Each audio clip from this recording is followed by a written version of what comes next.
American comic, I'm lost, I'm surrounded by superheroes with father issues. This video is purely for entertainment and does not infringe on copyrights or laws. The rights to the novel and image belong to the original author. We do not claim ownership.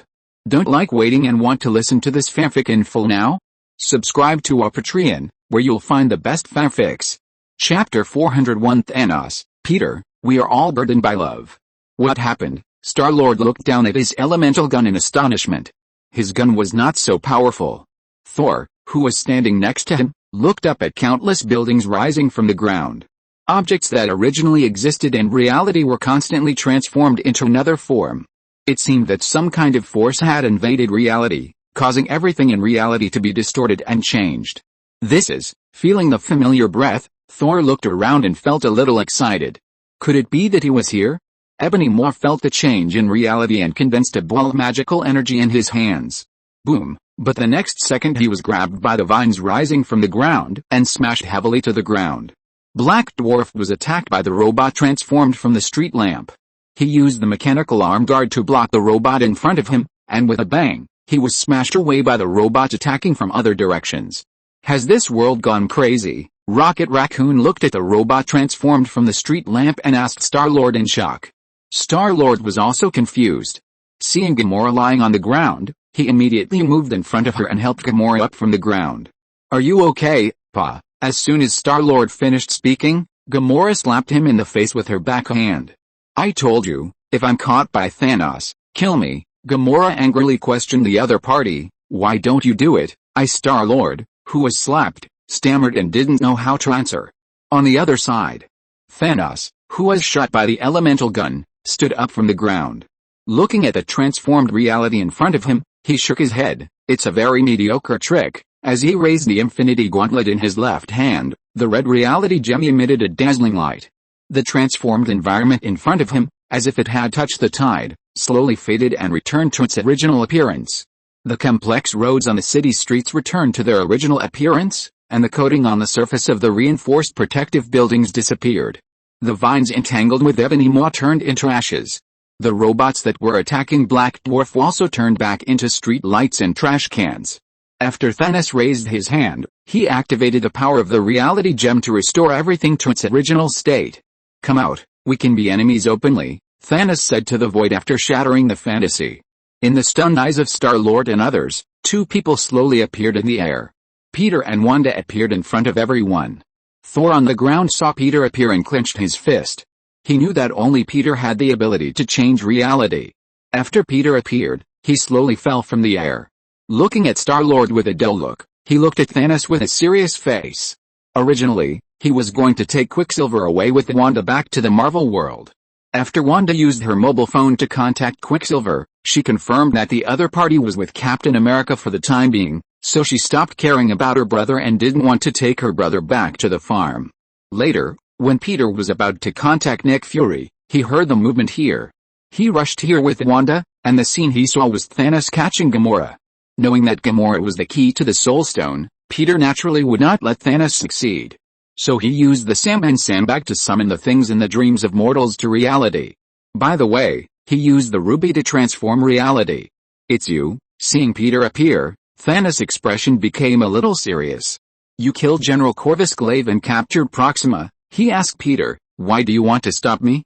You shouldn't belong to this world, and we shouldn't be enemies. Thanos slowly walked a few steps towards Peter. You are like me. We are both people who are tired of being loved by our children. No, I'm not like you. Facing this famous villain, Peter shook his head and said to him, I'm not like you. At least I won't push my daughter to die. The most important of the 6 Infinity Stones is the Soul Stone, which can only be obtained through sacrifice, and the person who sacrifices must be the one you truly love. Because of the adoptive father-daughter relationship between Thanos and Gamora, Thanos has always regarded Gamora as his true love. In the original world line, after knowing that the Soul Stone existed on Vormir, Thanos went there with Gamora. Under the guidance of the Red Skull, the gatekeeper of Vormir, they came to the place of sacrifice. Thanos pushed Gamora off the cliff as a sacrifice and successfully obtained the Soul Stone, but at the same time Gamora's life was also ended. Thinking about a plot development learned in the previous life, Peter glanced at Gamora. Being stared at by Peter, Gamora's heart suddenly accelerated. He How did he know this? True love is not selfish, and selfless love can be called true. Thanos looked at Peter, and the expression on his face became a little complicated. I love her, but the truth of the universe is eternal. Once you want something, you must let go of something you cherish. One day, you will face the same choice as me. Peter Patrick, really? Peter shook his head slightly. That's just a reason you gave yourself to comfort yourself for your ridiculous dream. Destroy half of the universe's population, and the universe will return to prosperity? This guy is too naive to be a villain. Facing Peter's sneer, Thanos shook his head. Sometimes for the sake of the overall situation, you have to give up some things. I have already lost to Titan, and I can't lose the entire universe because of her. He raised his hand and activated the power of the Reality Stone. The environment in front of him suddenly changed, and the traditional urban buildings turned into a futuristic city full of science fiction. The style of the buildings is obviously different from that of the Earth. There are cars and other vehicles flying in the sky, and huge aircraft hovering in the air, a prosperous scene. My home, Titan, was once prosperous and developed like many planets, but there were many mouths to feed, but there was far from enough food. When we were facing extinction, I proposed a solution. Peter snorted coldly. Massacre. Thanos looked up at the Titan planet of the past created by the Reality Stone and said, yes, but it is random, fair, and regardless of rich or poor. They said I was crazy. In the end, my prophecy came true and we finally went to destruction. As Thanos activated the Reality Stone again, the Titan planet in front of him turned into ashes and gradually disappeared.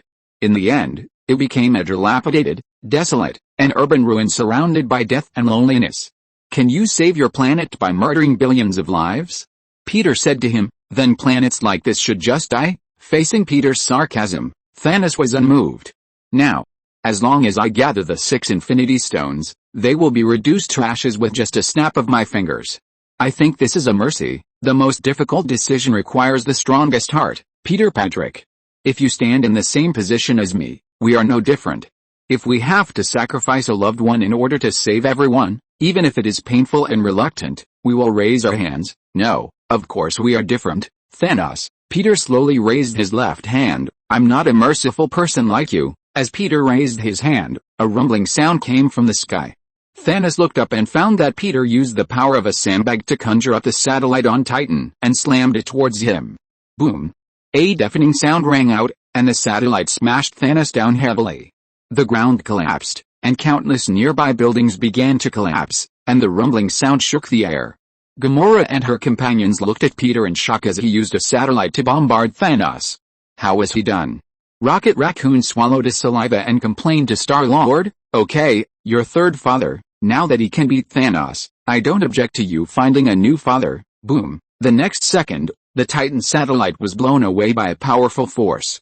The torrential energy hit the satellite, instantly smashing it into pieces. Thanos stood up, grasped the glove to activate the power of the power gem, and roared to send the satellite fragments towards Peter. Facing the attack launched by Thanos, Peter instantly constructed a rune. The transparent shield collided with the satellite fragments with a bang. Damn it! Star-Lord was a little unsteady on his feet, and immediately pressed the mask switch on his face and rushed towards Thanos. Thor, Gamora, Destroyer, and Rocket Raccoon attacked Thanos and his men together. Wanda also condensed red chaos magic with both hands and hit Thanos. Thanos, who was beaten up by the group, just raised his arm to withstand a burst of Wanda's chaos magic. Facing the beating of the crowd, Thanos forced them back, grabbed Thor's arm, and threw him out with a bang. After that, Thanos raised his arm and the power of the Reality Stone was activated again. Under the effect of the Reality Stone, the bodies of Star-Lord, Rocket Raccoon and Destroyer were suddenly turned into inflatable dolls. Gamora and Thor were pulled underground by an invisible force and swallowed by the ground. While Thanos activated the power of the Reality Stone, Peter also used sandbags to transform reality. Although sandbags in the Marvel world cannot have the ability to almost change the entire universe like the Reality Stone. But in terms of transforming reality within a range, sandbags can also compete with a Reality Stone. Boom. The ground turned into an ocean. Gamora and Thor, who were pulled underground, were squeezed by the swallowed soil and couldn't breathe. The next moment, the soil turned into an ocean, and the sea water rushed in. The two rescued people breathed heavily. After rescuing Gamora and Thor, Peter approached Thanos and punched him. Thanos couldn't dodge in time and could only hold up his arms to block. But the power of this blow was so great that Thanos was knocked flying. With a loud bang, Thanos' body fell heavily on the abandoned satellite in the sky. The hard ground was shattered into pieces by the impact, and dust was splashed into the air. Chapter 402 Peter vs. Thanos, Destiny. On the Titan satellite where the Reality Stone materialized, Peter knocked Thanos away and moved in front of him at super speed. Peter summoned Meowth Hammer, and with a bombardment of lightning, Thanos, who had just stood up, was hit hard in the chest and flew backwards to hit the metal pillar. The metal pillar on the satellite was hit by Thanos, making a dull bang and falling heavily. Bang! The metal hit the ground with a loud bang, shaking the entire satellite. The dust on the ground was splashed, and the sound of the eardrum being pierced vibrated all around. The dust and the broken objects produced by the collapse burst out together, and fell to the ground like a torrential rain. In the dust, Thanos quickly stood up and took off the Power Stone. The purple stone emitted a dazzling light. The powerful purple energy instantly hit Peter and knocked him out. On the other side, after Thor and Gamora escaped from the sea, they fought with Ebony Maw and Black Dwarf. Wanda also received Peter's instructions and worked with Thor to deal with Ebony Maw. Bang! Peter was hit to the ground by the power of the Infinity Stone and slid along the ground. His body plowed a deep gully on the ground until it hit a wall and stopped. After knocking Peter away, Thanos stretched out his right hand, and a huge double-edged sword flashing with cold light appeared in his hand. With a boom sound, he jumped in front of Peter, and the double-edged sword in his hand drew an arc and slashed at Peter's chest like lightning. The moment the double-edged sword slashed, Peter immediately flashed forward to avoid the stab. But Thanos moved forward, took advantage of the moment when Peter dodged, approached, and grabbed his arm with his right hand with a sharp move. Then Peter's body was thrown forward by him. Bang! Peter's body was thrown directly onto another Titan satellite. With a deafening sound, the destructive impact directly smashed the satellite from the air. Plop! The satellite slammed heavily into the water, causing huge waves. The sea surface roared and swept around. Peter himself fell into the water with the satellite. Although you are powerful, you are not strong enough to threaten me. Looking at Peter falling into the water, Thanos murmured in a low voice. Reaching out, he touched the side of his cheek. A drop of blood appeared on his finger. Peter Patrick, I respect you, but it's only a drop of blood. Boom! As soon as he finished speaking, there was a roar from the sea surface, and Peter jumped out of the sea, turned into lightning and rushed to the satellite, landing in front of Thanos. Slowly standing up from a half-squatting posture, Peter panted slightly and looked at Thanos in front of him. Now that Thanos has 3 Infinity Stones, it is indeed difficult for him to defeat him. The normal Thanos is quite powerful. Strength, this guy can defeat Hulk with pure strength without using the Power Stone. Hulk's strength can be said to be invincible before this, and it is regarded as a trump card by the Avengers. As a result, he was completely autistic after being beaten by Thanos with a set of military boxing. In terms of output means, Thanos may not be the best. Scarlet Witch in the burst state, Captain Marvel in the binary mode, and Thor holding the Stormbreaker are all not inferior to Thanos. But in terms of physical defense alone, Thanos can be regarded as the best. He was caught off guard by Hulk's sneak attack. But Hulk's continuous combination punches did not cause Thanos any damage. The subsequent battle on Titan even more highlighted this point. Iron Man and Doctor Strange and others tried their best, but in the end, Thanos only scratched his skin. Now Thanos, who has amazing strength, output means, and defense, has obtained 3 infinite gems, which makes him even more difficult to deal with. I'm surprised that you can still stand up, Peter Patrick, but that's it. Thanos looked at Peter standing in front of him and shook his head. I'm looking forward to how you're going to end me. Peter used the Meow Hammer to hit Thanos. Lightning lingered on his body, and the Meow Hammer made a whistling sound that pierced the air. Dang! The sound of metal collision rang out, and the air exploded. Thanos' double-edged sword was thrown to the ground, and Peter's Meowth Hammer was also shaken away. Thanos reacted quickly and grabbed Peter with one hand, and Peter's fist turned into thunder and blasted at the other party. With a bang, the hands of the two collided with each other, and their hands were tightly grasped together, wrestling with each other. Is this your power, Patrick? Thanos looked at Peter, and while wrestling with Peter, he said to him in a cold voice, don't you understand? The final ending has been written. No matter how you try to stop, be afraid, escape, or fight, fate will eventually come. Now, he's here, or should I say, As the power gem on Thanos' glove emitted a dazzling purple light, Thanos' power gradually suppressed Peter, slowly pressing Peter's body down. I am destiny, boom. Before Thanos finished speaking, the suppressed Peter's chest suddenly shot out the condensed energy of the gods towards Thanos' body. The dazzling silver light instantly blasted Thanos out. The air trembled, Thanos was hit hard and flew backwards. Obviously, you are not the destiny. Looking at Thanos, who was blasted out and smashed to the ground, Peter stood up, panting slightly, and shook his head at him. Thanos, who was lying on the ground, was completely enraged, and stood up and attacked Peter again. Bang! The two clashed again, and with a low roar, Thanos, who was hit by Peter's punch, grabbed the double-edged sword on the ground and slashed at Peter's body. Peter was quick and dodged the attack of the double-edged sword, grabbed his right arm and threw it to the ground. Bang! Peter's shoulder hit Thanos' chest hard. Thanos, who was in pain, hit the ground hard. A crack was knocked out of the hard ground, and then the crack quickly extended outward like a spider web. Thanos, who was knocked to the ground by Peter, raised the Infinity Gauntlet to block Peter's fist. With a full power gem, the fist hit Peter and blasted him out with a bang. Peter hit the top of the satellite, and the broken materials fell down and hit the ground, making the mess even worse. Thanos did not pursue the victory.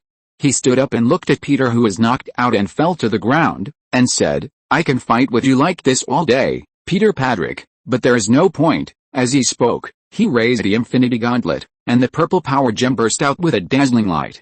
Then the light gradually grew larger and surged towards Peter like a tide. Peter, who endured the pain, immediately stood up, and condensed a shield of divine energy with his fingers in front of him to resist the erosion of the power gem. Everything created by the reality gem, the buildings and ruins on Titan, were all turned into dust when they were attacked by the energy of the power gem. The vast and powerful aura swept around, and the air trembled and emitted a trembling breath. Wanda and the other two who were fighting, Ebony Maw, looked up in shock at the battle on the satellite above their heads. The purple energy exuded a powerful might and rushed towards Peter. Peter, who formed a shield with his hands, was struggling to resist the impact of energy, like a small boat struggling to support itself in a storm.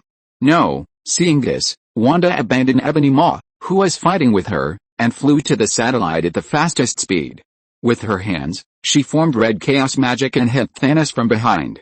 Wanda, in anger, burst out chaos magic energy and bombarded Thanos from behind. Thanos, who was suddenly attacked, leaned forward and the use of the Power Stone was stagnant. Peter took this opportunity to escape the purple energy impact and stretched out his hand to summon Meowth. Boom! The hammer was thrown out by him and turned into a sharp blade, which hit Thanos hard. After repelling Thanos, Peter activated his super speed and moved in front of Wanda. "Let's go!" Grabbing Wanda's arm, Peter created a portal at the same time and pushed her in. Boom! After sending Wanda away, Peter fell to the sea. After using Meowth hammer to force Ebony Maw and Black Dwarf back, he grabbed Thor and Gamora and pushed them into the portal. Star-Lord, Rocket Raccoon, and Destroyer, who were turned into inflatable dolls by Thanos using the Reality Stone, were also thrown into the portal by Peter. After sending everyone into the portal, Peter also entered the portal at the moment when Thanos rushed over to stop him. Swish, the light of the portal disappeared in Thanos' surprised eyes. After a moment, Ebony Maw and Black Dwarf came to Thanos and looked at each other. "I didn't expect that this Peter Patrick could take people away under Thanos' eyes." A sense of astonishment rose in the hearts of the two. "Who is this guy?" Thanos looked at Peter's back as he disappeared through the portal and frowned. "Master, where did they go?" Ebony Maw asked Thanos hesitantly. "No matter where they go, even if it's another universe, it doesn't matter." As he spoke, Thanos looked at the Reality Stone in his hand. "The power of the Reality Stone is in my hand.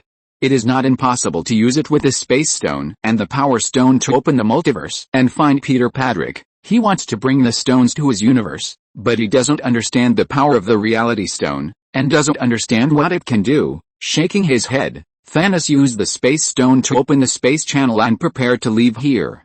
Since Gamora was taken away by the other party, it would be useless to stay here now. The most important thing is to get the other stone. Seeing Thanos leave, Black Dwarf and Ebony Maw were unwilling, but they had to follow him. As a column of energy hit the few people, the power of the Space Stone was activated and took them away. Chapter 403, Gamora was not taken away by her father-in-law, but was kidnapped by her father. On the other side, The Guardians of the Galaxy were rescued by Peter. Marvel Star-Lord, who fell into deep sleep, dreamed of Patrick's farm again. He was not taken away by Yondu, nor did he become a space pirate, but became an ordinary person living on a farm. In the drowsy evening, he walked on the tree-lined path. Light began to seep out of the blood of the night, the sun set, and the moon rose. Star-Lord listened to his Walkman and walked on this tree-lined path. He looked up and saw the North American pine on the side of the road. This is a kind of tree that grows in a dry environment, is stunted and twisted. Star-Lord remembered that he had read in some popular science book that this kind of tree, which thrives after being completely burned by an accidental forest fire, will strangle the bushes, so that they can continue to survive and completely defeat their short and humble competitors. Looking at the surrounding North American pine forests, he felt that these scenes were both strange and familiar to him. As he walked, he suddenly heard laughter coming from the front. Looking forward, Star-Lord found that a group of teenagers were killing frogs. The guy in the lead, wearing a baseball cap, was using an art knife to cut off the frog's head. "Stop. What are you doing?" Star-Lord, filled with anger, immediately stepped forward to stop the other party. As a result, he was beaten up as expected. While being beaten up by the group of frog-killing guys, a figure joined the battlefield. Looking at the other person's face, Star-Lord remembered that his name seemed to be Azu. After Azu joined the battlefield, he knocked down the teenager who beat him in an instant. He fell to the ground in astonishment and wanted to see clearly the countryman who helped him. But everything in front of him began to blur, and the pine forest and Azu's figure also began to blur. The next second, Star-Lord opened his eyes. Blinking, the familiar feeling returned to his body. Was it a dream? Covering his forehead, Star-Lord recalled the dream just now with mixed feelings. He remembered that he had experienced such a scene when he was a child. At that time, he had not been captured by Yondu yet. One night, he reluctantly came to the bedside of his mother who was dying of cancer. His mother asked him why he was covered in wounds. He lowered his head and said that it was because other friends abused a little frog. At that time, when he was beaten for stopping others from abusing frogs, no one came to protect him. But the other self in the dream, when encountering difficulties and setbacks, there will be family help and father comfort. Sighing slightly, Star-Lord suddenly envied the other self. "Hey, Quill, you don't want to sleep until the sun shines on your butt." Star-Lord was lost in the emotion of life when Rocket Raccoon's voice came. He opened his eyes and looked up, and what he saw was Rocket Raccoon's face. After getting up with a start, Star-Lord looked around. He found himself lying on the cold ground, surrounded by unfamiliar houses, and he seemed to be in the suburbs of the city. Not far away, Rocket Raccoon, Destroyer, Thor, and even Mantis and Groot, who were originally on the spaceship, came down. "Where is this place?" he asked Rocket Raccoon with a headache. "Earth, but it seems a bit far from New York." "I just checked and we seem to be in Boston," Rocket Raccoon asked him suspiciously. "Quill, what did you dream about just now?" "I heard you talking about animal abuse." Star-Lord waved his hand and said to him, "Don't worry, I won't abuse a panda that eats garbage." Rocket Raccoon, he rolled up his sleeves and prepared to beat up Star-Lord for talking nonsense. "Gamora!" Star-Lord stood up and suddenly saw a portal open. His girlfriend Gamora was holding Peter's hand and walked towards the portal. Gamora, who was a little reluctant, looked at Star-Lord, turned her head and walked forward with Peter. No, seeing that Gamora was about to be taken away by Peter, Star-Lord immediately rushed up to stop him. In the end, he was still a step too late. He watched his girlfriend disappear in the portal. No. No. Gamora. Don't leave. Star-Lord watched his girlfriend disappear in front of him and shouted loudly. But the other party did not stop and went straight into the portal. Rocket Raccoon watched Gamora being taken away by Peter, and whispered, "Gamora was not taken away by Thanos, Quill's future father-in-law, but by his other father." Seeing Star-Lord's painful expression, Thor came to comfort him. "Don't worry, Mr. Peter just took Gamora back to his own world, so that Thanos can't find her. This is for her safety." Hearing Thor say that Peter took Gamora back to his world, Star-Lord was in an even worse mood. "She has gone to another world, how can I not worry? What if Gamora doesn't come back by then? There is a world between us. Even if I want to find her, I can't do it, right? And if Peter takes Gamora back to his world, there is another me on the farm. What if Gamora thinks that the other Star-Lord is herself? Then wouldn't it be the end? Gamora will be fine. The most important thing right now is to deal with Thanos." Thor said to the other seriously, I'm going to Nidwar to find the dwarves to make my weapons. Can you take me there? No problem. I'm the captain. I'll take you there. Rocket Raccoon stepped forward and said to Thor. Then he shouted to the other members of the Guardians of the Galaxy, do you have any objections? Star-Lord didn't say anything. After learning that his girlfriend was kidnapped by Peter, he immersed himself in his own world and became autistic. Padrick Farm. Early morning. Gamora looked at the farm in front of her that gave her a sense of strangeness. In the distance was an endless cornfield. In the yard of the farm, there grew an ash tree that looked a little unusual. The whole farm exuded a sense of tranquility and quietness, which made her relax unconsciously. Are you sure you don't want to say hello to Star-Lord? Peter poured a cup of coffee and handed it to Gamora while asking her. No, Peter is an emotional person. When I was caught by Thanos, I asked him to kill me, but he still didn't do it. If I go to say goodbye to him, maybe he will stop me from coming. Gamora took the coffee handed over by Peter and said to Peter hesitantly, in order to prevent Thanos from getting the Soul Stone, all these emotions can be temporarily abandoned. Really? You don't seem to be sincere? Peter made a cup of coffee for himself and said to her. Gamora shook her head. This is my real idea. She looked at the layout of the farm and said to Peter with a complicated expression, it is also Thanos' idea to have such a farm. He once told me that when everything is over, he will give up everything and be a farmer on the farm. In the house he built, looking at the afterglow of the sunset. Silently waiting for the end of life. Speaking of Thanos' dream, Gamora's inner emotions are somewhat complicated. She is full of hatred for Thanos, her adoptive father. But Thanos raised her up, and she can feel his love for her. Gamora looked at the cornfield in the distance and recalled the scene when she met Thanos when she was a child. At that time, she was separated from her mother in the chaos. Thanos showed her the knife that represented balance and order, and he has been carrying the knife with him now. At that time, Thanos took her hand and walked to the temple in the middle. On the left and right were citizens who were divided and waiting for salvation. The left and right sides represent random death and absolute fairness. However, Thanos violated his own principles and brought the little one into his life. She hated him for killing her parents and causing her planet to lose half of its people. But this kind of affection between father and daughter was parasitic in her heart. No matter how she convinced herself to hate him, or even wanted to kill him, she could not abandon this parasitic feeling. So, I am living the retirement life that Thanos dreamed of. Peter moved his eyebrows and looked at Gamora. Gamora didn't speak for a while. She looked at Peter and asked, Mr. Padrick, why do you know about the Soul Gem? Who are you? Gamora was full of questions about Peter, who knew the Soul Gem and could fight against Thanos, who had 3 Infinity Gems. She was curious about Peter's origins. Could it be that the other party was really the Odin of this world, as Thor said? If I want to know something, I can always know it as long as I want. Peter walked to the window, looked at the rising sun, and said to her, as for who I am, you will always know it in the future. Gamora nodded and turned her eyes to the sun rising from the cornfield. The morning sun shone down, and the dew on the corn crops shone. It was like a flowing painting in front of her eyes.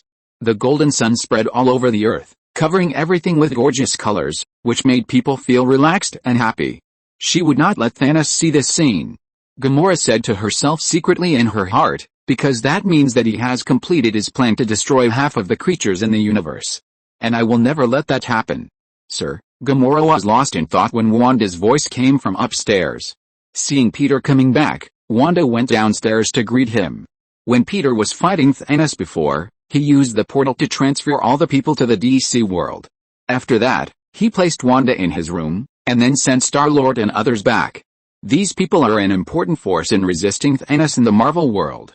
Peter naturally would not send all of them to the DC world. A few minutes later, footsteps were heard on the stairs, and Raven and Mark also went downstairs. As a result, what the two saw was Wanda and Gamora standing next to Peter in the living room. Raven was a little confused. How come there were 2 strange women around her father after just one night? Raven's heart was filled with doubts. What did her father do that night? Chapter 404, How about calling her Leela? She can beat Thanos. At the breakfast table, Zoo, Star-Lord, Loki and others looked at the green-skinned Gamora in surprise. Are you a Martian? The same race as Martian Manhunter? Zoo asked Gamora in confusion. No, I'm Azahubari, Gamora said speechlessly. I'm not a Martian, She looked at the equally confused Star-Lord on the other side of the table.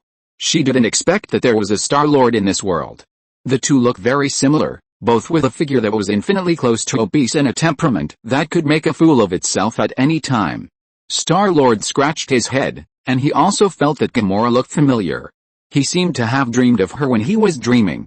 Loki, who was sitting next to Star-Lord, looked at McBee, then at Gamora, and couldn't help but complain in his heart, black skin, then green skin, I wonder what skin color will appear on the farm next time.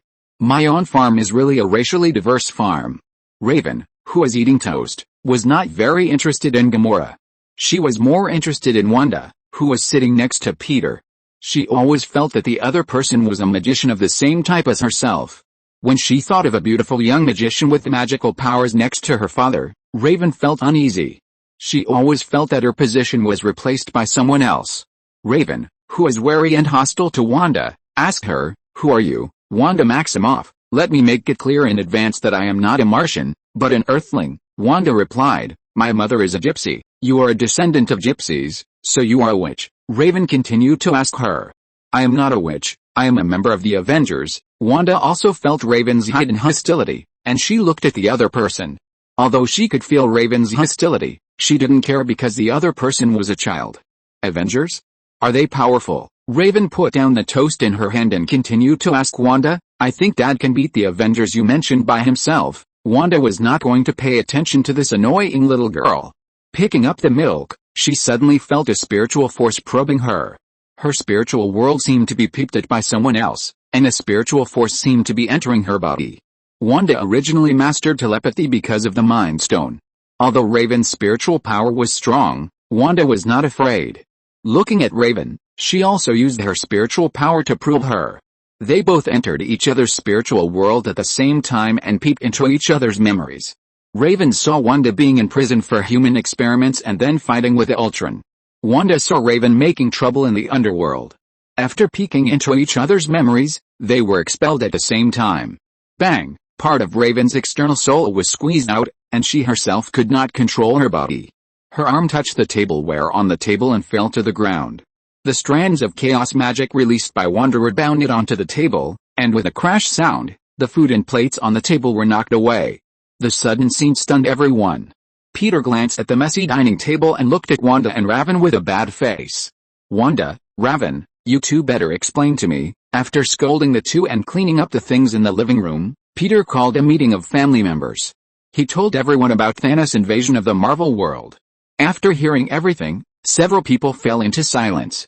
"Dad," after a while, Mark asked Peter, "Can't you defeat the Titan called Thanos?" "Yes, I can't defeat him when he has 3 Infinity Stones." Peter shook his head and said to his youngest son, "The amplification of the Space Stone, the Power Stone and the Reality Stone makes him almost a person with almost no weaknesses and a strong threat. I think, Dad, as long as we work together, we can defeat him." Although Mark has no superpowers, he still gave Peter advice and poured some spiritual chicken soup. "But this is not enough," Gamora frowned and said. Although she didn't know the fighting power of Peter's sons and daughters, she thought it would not exceed Peter himself. With such fighting power, they are still no match for Thanos. "Hey, I have an idea." Queen Persona raised her hand and said, "Peter, you forgot a very important person. If you summon her, she will definitely be able to deal with the Thanos you mentioned." Gamora and Wanda looked at Queen Persona with doubtful eyes, wanting to know who she was talking about. "Who?" "Lila." Persona said the name of Lila in the world of injustice. "Peter, it's your granddaughter Lila." Gamora was immediately stunned when she heard that Lila was Peter's granddaughter. Peter was so young and had so many children, which was enough to surprise her. "I didn't expect that he even had a granddaughter." Gamora didn't know that Lila was the superwoman created by Peter using the ruby, and thought that Lila was really Peter's granddaughter. Hearing Persona's proposal, Loki nodded. If it was Lila, she was indeed the most powerful fighting force on his side except for her father. Now that Kara is not here, if Lila can be summoned, the chances of winning against Thanos will be much higher. No. Peter shook his head and said to everyone, "Lila has her own life. It's not to the point where it can't be solved yet. There's no need to involve Lila, asking for help from his granddaughter. Is that reasonable?" Gamora and Wanda, who were beside him, listened to Peter's words and became very curious about Lila. What kind of existence is this girl named Leela? Is her power stronger than Peter's? Anyway, the most important thing now is to get the last gem, Peter said to everyone seriously. The key to the soul gem is to sacrifice the person you love to get it. Gamora is with us, so he can't get it for the time being, so he can only set his sights on the time gem on Doctor Strange. Who is Doctor Strange? Raven asked curiously. The new Supreme Sorcerer, at the same time.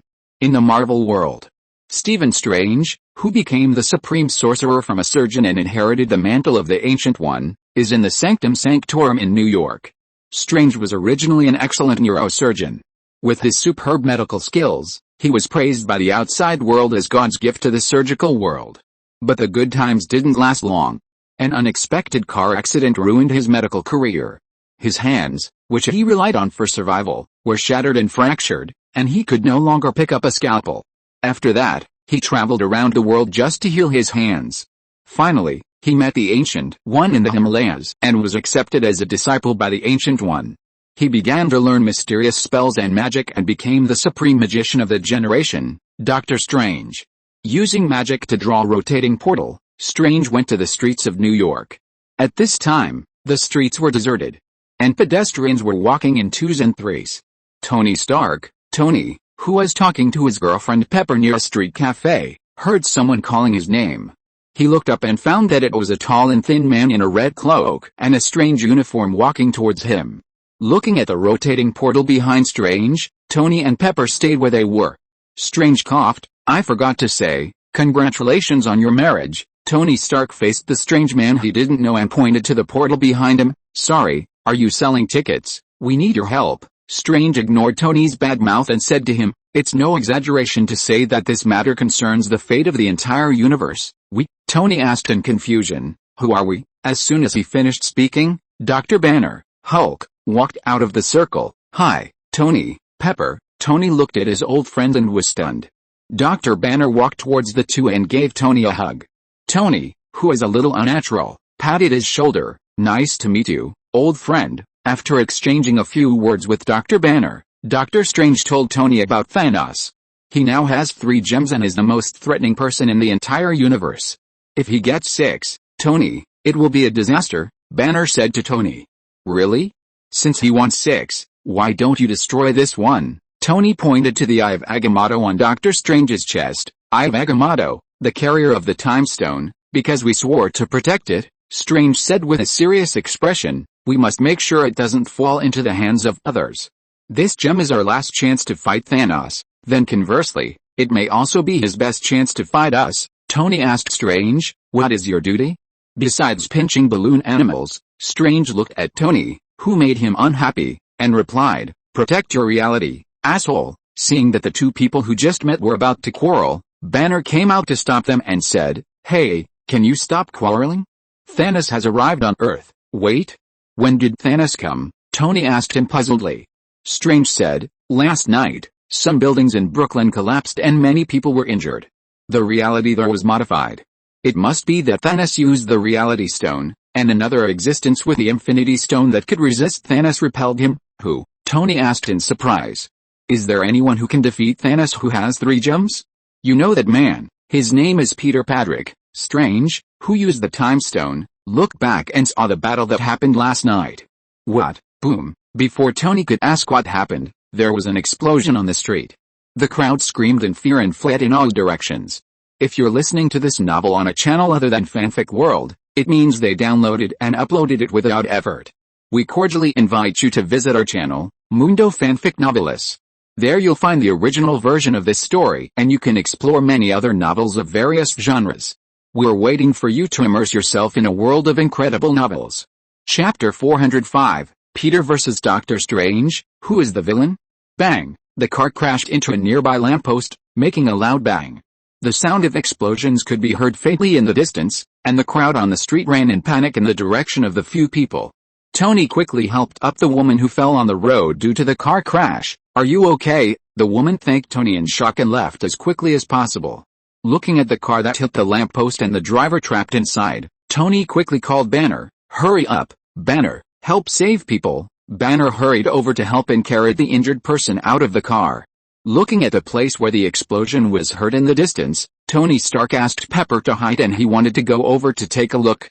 After telling Pepper to be careful, Tony connected to the artificial intelligence butler and asked, "Friday, what's going on?" "Not sure, I'm still checking." Tony shook his head and walked quickly to the street ahead, and said to Strange, "Watch out for your gem, you'd better put it in your back pocket, Doctor." Strange condensed the orange-yellow ring of Ragator with his hands, and said to Tony as he walked forward, "Thanks for the reminder, but I don't want to stand behind." The two turned a street and saw a huge ring-shaped spaceship landing on the square. The surrounding buildings were hit by the airflow of the spaceship and kept collapsing. "Oops." Seeing New York invaded by aliens again, Tony Stark immediately said to Friday, "Immediately evacuate the people before 45th Street and call emergency personnel at the same time." "Got it." After notifying Friday, Tony Stark and Strange walked carefully towards the spaceship. The sound of the spaceship engine vibrating was agitating the eardrums of the two.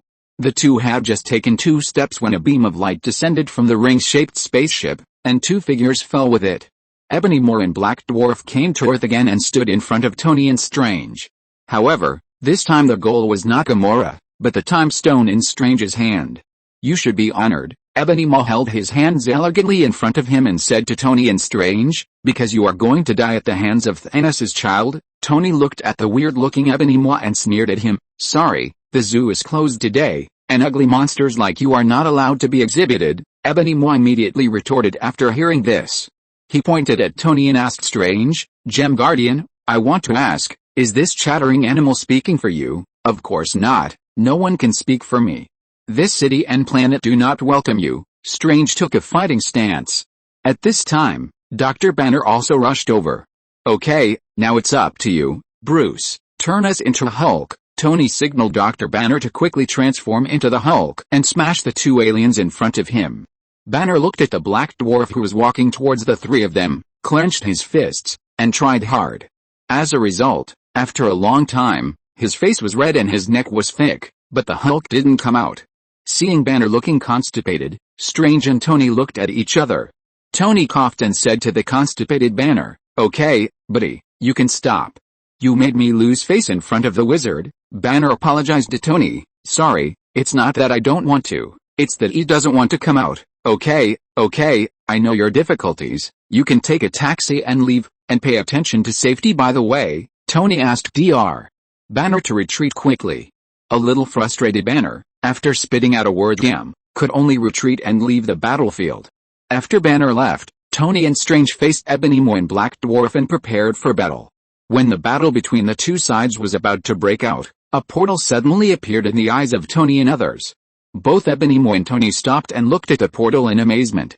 Tony asked Strange, "Is this the portal opened by your accomplice?" Strange shook his head. "No, it's not." In the surprised eyes of everyone, several figures walked out of the portal. Azu, Clark, Star-Lord and Loki, Raven and Wanda, and Peter, the whole family walked out slowly. Except for McBee and Hades who stayed behind to watch the house, the ordinary person Mark, and Gamora who was hiding from Thanos. Almost all the people on the farm went out. Ebony Maw and Black Dwarf, especially Ebony Maw, were originally confidently and elegantly preparing to snatch the time stone back from each other, but the moment he saw Peter appear, his expression immediately froze. Last night, he saw Peter's battle with his master Thanos. Now that Thanos is not on Earth, the 2 of them alone against Peter have no chance of winning. Moreover, he has so many helpers behind him now. It is estimated that he and Black Dwarf will have no other end except failure.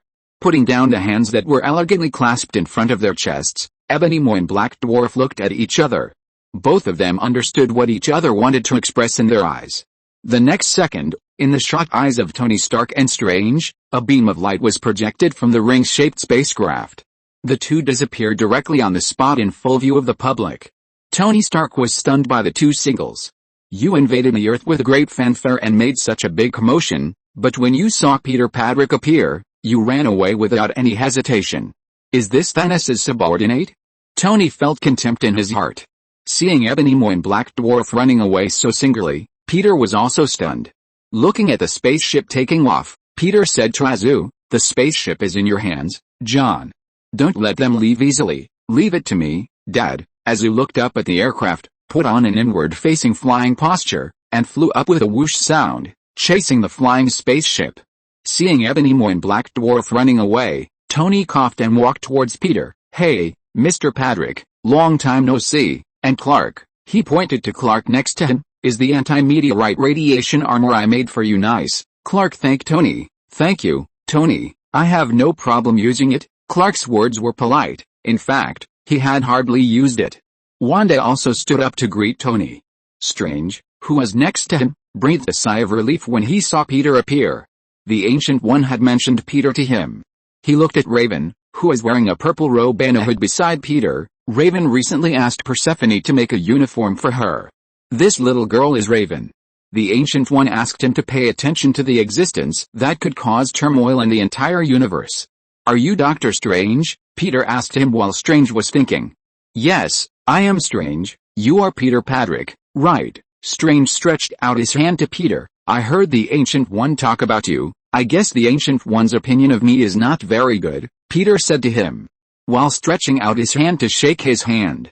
"No, on the contrary, the Ancient One thinks you are the most incredible person she has ever met." Strange shook his head and said.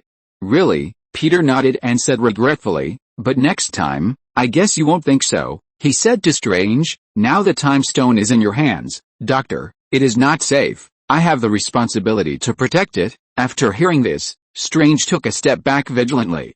"No, you don't know how big a threat Thanos, who has mastered the 3 Infinity Stones, is." Peter shook his head at him. "This time it was Ebony Maw, but next time he will come in person. Then you won't be as lucky as today." Strange would not hand over the time stone easily.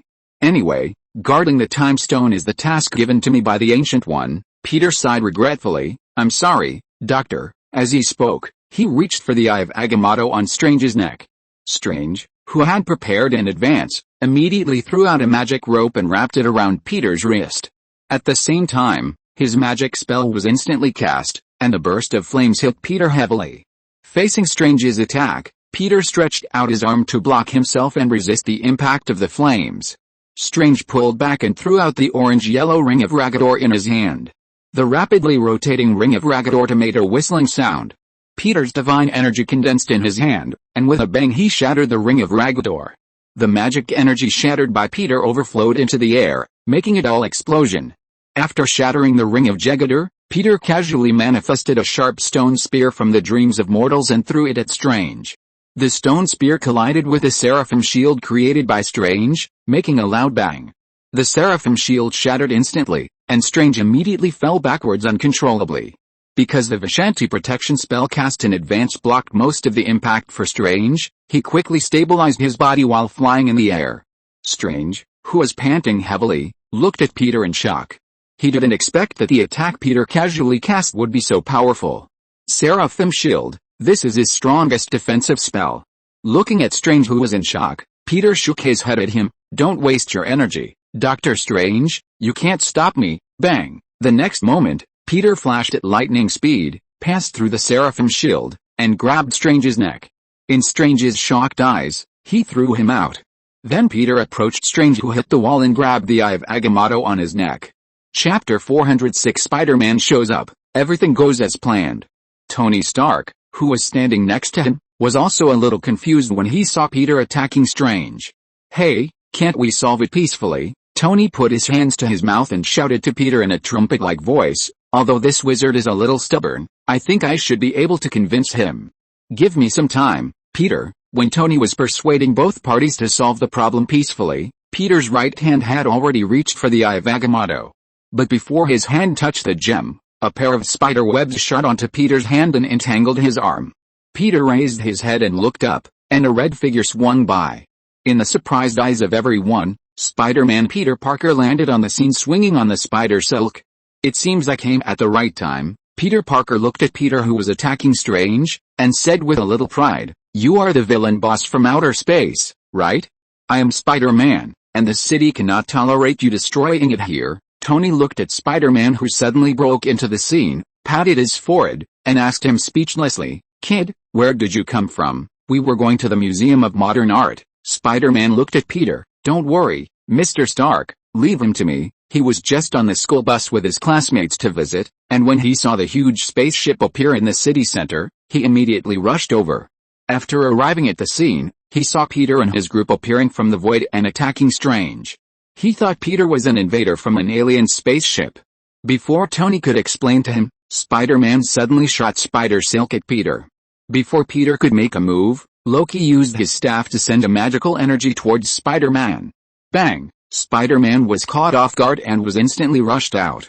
"I've hated spiders since I was a kid," Loki complained, and continued to attack Peter Parker with his staff. Facing Loki's attack, Spider-Man, who was knocked to the ground, immediately shot out Spider Silk to pull the door of a scrapped car.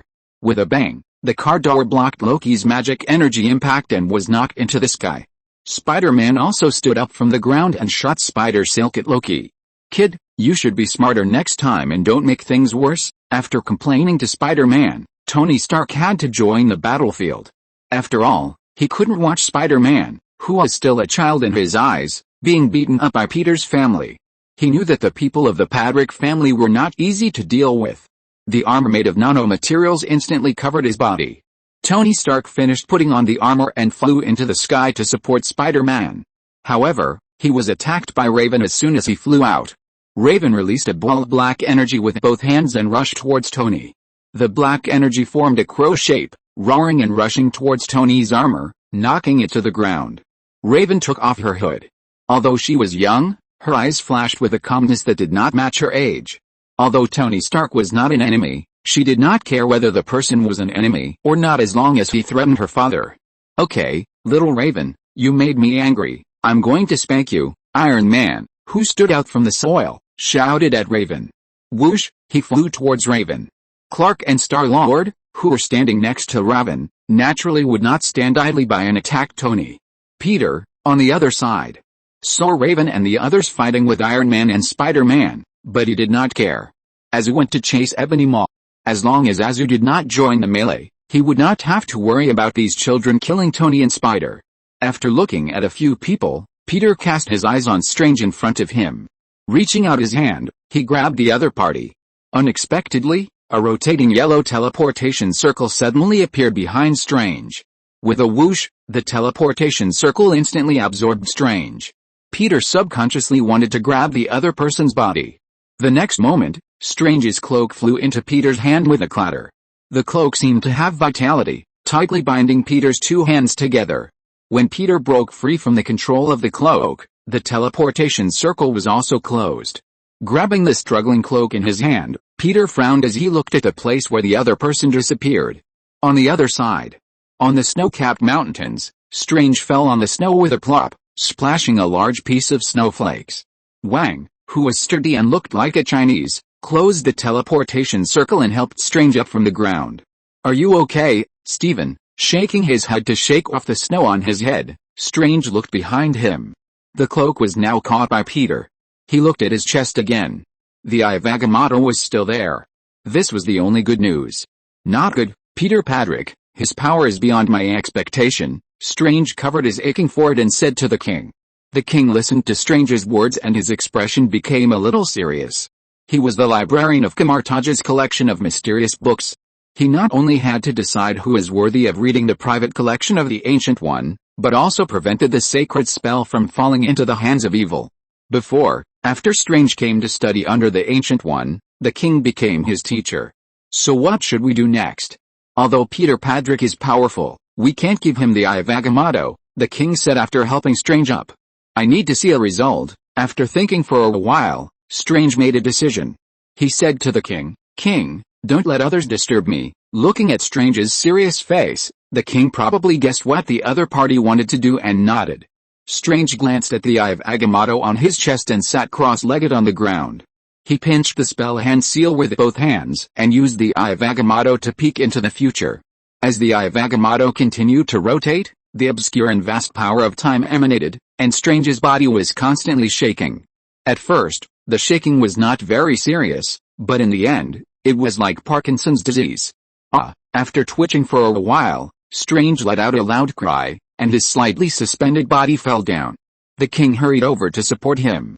"Are you okay?" After taking a deep breath, Strange opened his eyes and said to the king with a complicated expression, "I advanced time and browsed the possibilities of the future, looking at the possibilities of the upcoming battle. all the results that appeared. The king nodded and asked him, "How many possibilities did you see?" 14,604. The king frowned slightly. He held Strange's shoulders, and asked him nervously, "How many ways did we win?" After a long silence, Strange raised a finger and said to him, "One possibility of winning. Yes, only one."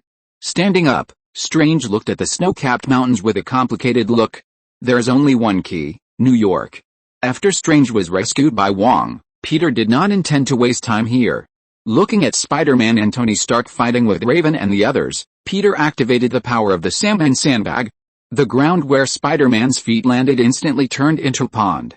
Splash! Spider-Man, who had no time to break, screamed and fell directly into the pond. He was soaked and just wanted to stand up, but he found that his body was entangled with vines growing in the pond. He tried to struggle to get rid of the vines on his body, but the vines entangled him more and more. Spider-Man, who had never seen such a situation, subconsciously asked Tony for help. Mr. Stark heard the call for help and wanted to come up to help, but Raven and Star-Lord's actions made it impossible for him to get away. "Stop, Peter." Just as Spider-Man was anxious, a voice came from behind the few people. Peter looked back and saw Strange coming back. Wong was standing next to him, and the two walked towards Peter together. Peter was a little surprised that Strange came back. Is this guy so well? He knew the Marvel world in his previous life. How come he didn't know that Doctor Strange had such a good character? In the shocked eyes of Spider-Man and Tony Stark, Strange took off the eye of Agamotto hanging around his neck and handed it to Peter. Peter took it in a daze. "Is it for me now?" "Hey, wizard, didn't you say you would protect him until death?" Tony felt that he was fooled. Just now, he took a beating from these naughty kids for him, and now Strange returned and gave the time stone to Peter. This made him feel like a clown just now. Strange said to him, "Peter Patrick is not an enemy. The Ancient One once said that we must trust him." Click. Tony took off the mask on his face and said to him unhappily, "You should have said this earlier, asshole. It seems that we have reached a consensus." Peter took the eye of Agamotto with satisfaction.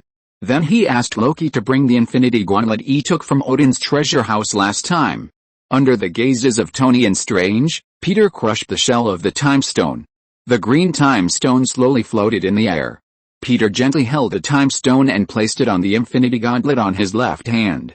Snap! The Time Stone was embedded in the gauntlet, and an invisible force suddenly swung outward.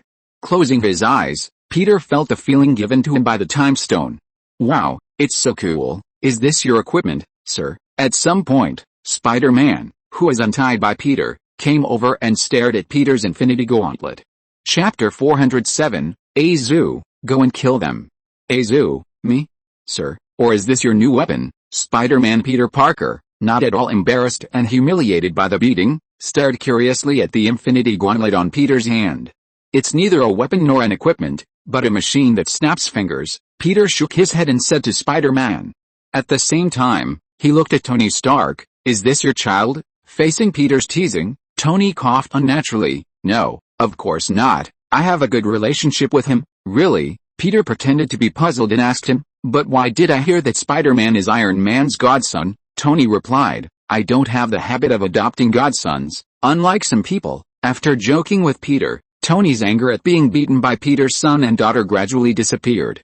Spider-Man next to him was a little embarrassed when he heard Peter say that he was Iron Man's godson.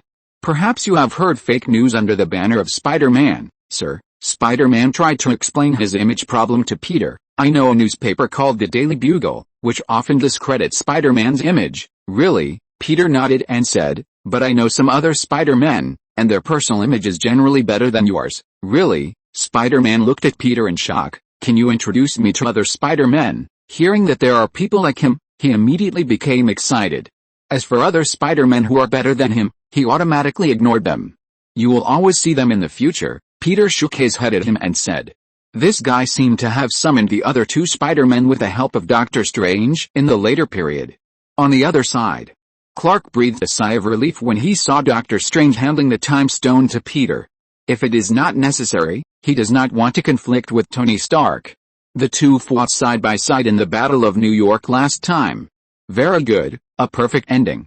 I was worried that my father would beat Iron Man and Spider-Man into pig heads, Loki complained on the side. Fortunately, This guy called Doctor Strange has come back to the right path. Hey, are you Loki? Loki was complaining, and Tony Stark stood behind Loki at some point and asked him in confusion, are you Loki? Loki had caused a lot of trouble in the Los Angeles battle before, which made Tony Stark very wary of Loki. Or are you Peter Patrick's son? After hearing this, Loki looked at Tony dissatisfied. If I were Loki in your world, I would make it impossible for you to stand up in the siege just now. Tony shrugged his shoulders. Don't talk big, Bambi. I beat that Loki to pieces, and the same goes for you. He waved his hand. But don't worry, I will let you go for my father's sake. Faced with Tony's bad mouth, Loki wanted to hide him. But seeing Peter was still beside him, he had to suppress his impulse.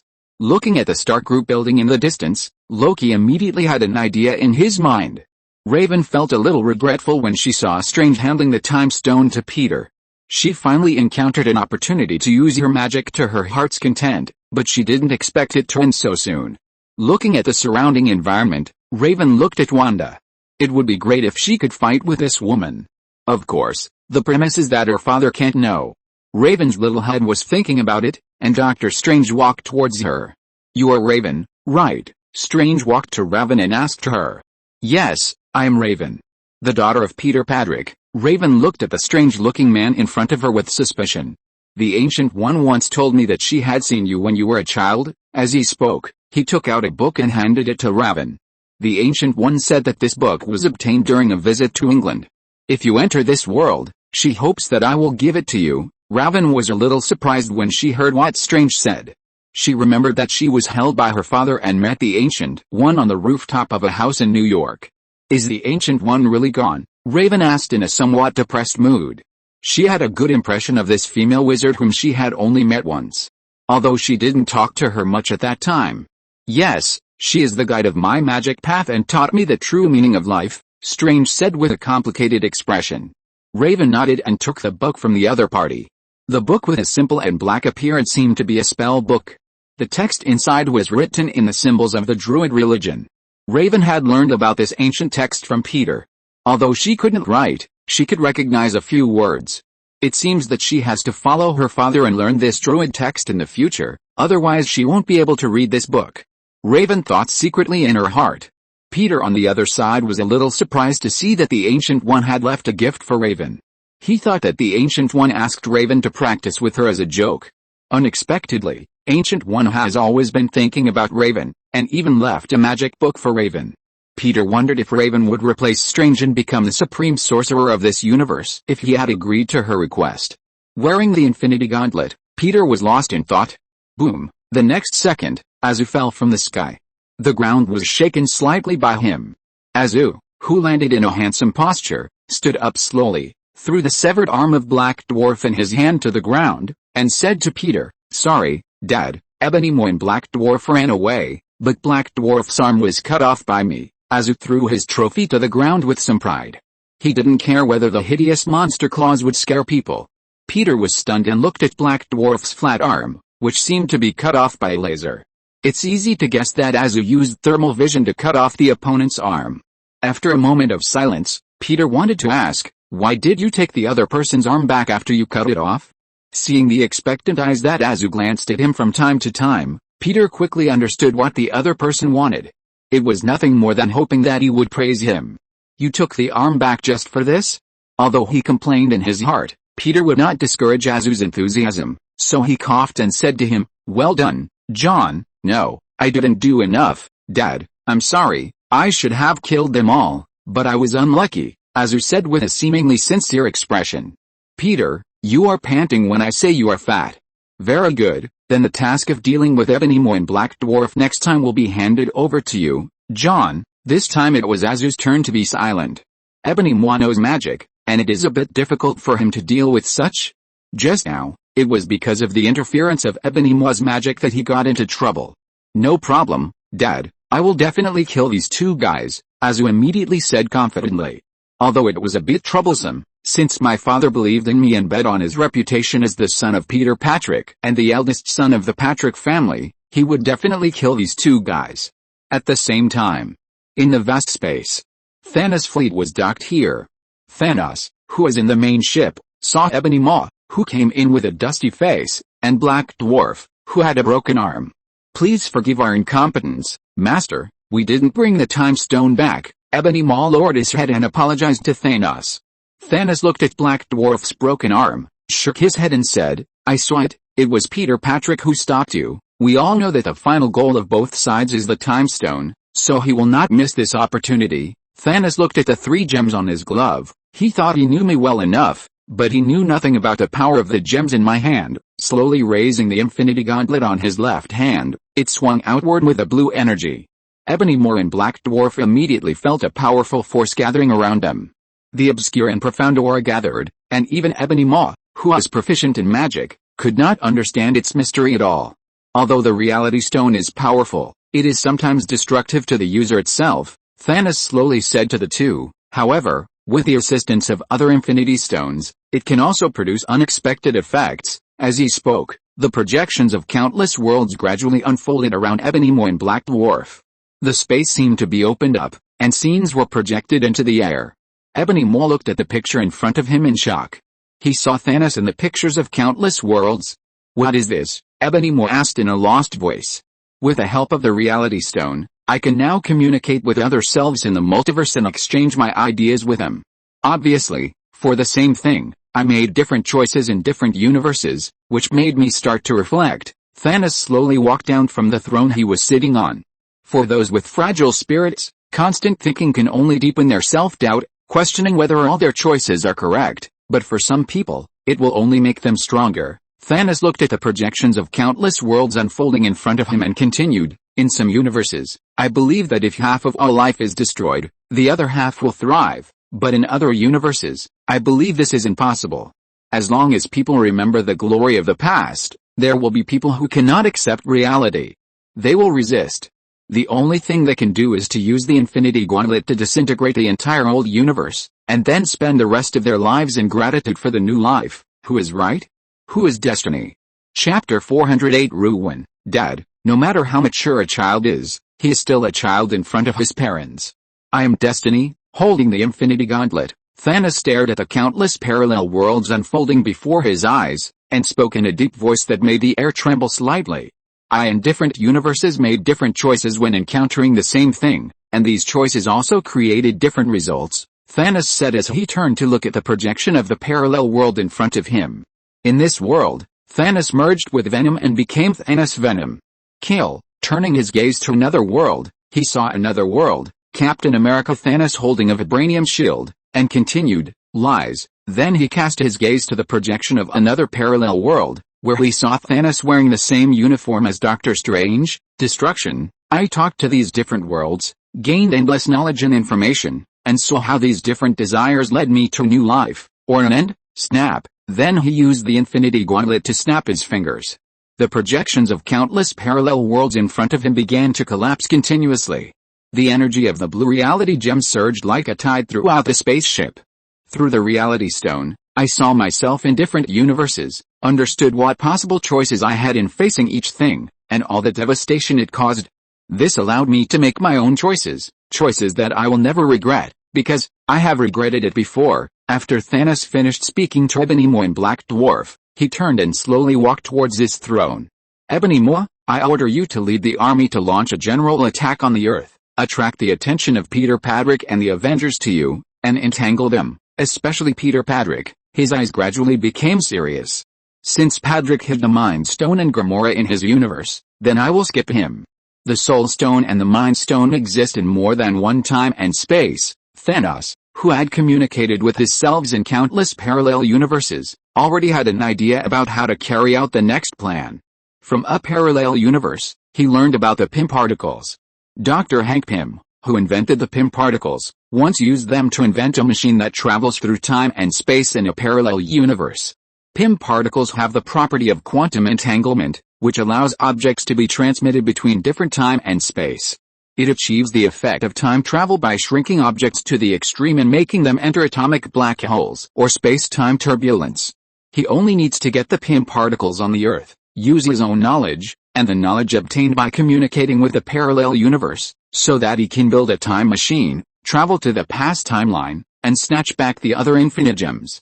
In order to prevent Peter Patrick from stopping him from obtaining Pym particles, he asked Ebony Maw to lead the army to attack the Earth and attract the other party's attention.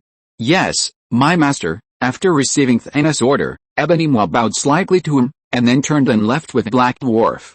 Thanos, sitting on the throne, waited until the two men left, and then looked down at the infinite gauntlet in his hand. Peter Patrick, who are you? Why can't I find you in countless parallel universes? Looking at the reality gem on the glove, Thanos murmured in a low voice. He used the Space Stone and the Power Stone to amplify the Reality Stone, saw countless parallel universes, and communicated with his selves in countless parallel universes, but he never found Peter. His original purpose was to use the power amplified by the Reality Stone to open the door to Peter's world. But to his disappointment, perhaps because Peter's origin was too mysterious, he could never find the other party's world. Even the Reality Stone amplified by 2 Infinity Stones could not do it. No matter where you come from, Peter Patrick, you can't stop me, because the me you are trying to stop is not the same me. As he spoke, Thanos raised his right hand and slowly clenched it. Is it a festival today? As night fell, the whole city became lively. The lights in New York City seemed to be brighter than before. At this time, Peter's family was staying in a manor provided by Tony Stark. Strange and Wang returned to the Holy of Holies in New York, and Spider-Man returned to his aunt's house. Looking at the lights lit outside, Peter asked Wanda beside him in confusion. It's Halloween, sir, Wanda said to Peter excitedly. Halloween? Yes, sir. Isn't there Halloween in your world? Although Wanda had been overwhelmed by Thanos' affairs, she immediately became excited when she heard that it was Halloween. It's the Halloween on October 31st every year, when ghosts come out. Thinking that Peter didn't know much about Halloween, she took the initiative to explain to Peter, under the cover of night, children of all ages will wear colorful costumes, wear strange masks, carry a jack-o'-lantern and go from house to house, shouting trick or treat to ask adults for candy. If the owner of the house wants the children to come to the door, he can hang a jack-o'-lantern made of a hollowed-out pumpkin, then carve smiling eyes and a big mouth, and insert a candle inside.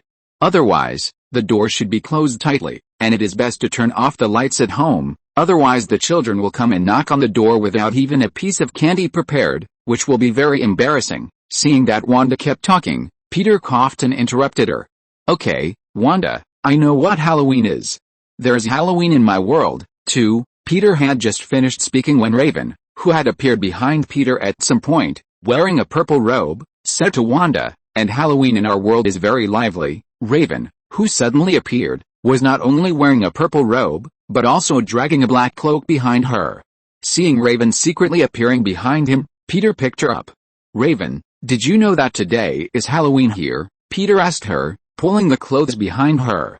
Raven's eyes rolled around and she shook her head and said, No, I didn't know, Dad. Really? Raven immediately felt guilty when asked by Peter. Knock. Knock. Knock. It happened that the door of the manor was knocked at this time, and Raven immediately found a reason. Dad, I'll go open the door. Raven, who left Peter's arms, came down and immediately went forward to open the door. When she opened the door, she saw little boys standing outside asking for candy. 3 little boys shouted at her, trick or treat. Raven was stunned for a moment, not knowing how to respond. She didn't have any candy in her hand. Raven was at a loss, and Loki came over to help his sister out. Hey, although I want to give you some, I don't have any candy either. How about I do a magic trick for you? Loki said as he stretched out his hand and pierced through the candy bags of the boys wearing pumpkin masks and holding lanterns. The 3 little boys were stunned by the scene in front of them. How is it? Isn't this little trick good? Loki said as he stretched out his hand from the other boy's candy bag. How did you do it? The leading boy asked stutteringly. It's a secret. Loki shrugged his shoulders and said. After the 3 little boys left, Raven thanked Loki for helping her out. Thank you, brother, you're welcome. By the way, Raven, happy Halloween. Loki bent down and stretched out his hand. In his palm, several colorful candies appeared. Raven was immediately stunned. She looked at the boys who left. Raven strongly suspected that Loki had reached into the candy bag and stole it. Her lips moved, wanting to say that such behavior was wrong. But when she thought that Loki did it for her, she swallowed her words. She took a look at the colorful candies and grabbed the candies in her hand. Thank you, brother. Then Raven ran towards Peter at a speed that Loki could not imagine. Dad, I got the candies for you, Loki. Loki felt that his heart was seriously hurt. He raised his head, tidied his clothes, and adjusted his mood again. He looked at the Stark building in the distance. Halloween tonight is suitable for carrying out his plan. Tony Stark has so many collections, especially his suit of armor. It would be nice to get a few sets to give to his father as a gift. After all, his father gave him a precious birthday gift before, and he also wanted to show some filial piety. He made up his mind and greeted Peter, saying that he wanted to go to the street to see the Halloween parade. New York in the Marvel world also holds a Halloween parade. Every Halloween night, tens of thousands of people dress up as monsters and take to the streets of New York. Starting at 8 p.m., they parade from the intersection of 6th Avenue and Spring Street to 23rd Street, which takes about 2 hours. Seeing that Loki wanted to go on the parade, Raven also wanted to go. As a result, Loki refused, saying, "Raven is so young, she should go to ask for candy, my heart is mature enough." When saying this, Raven glanced at Wanda, "So I won't do such childish things, unless Dad takes me to ask for candy." "Didn't you say you are mature?" Peter asked her doubtfully. "Will I go with you?" Raven sighed and pretended to be mature and said, "Dad, you won't understand. No matter how mature a child is, he is still a child in front of his parents." Peter, he found that his daughter was becoming more and more routine. Chapter 409 The Scarlet Witch is Born. "This is the farm I gave you." Although she said that her soul was mature, Raven still went to ask for candy with a lantern. Star-Lord, Zoo, and Clark went to watch the Halloween parade. In the whole manor, only Wanda and Peter were left. "Don't you want to go out and take a look? Thanos may not attack at this time, so there is no need to be nervous," Peter said to Wanda, who was standing next to him. "I didn't prepare any clothes," Wanda said a little embarrassedly. People in the Halloween parade would prepare the ghost clothes they wanted to imitate, but Wanda herself did not prepare any. Actually, Wanda hesitated for a moment, looking at the brightly lit night outside, and said to Peter, "Actually, sir, the Halloween in my memory is the happiest day." Wanda fell into memories and said to Peter, "Actually, at the end of September, we started to go to the farm to buy pumpkins and put them in the front yard. Some even carved pumpkin lanterns. Parents were busy choosing ghost costumes for the Halloween masquerade for their children. They tried them on and changed the ones they didn't like. They also arranged to visit haunted attractions and watch ghost movies. The older children went to school to participate in the Halloween costume parties held in advance. Then, we looked forward to the last night of October every day. My brother and I ran around with baskets and asked for candy from house to house. After all, children could play pranks and threaten adults, which was really fun. In fact, it was a bumper harvest of candy. The candy we got for Halloween could not be eaten up in a year. I still remember that on Halloween night, my father said to my brother and me, "Happy Nightmare." We were both startled out of the blue. Wanda's eyes showed sadness. "That was the last happiness I remember, and then it was a nightmare." She recalled the human experiments she had experienced at the Hydra research base. "Dad is right. All my brother and I can do is to gain a little bit of insignificant happiness in nightmares." Wanda's eyes were slightly red when she said this. Peter was silent for a moment, and he stretched out his hand and gently placed it on Wanda's shoulder. "Sir, do you think I'm a bad person?" Wanda raised her head and suddenly asked Peter. She has always felt guilty in her heart. Wanda was born in Sokovia, an Eastern European country. When her family was having dinner one day when she was 10 years old, a bomb with the name of Stark Industries destroyed their apartment building, indirectly killing the parents, and both of them became orphans. This traumatic experience made Wanda and Quicksilver have a great hatred for the United States. For this reason, the two voluntarily joined the human experiments supervised by Hydra led by Wolfgang von Strucker to gain superpowers. During the Ultron War, she and Quicksilver stood on the opposite side of the Avengers. Later, after knowing Ultron's ambitions, she chose to stand with the Avengers. Bad person? Why do you ask? Peter was stunned for a moment, shook his head and said to her, "No, you are not a bad person, Wanda. I have done bad things before, and according to the future predicted by the three goddesses of Norn, I may have become a bad person." Wanda looked at Peter with a bad mood. "I am afraid that the nightmare will happen again. I am afraid that I will hurt you, sir. My nightmares always torture me and make me see some bad things happening." "No, you won't. You have become someone your parents are proud of, Wanda." Peter shook his head and comforted her. "The nightmares of the past are now memories, and the future will definitely not be nightmares." Peter paused, and said to her, I can tell you another secret, Wanda, that is I am the sleeping man. Sleeping man. Wanda was instantly stunned by Peter's words. Yes, seeing the dreams of countless people can also change the dreams of countless people. If you are afraid of nightmares, I can transform it so that you can really gain happiness in nightmares. Listening to Peter's words, Wanda blinked. Really?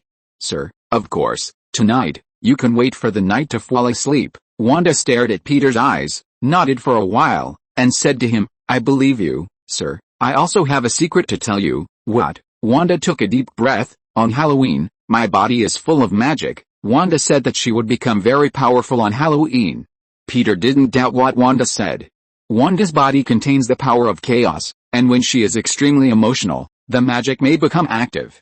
After a moment of silence, Peter suddenly remembered Wanda's superhero uniform that he saw in his previous life, and said to her, Wanda, if you are worried about not having a uniform in the Halloween parade, I have a set here. Do you want to try it? Wanda was slightly stunned. Yes, sir. Is this Mr. Peter wanting to give her a uniform?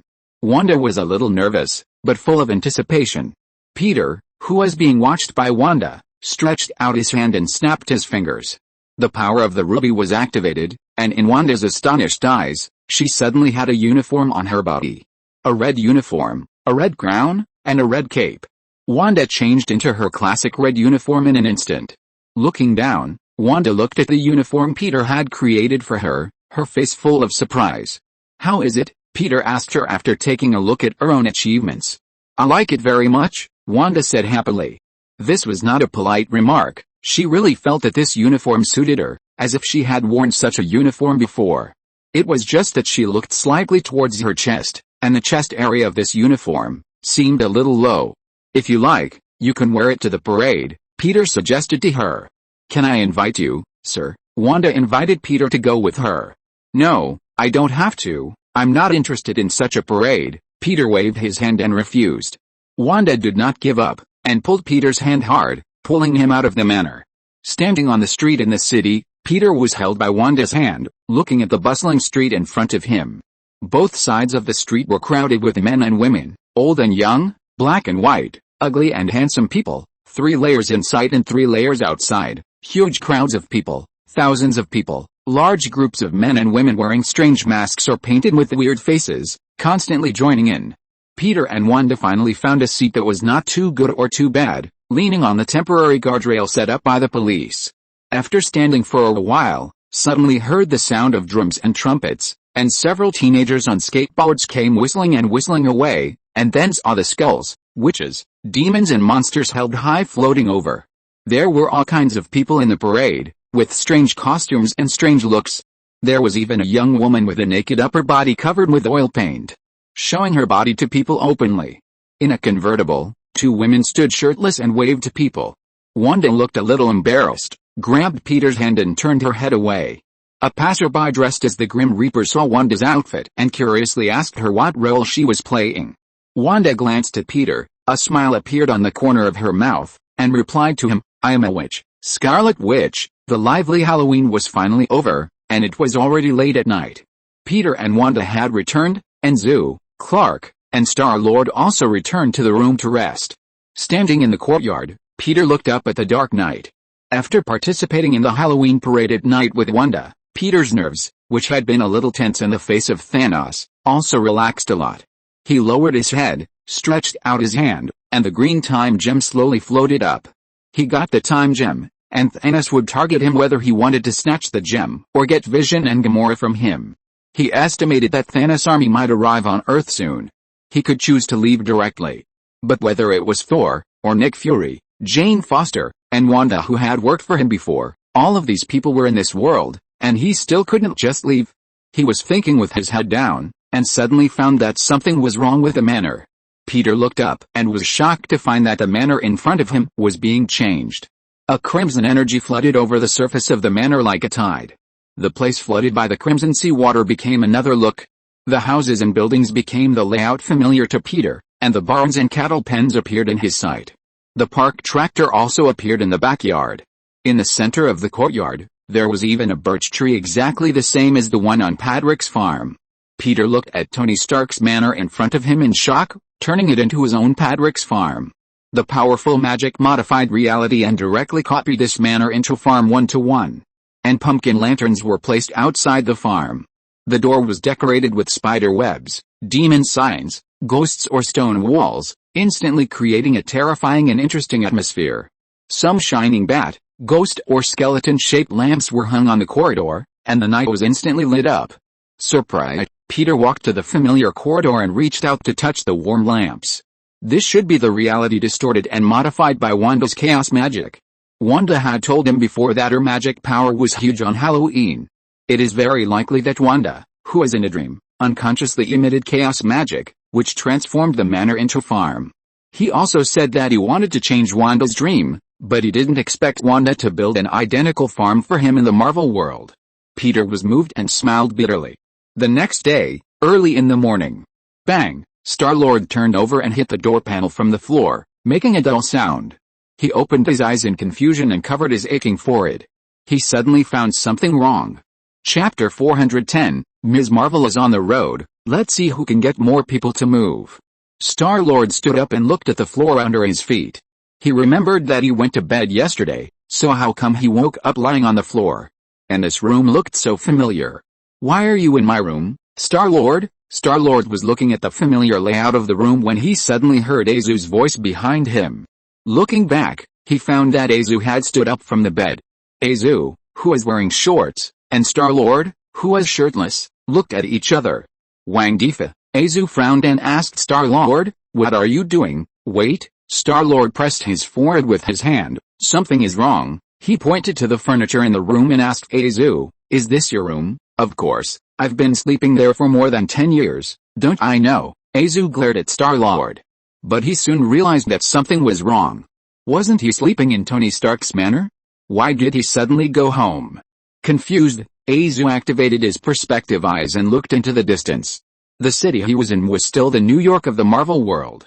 But the manor where he lived seemed to have turned into his own farm. How is this possible? Azu murmured.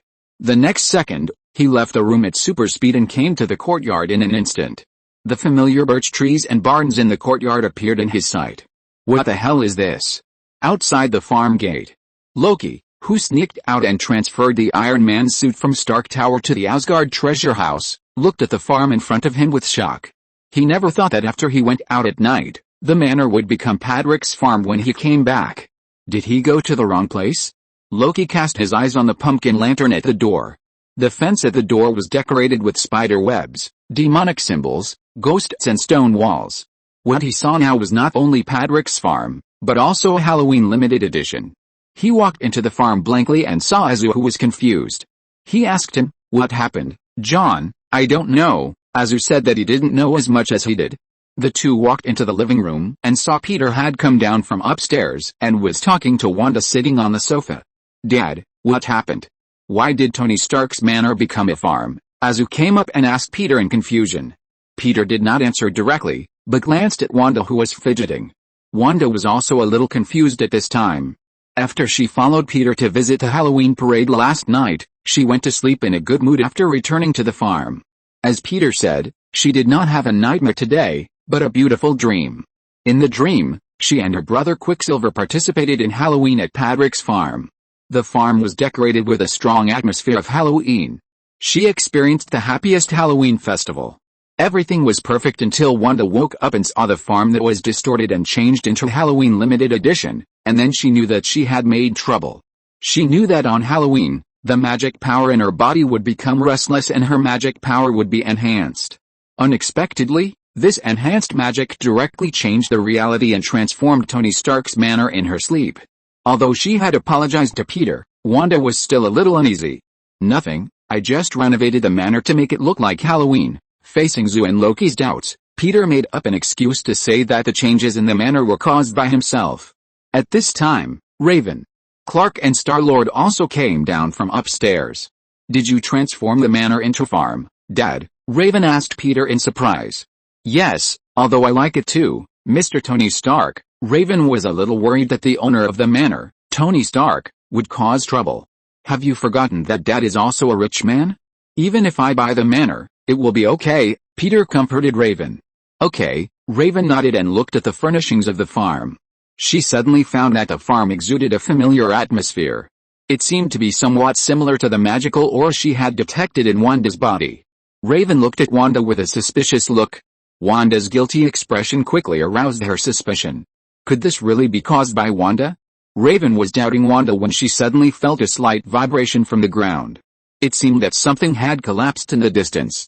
The vibration and roar of the collapse was faintly heard by everyone. At the same time, Iron Man Tony Stark had just rushed to the building from home. Dealing with Peter and Doctor Strange yesterday had exhausted him. But the ending was good, and the last time stone fell into Peter's hands. He believed that Peter could protect the time stone.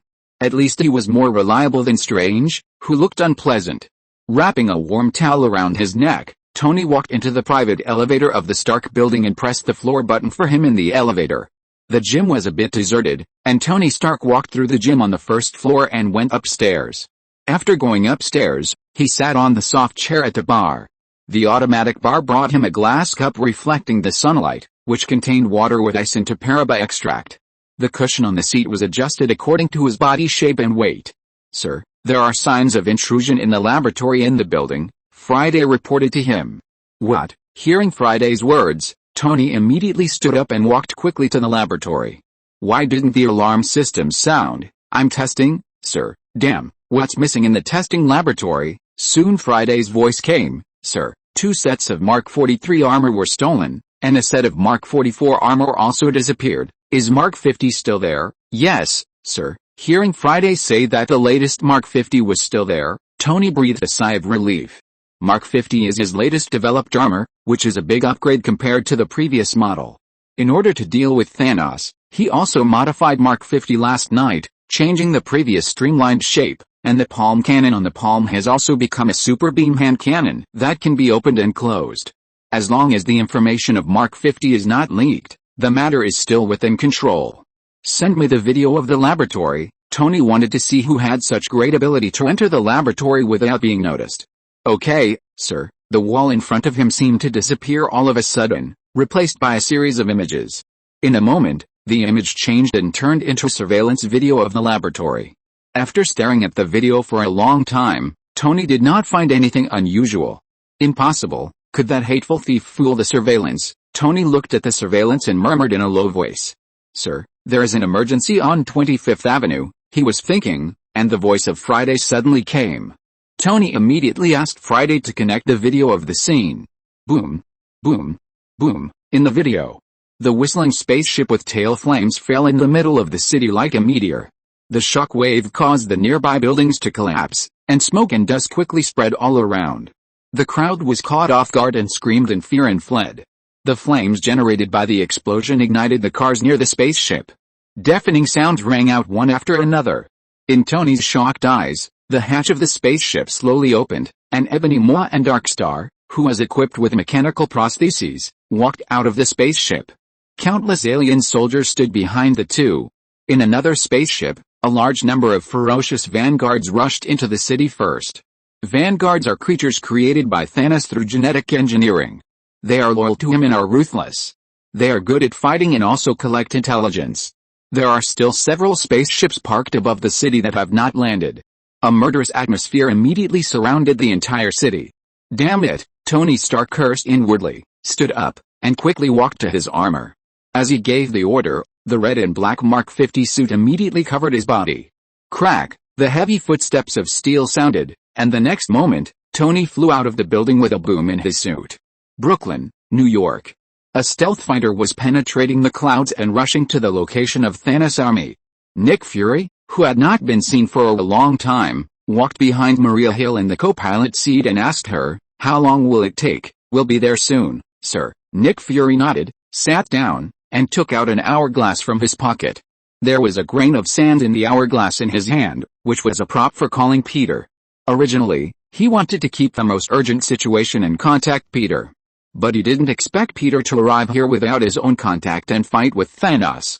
This made Nick Fury wonder if Peter had planted other people here. Otherwise, how could this guy know the situation in this world? After a while, he shook his head and cast his eyes on another item in his hand, a beeper. He had used the beeper to summon the lady who had been roaming in outer space, Ms. Marvel. I don't know if the other party can arrive in time to stop Thanos. If we rely on Peter alone, it will not be enough. Although SHIELD has been disbanded, because of Peter's reminder before, Nick Fury made a lot of preparations in advance, retained most of SHIELD's information, and took some agents underground. Using the intelligence network in New York, he already knew how much of a threat Thanos was to the Earth. Fuck, Peter, his sons, plus Ms. Marvel, the Avengers, can't these deal with Thanos? Chapter 411, Azu Who Steals Heads. When Nick Fury and his team arrived in New York, Captain America and his team were also rushing to the battlefield.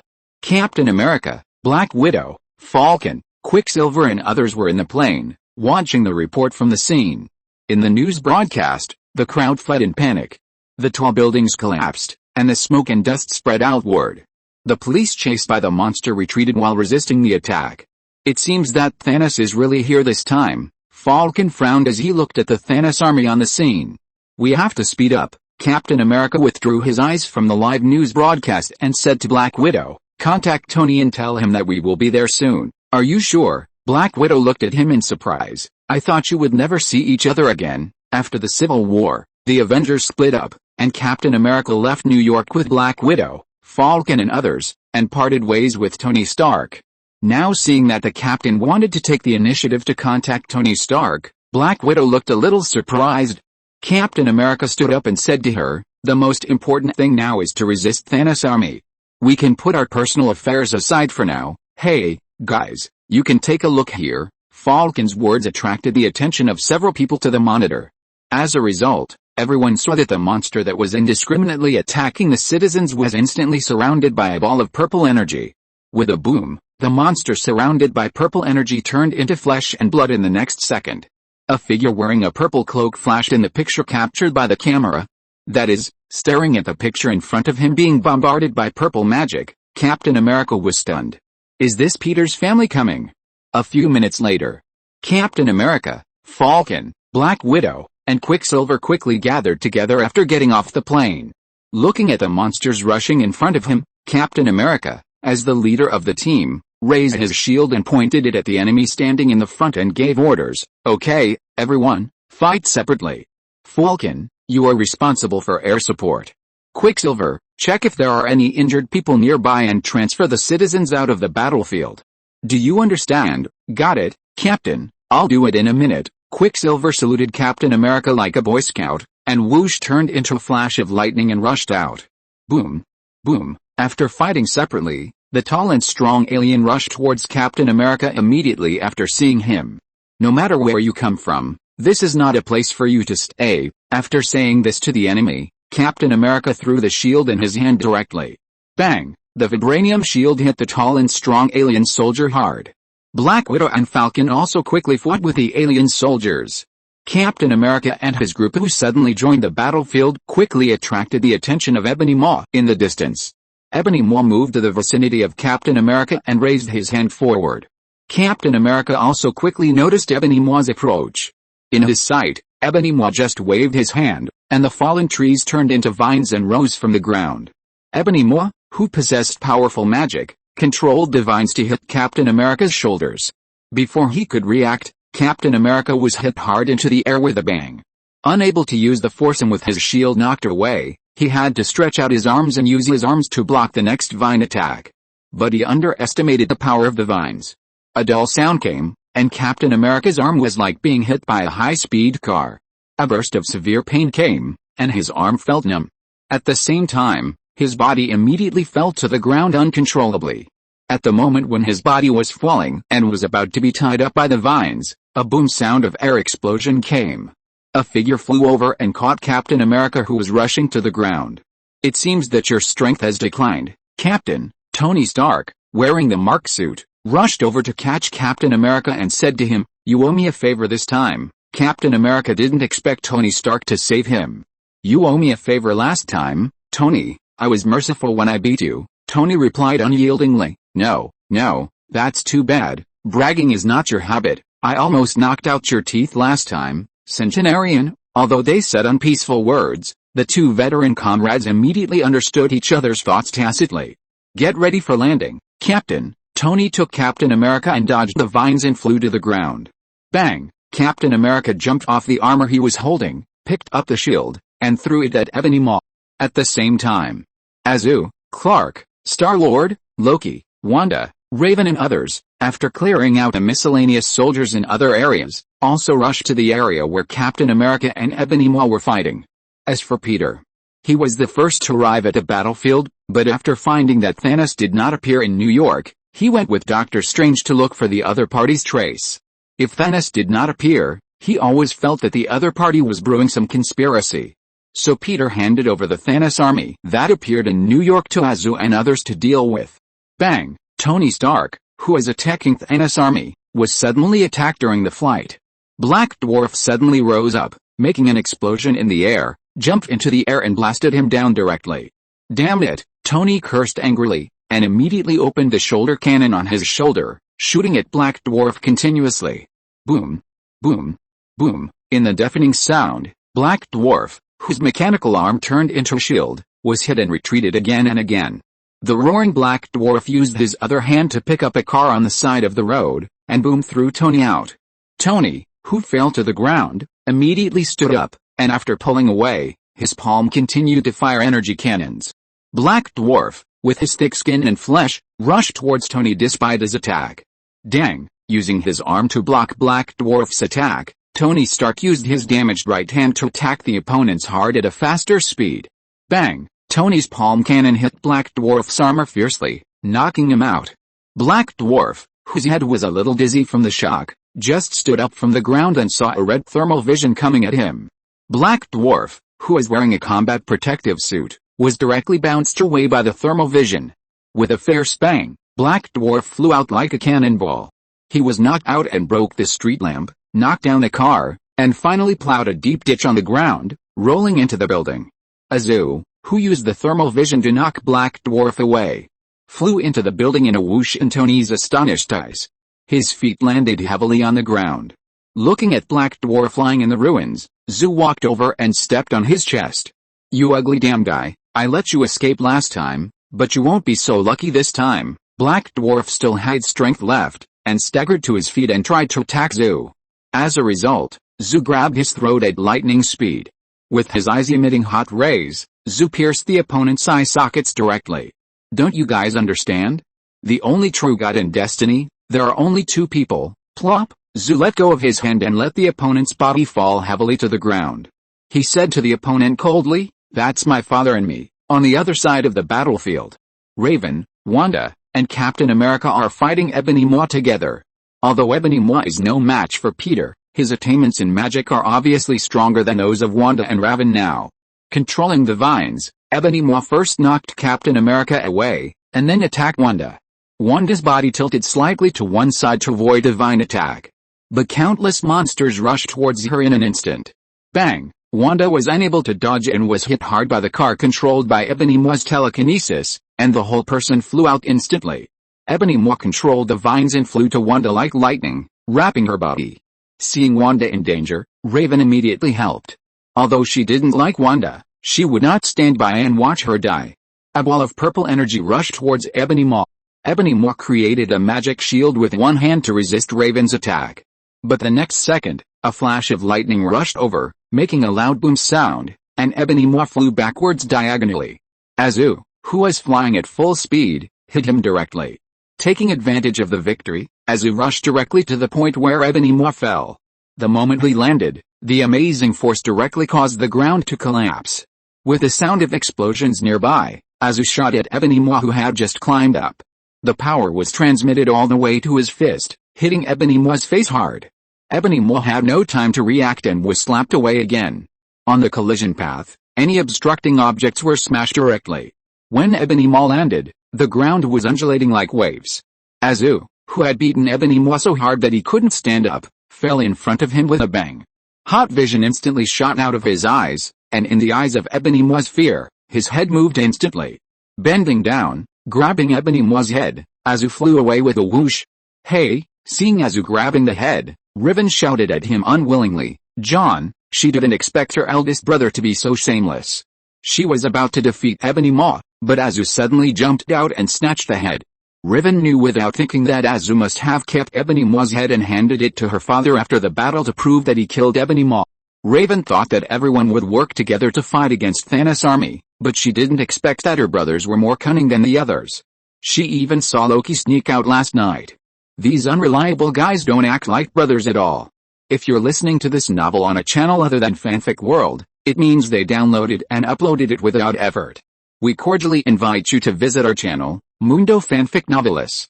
There you'll find the original version of this story and you can explore many other novels of various genres. We're waiting for you to immerse yourself in a world of incredible novels. Chapter 412, How Much Is Space Worth? My granddaughter is invincible. San Francisco. Ant-Man Scott Lang was looking at Thanos in front of him in shock. Scott Lang was originally an electronics expert who was imprisoned for robbery, but he studied hard in prison. After he came out, he joined Stark Industries and designed an alarm device for the Avengers headquarters. Later, in order to raise surgery fees for his daughter Kathy, who had a weak heart, he sneaked into the residence of the first-generation Ant-Man Hank Pym and stole the Ant-Man uniform and the particle that reduced the equation. Originally, he wanted to kidnap a doctor, but he accidentally saved someone. After that, he surrendered to Hank. Hank forgave him when he learned that he saved his daughter, and gave him Ant-Man equipment and other things, hoping that he would do good deeds. In the laboratory, Ant-Man looked at Dr. Hank, who was lying on the ground, holding his chest and breathing slightly, and then looked at Thanos. "Who are you?" Ant-Man asked Thanos in surprise. At the same time, he touched the fire axe at hand. At this time, Ant-Man was not wearing any equipment, so he was ready to solve the opponent by sneak attack. "I am." Before Thanos could finish his words, Ant-Man grabbed the fire axe at hand and chopped at Thanos fiercely. Buzz! An invisible force appeared, and the small fire axe that Ant-Man was holding in one hand was blocked. No matter how hard Ant-Man tried, he could not move forward an inch. "Your intention is too obvious. Maybe next time, you should hide your emotions." Thanos shook his head and activated the power of the Reality Stone on the Infinity Gauntlet. Ant-Man's fire axe instantly turned into a balloon hammer. Then, in Ant-Man's stunned eyes, a portal opened and Thanos turned and walked into the portal. It was not until the portal completely disappeared that Ant-Man reacted. He hurried to Dr. Pym Hank, who was leaning on the laboratory table. "Are you okay, Doctor?" Ant-Man helped Dr. Hank up. "Not very good." He took all the Pym particles. Pym Hank covered his chest and said with a slight breath. Ant-Man was about to check for the doctor when a rotating yellow light circle opened and Peter and Strange appeared on the scene. After Peter discovered that Thanos' aura appeared nearby, he immediately rushed here.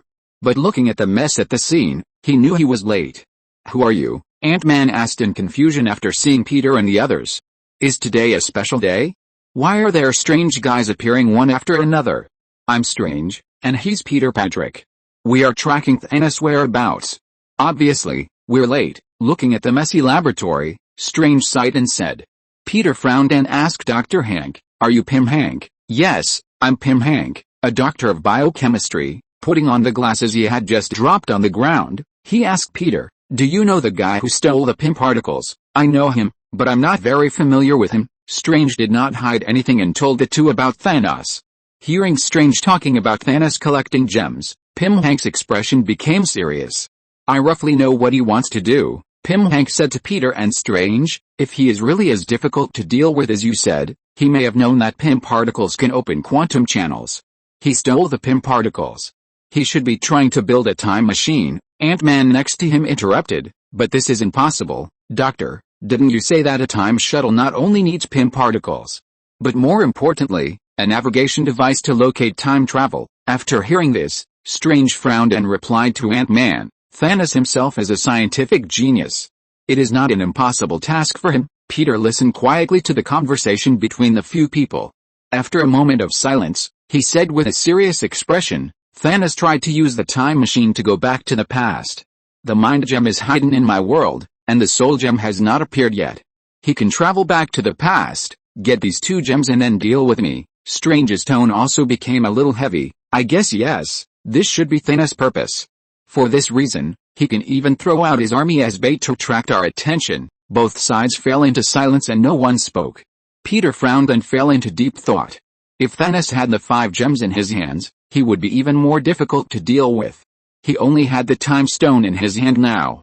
He estimated that Thanos used the time machine to go back to the past in order to get the Soul Stone and the Mind Stone. In the past timeline, the Time Stone had been kept by the Ancient One.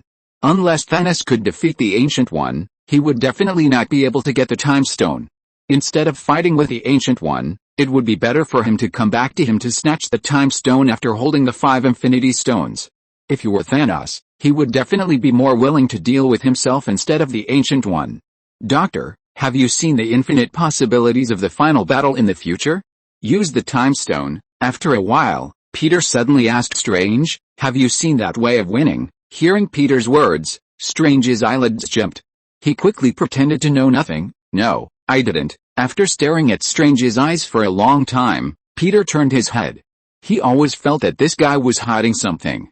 After a while, Peter looked at the mess in the laboratory and stretched out his fingers.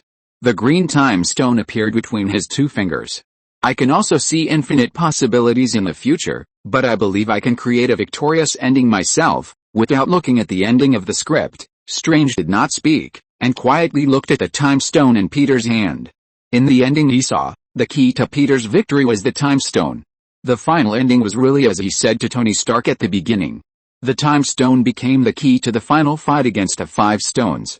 A few minutes later, Peter, Strange, and Ant-Man. When Ant-Man heard that Thanos was going to destroy half of the people, he chose to fight Thanos together in order to prevent his daughter from being affected, appeared on the battlefield in New York. At this time, Thanos had gradually evacuated his troops from the Earth because of the PIM particles. With a space stone, he could transfer his troops at will. Dad, seeing Peter appear on the battlefield, Raven immediately ran to his side. Are you alright? Peter touched Raven's hair and asked the others. It's okay, Dad. Raven took off her cloak. They can't hurt me with their strength. Bang! Peter was talking to Raven and Clark when Zoo fell from the sky. Under the gaze of everyone, Zoo walked up and said to Peter, Dad, I did it. I killed Ebony Maw and Black Dwarf for you. Zoo approached Peter and added in a low voice, I put their heads in a secret place. If you don't believe me, I can take you to see them, Peter. He didn't expect Zoo to really kill Ebony Maw and Black Dwarf. And Zoo considered that if he took out the heads and put them directly on the ground, it would be a bit bloody, so he hid them intimately. It seems that Zoo, this naughty child, has grown up. Peter reached out and patted Zoo's shoulder. Well done, John. Do you want any reward? No, I don't want any reward, Dad, Zoo said sincerely. I just hope I can help you. Yeah, you helped a lot this time, John. No, it's not just me, Dad. Here, all the people fighting here, Iron Man, Clark, Captain America, and Raven, Wanda, all the people fighting, they are the real heroes. Zoo seemed to be speaking from his heart to Peter. Raven, Clark, Star-Lord, and Loki beside him were all numb. Especially Raven, she didn't expect her big brother to be so good at acting. It was obviously him who grabbed the head just now, right? How come it seems like he's the only one working now? Raven suddenly had a deep understanding of Zoo's dark side. Hey, Peter, Nick Fury, who had not been seen for a long time, walked towards him with Hill. Long time no see, Peter, long time no see. Director Fury, you have done a lot of work on the farm. Peter moved his eyebrows and shook hands with the other party. I will return to the farm when I retire, but before that, we have to solve the current situation. Nick Fury asked Peter, do you have any idea about what will happen next? No, Peter shook his head and said, I just know that it's not the worst yet. Peter already had a general idea about how to fight against a possible 5-gem Thanos. As for what idea? Let's get someone first. Get granddaughter Leela first. As for whether it would be embarrassing to ask granddaughter to support him, Peter didn't care at this time. What's the use of face? Should granddaughter help grandfather? Half a month later. New York. Tony Stark Manor has become Padrick Farm. The farm now gathers almost all members of the Avengers and many superhumans. Peter's farm in another world has become a temporary base to fight Thanos. Black Panther, Wasp, Winter Soldier, Hawkeye, War Machine and other heroes who have not appeared for a long time have also gathered here. Has your godfather not come back yet? Clark, Nick Fury, who was sitting on the sofa in the corner, asked Clark. No, the godfather said he needs to take care of something, then we'd better pray that Thanos doesn't come at this time. Nick Fury shook his head and said. As soon as he finished speaking, the ground shook slightly. A space column descended in the distance, and the piercing alarm system began to sound, as if something had been teleported into the farm. Fuck. Chapter 413 Speedy Rescue. Leela appears. Quantum fluctuations break the Planck scale and then trigger the German effect. Is that what you want to talk about? Tony Stark asked Ant-Man in a room on the second floor. Dr. Banner sat aside and listened to the two discussing time machines and time travel. Ant-Man faced the capitalist whom he used to look up to, and said nervously, "Yes, I heard Dr. Hank mention it." Tony poured a glass of water and handed it to Ant-Man. "But once you enter the quantum realm, you can't come back. Thanos wants to use Pym particles to invent a time machine, enter the quantum realm, and then come out at different points in time, but the only problem is that he can't go back, let alone accurately locate different times. This is a daydream. Thanos can't do it. Do you know about time hijacking? It's very likely that he is trapped in the past, forever, and maybe he can handle it himself without us doing anything." Ant-Man took the water and said what he thought, as long as he abides by the rules of time travel, such as not meeting his past self and not betting on any sports games. Seeing Ant-Man chattering, Tony Stark reached out to stop him. "Hey, that's enough, Scott. Do you think time travel is as simple as you think? Just watch Back to the Past a few times and you'll be fine," he said to Ant-Man. "Of course not, because Back to the Past is pure bullshit. Quantum physics is not like that." Ant-Man was smart enough to shut up after being sneered at by Tony. Banner, who was standing next to him, looked at Tony, who was stubborn, and exposed him directly. "Don't be like that, Tony. I know you have seen how to succeed. You must know that the theory of the time machine going back to the past is feasible. You have even solved these theoretical problems in private, but you just don't want to admit it." Tony Stark was stunned for a moment after being exposed by Banner. "Why don't I want to admit it?" "Because you are afraid. You are afraid that Thanos will really do it. That means even Peter Padrick can't stop him, right?" Tony fell silent after listening to Banner's words. "Pepper is pregnant." After a while, Tony Stark said to Banner and Ant-Man, "Oh, I should congratulate you." Banner didn't expect to hear such sudden news. "I promised to give her a wedding she will remember. I also wanted daughter. If we fail, I may lose them. It's a 50% chance for anyone, but once it happens to Pepper, it's 100% chances. That's unbearable for me," Tony Stark said to the two with a complicated expression. "I have reasons why I can't fail. I know that feeling. I have a daughter named Kathy. I can't imagine losing her. Will I go crazy?" Ant-Man stood up and tried to comfort Tony in his own way. "Okay, I'm not as fragile as you think." Tony stood up, clapped his hands and said to the two, "Let's go. We have to work. Banner, help me test my latest armor. I added some new functions to it." As he said, he was about to go outside, but before he took 2 steps, he was shaken by the sudden vibration and almost fell to the ground. Ant-Man quickly supported him. After standing firm, Tony looked outside. A column of energy descended outside the manor, accompanied by a strong breath. Thunder roared, and dark clouds began to cover the entire farm. Oops, outside the farm. Everyone who heard the sound rushed here. Clark, Azu, Raven, Wanda, Star-Lord and Loki, as well as the Avengers, stood outside the door, looking at Thanos, who came alone. Thanos sat on a stone pillar outside the farm gate, wearing the Infinity Gauntlet on his left hand. In front of him, there was a huge double-edged knife flashing with cold light. Tony looked at the Infinity Gauntlet on Thanos' hand and found that the Infinity Stones on the other's gauntlet had changed from 3 to 5. It seems that this guy has used the time machine to return to the past timeline and successfully obtained the Soul Stone and the Mind Stone. "No matter what the outcome is, you will still face me in the end." Thanos slowly stood up after seeing everyone appear. "I always thought you would give up, but you still stood up. I admire your courage, but it's just a useless struggle." Taking out the double-edged knife stuck in the ground, Thanos looked at everyone and asked, "Where is Peter Padrick?" No one answered. "Very good, as long as you are all killed, he will show up." "You can't do that." Strange condensed a small magic shield with his hands and aimed it at Thanos. Azu, who was in a bad mood, activated his super speed and rushed towards Thanos first. Bang! Azu's lightning-fast fist just entered the range in front of Thanos and was grabbed by one of his hands. Thanos grabbed Azu's fist and easily pressed it down. Azu, gritting his teeth, struggled to resist Thanos' power. "Compared with your father, you are nothing." Thanos threw Azu out. Bang! A huge sound shook the sky, and Zoo's body was smashed into the ground. The soil and bricks on the ground were shaken to burst into the sky, and then fell clattering, as if a huge rainstorm had fallen. Zoo, who fell to the ground, felt a burning pain in his back. Seeing Zoo being knocked away, Clark, Star-Lord and Loki also rushed up together.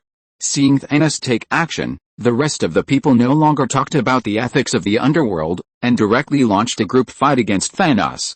Clark, who was in the front, stepped forward and punched Thanos in the chest. Thanos was hit by Clark and took a step back.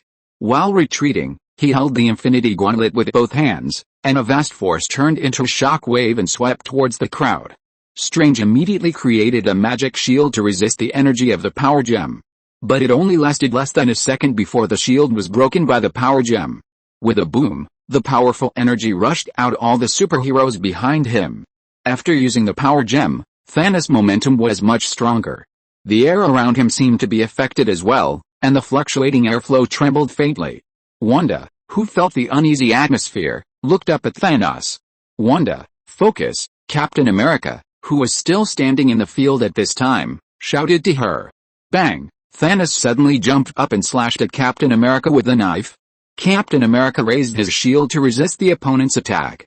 With a clang, the shield made of vibranium was instantly cut in half, and Captain America was hit and slid back several meters. After repelling Captain America, Thanos knocked down Clark, who tried to get close with a backhand punch. He raised the double-edged sword and slashed at Clark, who fell to the ground. Clang! The next moment, the double-edged sword swung by Thanos was tightly grasped by a powerful mechanical arm. Tony Stark, who flew over at the critical moment, wore an iron suit and blocked Thanos' attack. At the same time, the shoulder cannon on his shoulder continuously shot at Thanos. Boom! Boom! Boom! Thanos was bombarded by the shoulder cannon and kept retreating. Taking this opportunity, Star-Lord gathered the power of the gods in his hands and transformed it into a rope to tie up Thanos' hands. Raven also released black magic energy and continued to attack Thanos. The besieged Thanos calmly raised the Infinity Gauntlet in his left hand. The Mind Stone was activated, and Wanda, who is the most vulnerable mentally, was immediately hit. Her eyes became confused in an instant, and she gave up attacking Thanos and attacked Raven instead. With a bang, Raven, who was not paying attention for a moment, was knocked down by Wanda's magic energy. At the same time, the power of the Reality Stone was activated, and the rope made of the energy of the gods that bound Thanos' hands instantly turned into a ball of foam. Freeing his hands, Thanos' fist smashed Tony's heart armor with one blow. Crack! Tony Stark's latest battle suit was instantly broken into pieces. The fragments of the battle suit collapsed into the air, and Tony's heart twitched in an instant after being hit. The protection of the nano-armor absorbed most of the damage for him, so that he did not faint. Enduring the pain, Tony used the last of his strength to blast the opponent with an energy beam. Thanos dodged the attack, concentrated his strength on his fist, and swung it out fiercely. With a bang, Tony flew out directly. Snap! Thanos, who repelled Tony, took out the gem and released a burst of energy shock towards Azu and Clark, knocking them to the ground. Swoosh! The moment Thanos used the power gem, Spider-Man swung over on the spider silk and grabbed the Infinity Gauntlet with both hands. Facing Spider-Man, who rushed up to try to snatch the gauntlet, Thanos grabbed the opponent's neck and smashed it to the ground with a bang. Spider-Man groaned in pain and immediately spat out a mouthful of blood. Shit! Seeing Spider-Man vomiting blood after being beaten and lying on the ground unable to move, Tony couldn't help but curse in pain. In an instant, all the superheroes present were knocked down by Thanos. Thanos, panting slightly, looked at the superheroes lying on the ground and shook his head. I have conquered, tyrannized, and slaughtered for so many years, and these have never been mixed with any emotions, but now, you have successfully aroused my interest and made me start to enjoy this process. He raised his glove and activated the power of the space gem. An alien spaceship that covered the sky and the sun was teleported to the sky above the farm. I will wait for Peter Patrick again.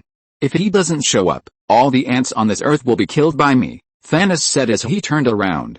However, before he finished speaking, a hot sight instantly hit Thanos' body and knocked him out. There was a whistling sound in the air, and a flash of lightning pierced the sky and flew towards the spaceship that covered the sky and the sun. The spaceship, feeling threatened, immediately opened fire, and the energy shock wave exploded in the air, and the explosion instantly swept the sky. Feeling the familiar breath, Raven, who was suppressed by Wanda, raised her head with difficulty and looked up. Friday, what happened? What are they firing at? Tony asked the smart butler in a hurry. Sir, someone is passing through the atmosphere. Is it Peter? No, not Mr. Peter. The energy fluctuations emitted by the other party have never appeared even on Mr. Peter. Chapter 414, Leela vs. Thanos, enemy or friend? Impossible. Tony Stark made an incredulous sound when he heard Friday say that the energy overflowing from the other party's body exceeded Peter's. Among the extraordinary people he knew, he had never seen one with an energy limit exceeding Peter's. Wait, what is that? Tony Stark soon found a person coming from outer space, holding a satellite in his hand. The person dodged the energy attack of the spacecraft, and fiercely blasted the satellite caught from space towards the huge spacecraft. Boom, the satellite hit the spacecraft heavily, making a deafening sound. The explosion flames produced by the spacecraft burst in the sky, and the dazzling light curtain shone into everyone's eyes. Black Widow on the side staggered to her feet and looked at the blue-black lightning in the sky. Covering her chest, she asked Dr. Banner next to her in disbelief, "What is this?" The Hulk in Dr. Banner's body had not yet appeared. At this time, he was wearing the anti-Hulk armor that Tony had used to deal with him. He was also confused. I don't know, maybe it's Superman. On the other side, Loki, who was far away from the battlefield and not much injured, looked up at the sky with astonishment. Did my father really summon Leela? Leela, with short black hair and blue eyes, had a red cloak fluttering behind her and the S logo on her chest shining. After using a satellite to bombard Thanos' spaceship, Leela's body turned into a stream of light and directly hit the spaceship, like a sharp sword, and pierced into the spaceship with a boom. The booming explosion sounded continuously, accompanied by dazzling explosions and deafening sounds, and the spaceship began to disintegrate under her impact. In the shocked eyes of everyone on the farm, Leela turned into a stream of light and rushed straight into the spaceship. Everything that stood in her way was destroyed instantly. Oh my god, War Machine immediately struggled to stand up as he watched the spaceship that was wailing disintegrate and fall under the impact of Lyra. If the entire spaceship falls, the farm will be razed to the ground. Just as the Avengers stood up and prepared to escape, Lyra, who destroyed the spaceship, flew to the vicinity of the falling spaceship with a boom, and her eyes emitted a powerful red laser energy, which smashed the largest spaceship body into pieces. Along with the falling spaceship fragments and the sound that shook the sky, everyone on the ground was shocked by Lyra's behavior. Very good, we have a great savior, Tony Stark panted and complained. Just hope that this woman is not an enemy, otherwise we are completely finished. Lyra, who smashed the main body of the spaceship, drew a U-shaped bend in the air and fell to the ground with a bang in the air. With a boom, Lyra, who stepped on the ground with both feet, slowly raised her head in the astonished eyes of everyone. The delicate and heroic facial features, as well as the mysterious aura emanating from her body, made Thanos frown. Leela looked at Thanos with a sharp look in her eyes and asked him, "Are you Thanos?" "I am Thanos. Who are you?" Thanos looked at Leela warily. He could feel the threat she brought to him. It was the same breath as Peter Patrick, which made him feel dangerous. "I am Leela, Peter Patrick's granddaughter, and the one who will end you, Zizzy." As soon as the voice fell, Leela's eyes emitted a red laser with a destructive breath.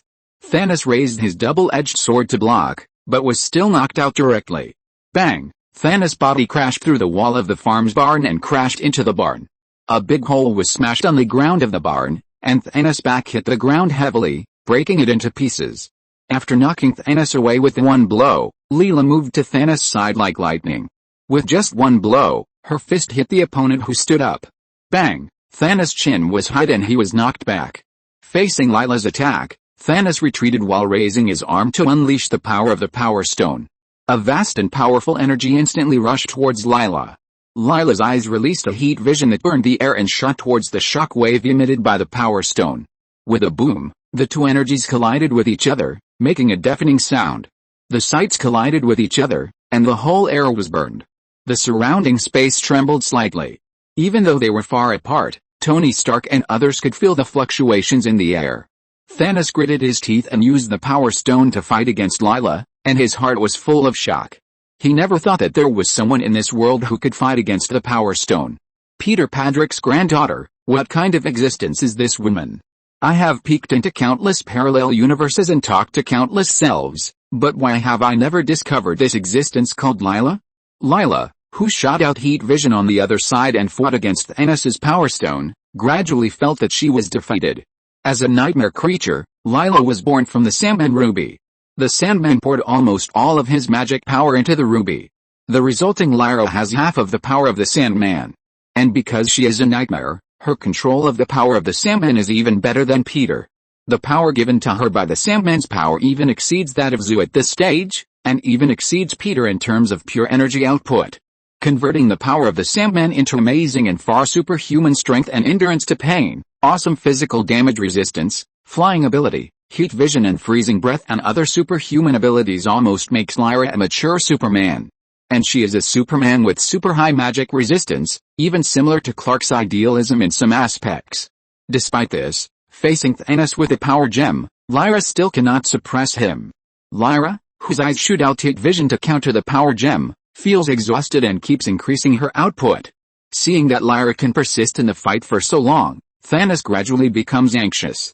With a gritted tooth, he digs out a mind gem from the Infinity Gem. The power of the Mind Stone was activated, and along with the fluctuations in the air, Lyra instantly felt her spirit being affected for a moment. With a boom, the balance of power was broken. Lyra was instantly knocked out by the energy of the Power Stone and fell heavily to the ground. Thanos, who was panting slightly, looked at Lyra who was knocked away and slowly put down his left hand. Frequent use of the Infinity Stones also caused some damage to his body.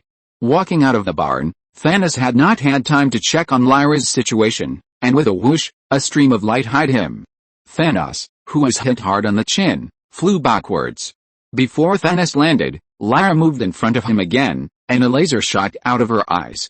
Thanos dodged, and the beam passed by his body and hit a wall in front of the two. Boom, then Lyra's fist exploded and blasted out, and Thanos' chest was hit hard and fell backwards. Lyra, who knocked Thanos down, did not stop, and opened her mouth to spit out cold air at him. The ice storm immediately swept the entire space. Thanos' body was gradually frozen by his icy breath. After freezing Thanos' body, Lyra exhaled. Panting slightly, regardless of the pain in her body, she walked towards Thanos and tried to take off the Infinity Gauntlet in his hand. According to Grandpa, these should be the Infinity Stones. On the other side, seeing Lyra spit out icy breath to freeze Thanos, everyone in the Avengers was dumbfounded. Is this girl who claims to be Peter's granddaughter so strong? She defeated Thanos with her own strength? I must be dreaming. Spider-Man staggered to his feet, looked at the frozen Thanos, swallowed and whispered. Mr. Patrick, who is called Peter like himself, are all his offspring monsters? He originally thought that Clark, Azu, and Robin were strong enough, but he didn't expect that there was an even more powerful granddaughter. How old is Mr. Patrick? Spider-Man has begun to doubt Peter's age, whether he is hundreds or thousands of years old. Crack, Lyra reached out and touched Thanos' frozen Infinity Gauntlet, but in an instant the gauntlet turned into nothingness and disappeared in her hand. Lyra was shocked and immediately turned around when she realized something was wrong. Bang! A powerful energy hit Lyra's body. The Power Stone became even more powerful after being amplified by the other 4 Infinity Stones, and the energy that burst out pushed Lyra's body forward. Boom! A deep gully was created on the ground, and Lyra's body plowed the ground and rushed forward. Everything along the way was destroyed by her, and finally rushed directly into the ground. The overwhelming and incomparable energy burst out with dazzling light, pushing Lyra's body deep into the ground. The entire ground was shaken by the impact, and the boom sound shook the air. You will never understand how powerful I am after mastering the 5 gems. While using the power gem to try to blast Lyra into the ground, Thanos said to Lyra, although your power exceeds my expectations, you don't know what the ultimate power of this universe is. I have conversations with countless parallel universes. They tell me how to succeed and fail, they tell me how to use the Infinity Gems to the greatest extent. Thanos said, his eyes became cold. You and your parent Peter Patrick should understand, I am destiny, invincible. That's not necessarily true. A voice suddenly sounded behind Thanos, and then a bolt of lightning suddenly struck him. Thanos immediately stopped using the Infinity Gauntlet and turned around. As a result, he saw Thor holding a battle axe surrounded by lightning and slashing at him.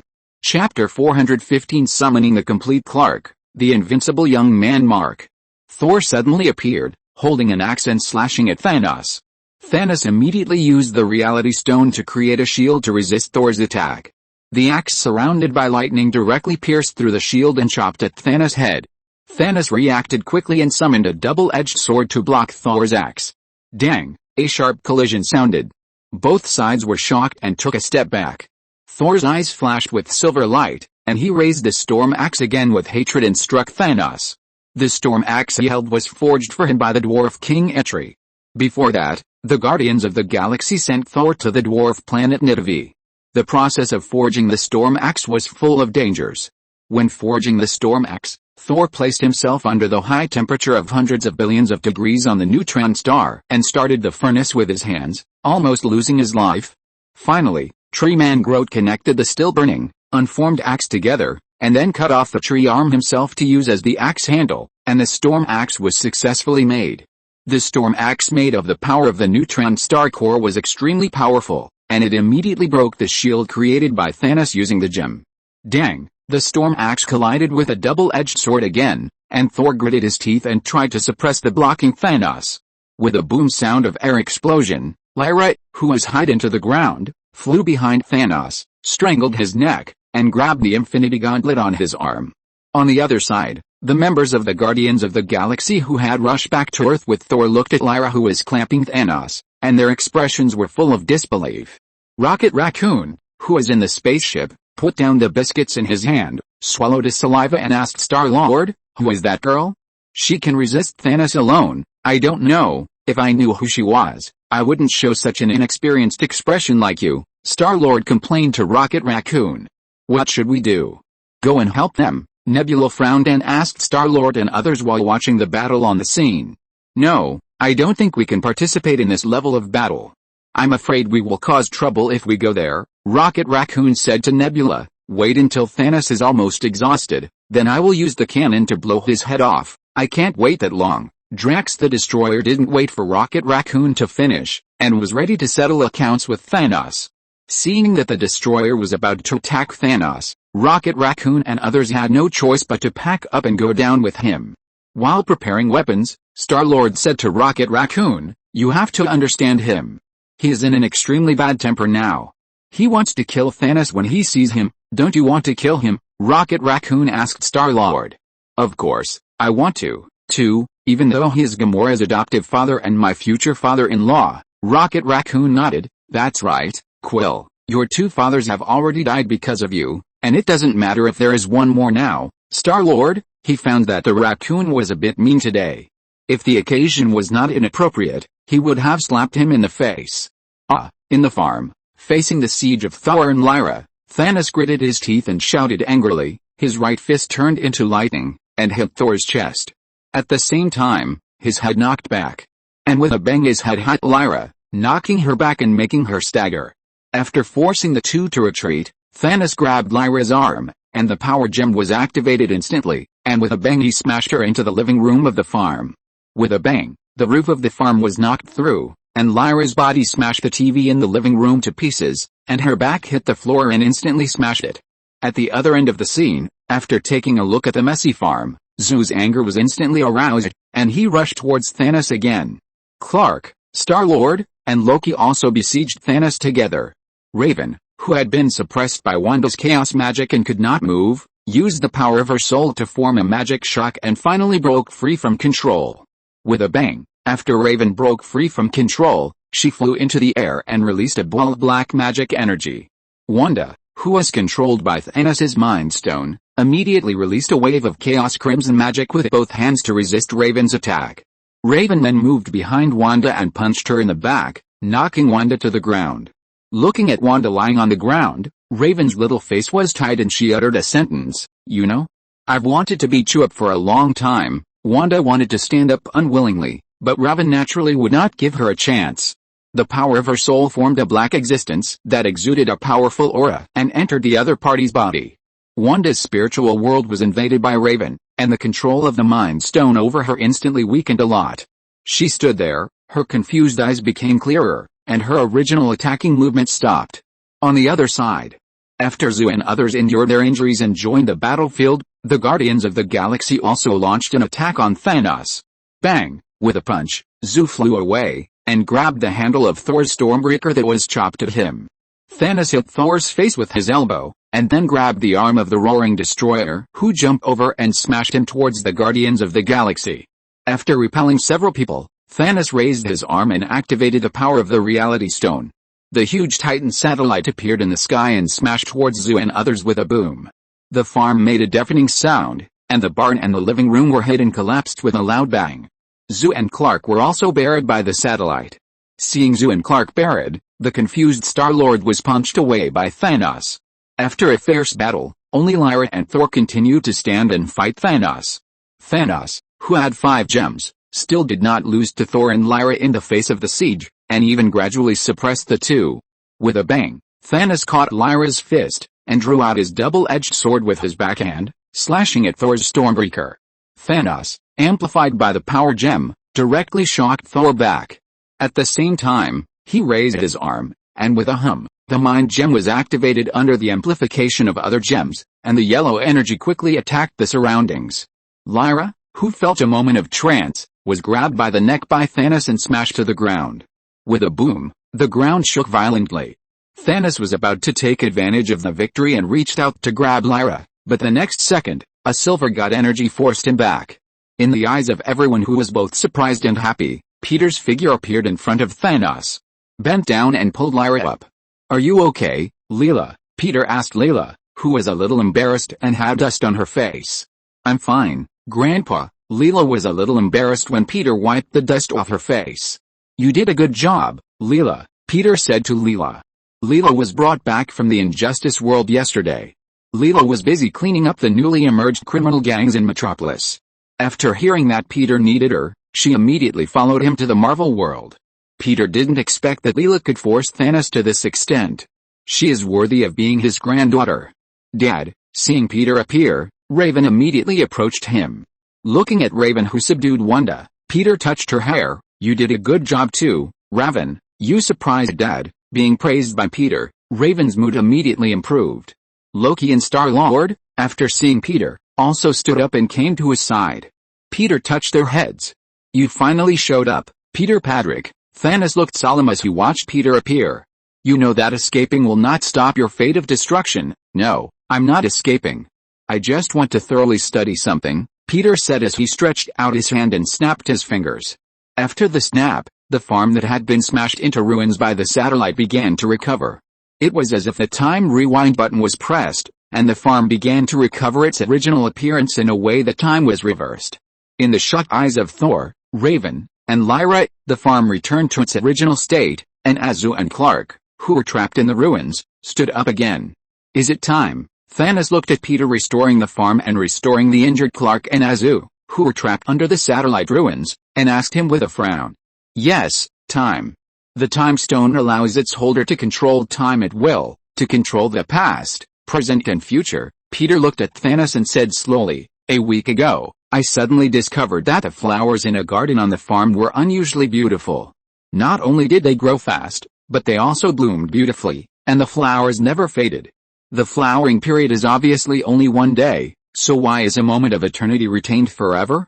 Do you know why?" Thanos looked at Peter's face, shook his head and said, "No, the reason they are eternally suspended is because time was frozen when they reached the peak of their beauty." Peter cast his gaze at the warm violets blooming on the farm, and said, "It is my subconscious that exerts its power through the time stone. The flowers are always beautiful, and the plants grow according to my wishes. Botany has never achieved such glory, don't you think, Thanos?" Without waiting for Thanos to answer, Peter continued, "Later, I tried to master this power in the subconscious.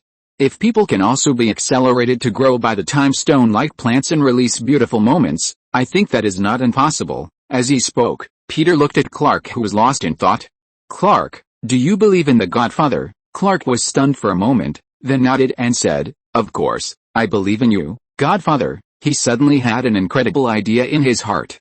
Could it be that the Godfather wanted to use the time stone to summon his future self to fight Thanos? Chapter 416. This punch transcends physics and penetrates imagination. "You want him to grow up?" Peter Patrick. Thanos quickly understood what Peter wanted to do. He shook his head and said to Peter, "Don't try to do extra things, Peter." Peter looked at him coldly and asked, "What is extra? Isn't it extra when you snap your fingers and kill half of the people?" Destroying half of life is one of my goals, so this can't be considered extra. Thanos looked at the children around Peter, with a complex expression in his eyes. Patrick, I used to be like you, with children I love and children who love me.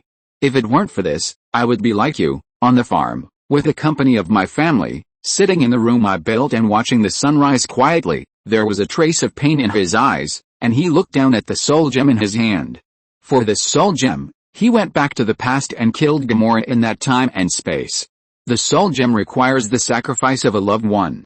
For his ultimate goal, which is also his long-standing ideal, he pushed Gamora down with his own hands. Even though that was Gamora from the past, he still couldn't let go of killing his beloved adopted daughter with his own hands. He raised his head and said to Peter with a vicissitude in his voice, "You and I are the same kind of people, Peter Patrick. We are both willing to be ordinary people, but for the ultimate goal, for the justice in our hearts, we will not hesitate to sacrifice the happiness of others, and even touch the happiness of our loved ones, but it seems that there is always a bottom line, telling ourselves what can be done, what should be done, what cannot be done, what should not be done but must be done, even if this bottom line may be very low." Peter looked at the pain revealed by Thanos and was slightly stunned. He didn't expect Thanos to regard him as a person of the same kind as him. After a moment, he said to Thanos, "No, you are wrong. My bottom line should be a little higher than yours." He reached out and stroked Raven and Lyra's hair, and looked at his daughters and sons. "You will never understand what my bottom line is." Raven and Lyra stood on either side of him, feeling the emotions in their father's, grandfather's, heart. They gently held his hands and conveyed their feelings to him. Thanos did not answer directly after hearing Peter's words. He looked at all the superheroes who were watching him on the farm. Tony Stark, Captain America, Black Panther, Ant-Man, War Machine, Hulk, Black Widow and others looked at him with different expressions. These eyes were filled with hatred, anger, and hostility. Destroying countless lives, you all think that is sin and destruction, but you will never understand that I chose to destroy everything, and I chose to protect everything, I chose to destroy and eliminate everything, and I chose to give birth to everything, withering, or recovery, both are one. Thanos slowly finished speaking to everyone, and cast his eyes on Peter, saying to him, "No matter how many extra things you try to do, Peter Patrick, let our war end here today." "That's exactly what I want to say, let everything end here today." Peter and Thanos looked at each other for a moment, then looked at Clark, stretched out his left hand and snapped his fingers. Snap! As Peter snapped his fingers, Clark immediately felt a strange energy surrounding him. His body seemed to be growing rapidly, and something in his heart was gradually awakening. Clark, surrounded by the green energy of the Time Stone, flashed past scenes of past memories, and at the same time, the vague memories of the future that he wanted to see but could not capture flashed quickly in his mind. Clark felt as if he was in a long river of time, with fragments of memories shimmering in front of him like sparkling water waves. He wanted to stop and watch, but he couldn't control himself and was pulled forward. Although the long river of time was moving too fast, the vague memories left in his heart reminded him faintly that he had crossed the long river of time and began to move towards the future. When Peter removed the effect of the Time Stone, Clark's journey towards the future finally stopped. As the green energy gradually disappeared, Azu, Tony Stark and others all held their breath nervously, watching Clark, who was accelerated by the Time Stone. Boom! Clark stepped out of the vortex formed by the energy of the green Time Stone. Clark, who was accelerated by the Time Stone, slowly walked out of it. His face became more mature, from a teenager to a young man, with his hair combed back and a green stubble on his chin. Clark looked down at his hands in disbelief. He could feel a strong force that seemed to not belong to his former self, surging in his body. On the other side, Thanos did not stop Peter from unleashing the power of the Time Stone. With 5 Infinity Stones, he could even be said to have mastered some kind of cosmic rules. Even if Peter wanted to use the Time Stone to turn him into a baby, he was confident that he could stop it. Now seeing that Peter was only using the Time Stone to summon Clark in the future, he put down the Infinity Gauntlet raised in his left hand. Time is really amazing, the fastest and the slowest, the longest and the shortest, the most ordinary and the most precious, he said slowly to Peter with a complicated expression. It can indeed change a person, but I don't know whether it will make people better or worse. It's the same for you and me. As he said that, he looked at Clark. I don't know if you will become better or worse, stronger or weaker. Hearing Thanos' words, Clark raised his eyes and looked at him. Taking a deep breath, he stretched out his right arm. The power was so strong that it was unfamiliar to him. His feet slowly rose up, and Clark flew up in the shocked eyes of Zhu and Raven. Zhu didn't expect that after experiencing time travel, Clark actually learned to fly. And looking at the momentum emanating from his body, it was completely different from before. Could it be that Clark will really become very strong in the future? While Azu was thinking wildly, Clark flew up and attacked Thanos directly. Facing Clark, who exuded a powerful aura, Thanos did not dare to be careless and raised his double-edged sword to block. Boom! However, before he could raise his double-edged sword, his body was suddenly hit by a thunderous blow. Clark knocked Thanos to the ground with just one blow. There was an explosion of air at the place where the two collided, and a boom sound that shook everyone's eardrums sounded, and the whole ground shook violently. With severe pain in his body, Thanos was hit hard on the ground and rolled backwards along the ground. Just one blow caused his body to suffer severe damage. Covering the bleeding wound, Thanos gritted his teeth and staggered to his feet. Without bothering to find out why Clark had become so powerful, Thanos grabbed the power gem, held it in his hand, and roared at Clark. The purple energy emitted by the power gem emitted a stronger pressure than ever before, and rushed straight towards Clark. Clark stretched out his arm to resist the impact of the power gem. What frightened Thanos was that the power gem, which had been invincible before, could not do anything to Clark. Clark walked forward step by step, bearing the impact of the power gem. Bang! In Thanos' astonished eyes, Clark walked in front of him with just his body, bearing the impact of the power gem, and punched him. The ordinary punch seemed to break through the confinement of time and space, making a sound that shook the entire space. It seemed to be a punch that transcended physics and penetrated imagination, hitting Thanos' face. With a bang, Thanos' face was hit hard and collapsed. Feeling a moment of confusion, he could no longer think of fighting. Raising his left arm with difficulty, he tried to use the power of space to teleport himself away. Just two punches made Thanos realize what kind of monster Clark was who was fighting him now. At the moment he opened the portal, a yellow figure appeared in front of him almost instantly. The young man wearing glasses and a yellow and blue uniform reached out to grab the glove in front of Thanos. Thanos was shocked. He stood up despite the severe pain and hit the opponent with his right hand, holding the power gem. With a bang, the young man with the glasses easily caught his fist. "Hey, didn't anyone tell you? Your power is a little weak now." After holding Thanos' fist, the young man with the glasses grabbed Thanos' infinity gauntlet with his back hand. With a dong, the infinity gauntlet was taken off by him. Seeing the infinity gauntlet being taken off, Thanos was shocked. Clark also teleported over and held Thanos' right hand with both hands. Clark and the young man with the glasses worked together to pry open Thanos' hand holding the power gem. Thanos gritted his teeth and tried his best to activate his own power, even mobilizing the full power of the power gem. The purple energy kept surging in his hands, and the nearby space seemed to be destroyed. Even though Tony Stark and others were far away from where Thanos was, they could still feel the danger of this powerful and destructive energy. It seemed that it was an existence that could destroy everything at any time. Shit, looking at the power stone that could go out of control at any time, Rocket Raccoon shouted in horror, "Oh my god. Are we going to die?" Although Thanos tried his best to prevent his hands from being pried apart, the power was still no match for the two people in front of him. No, finally, with Thanos' unwilling cry, his fingers were pried apart, and the power stone was completely exposed. Purple energy rushed out instantly, and the uncontrolled power stone seemed to be in danger of going out of control. The next second, snap, Clark, with a serious expression, grabbed the power stone. Ordinary people would be destroyed instantly if they touched it, and even the power stone that Thanos could not control at the end was grabbed by Clark. The surging and uncontrolled purple energy was instantly extinguished by him. Chapter 417, Death of Thanos. The purple energy that burst out from the power gem was grasped by Clark. The destructive energy that seemed to be about to burst out at any time was easily grasped by him and annihilated and disappeared. Seeing Clark display such a powerful force, everyone in the Avengers was stunned. Even Azu was like meeting Clark for the first time. Is this still the Clark he knew? Why did he become so unfamiliar after just traveling in the long river of time? Azu suddenly felt a little sad. Obviously everyone is similar, why did you suddenly become so different?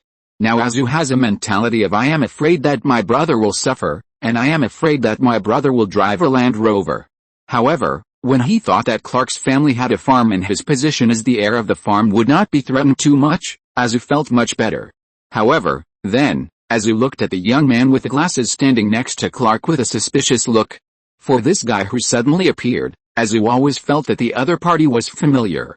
He recalled the people he knew.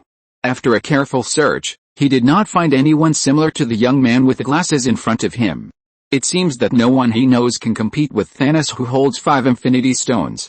The young man with the glasses, who was watched by Azu, pried open Thanos' fingers with Clark, snatched the Power Stone, and turned to walk towards Peter. Under the watchful eyes of Raven, Lyra and others, he walked in front of Peter and handed Peter the glove inlaid with 4 Infinity Stones. After nodding slightly to Peter, the young man with the glasses crushed the ground with his feet and flew into the sky with a boom. Soon he broke the sound barrier and left with a bang in the air. Looking up at the back of the young man with the glasses leaving, Raven asked Peter in confusion, "Dad, who is that?" She also felt that the young man with the glasses who left was a little familiar. Although she didn't know why she had this feeling, Raven always felt that she had seen him somewhere. As for who he is, keep it secret for now, you will know it later. Peter touched Raven's head and said to her. Raven blinked her eyes. "Really, Dad? Will I see him again in the future?" Peter thought to himself that you will see him every day now. After a cough, he said to Raven, "Of course, that won't be too far." As he spoke, he looked up at the disappearing back of the young man with the glasses in the sky. The young man with the glasses who disappeared was his youngest son, the invincible young man, Mark Patrick. Peter returned to the DC world a few days ago and brought Mark with him. He planned to use the Time Stone to summon Clark from the future to deal with Thanos. But just in case, he asked Mark to join in and use the Time Stone to accelerate the other party to quickly grow from a young boy to a young man. After Mark's 17th birthday, he will begin to awaken his superpowers as a Vitram. Superman's strength, speed, physical strength and endurance, as well as the ability to fly and heal, began to appear, and this ability will become stronger as Mark grows older. Time is the best catalyst for Mark's continuous strengthening. So under the acceleration of the Time Stone, Mark's ability has grown by leaps and bounds. He can even compete with Thanos, who holds 5 Infinity Stones in his hand. While thinking about Mark, Peter lowered his head and looked at the Infinity Gauntlet in his hand. As for why Mark left without revealing his identity, that was Mark's own idea. He thought it was better not to let his brother and sister know that he would become a powerful superpower in the future. After experiencing the Ryan incident, Mark no longer worried about whether he had superpowers or not. He cared more about what his father and brother and sister thought of him. If Azu and the others knew that the young man with the glasses was himself, perhaps they would have different ideas about him in the future.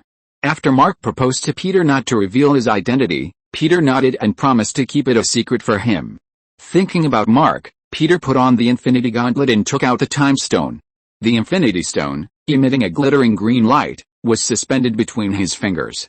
Peter held the Time Stone in the air and put it in the inlay position of the Infinity Gauntlet.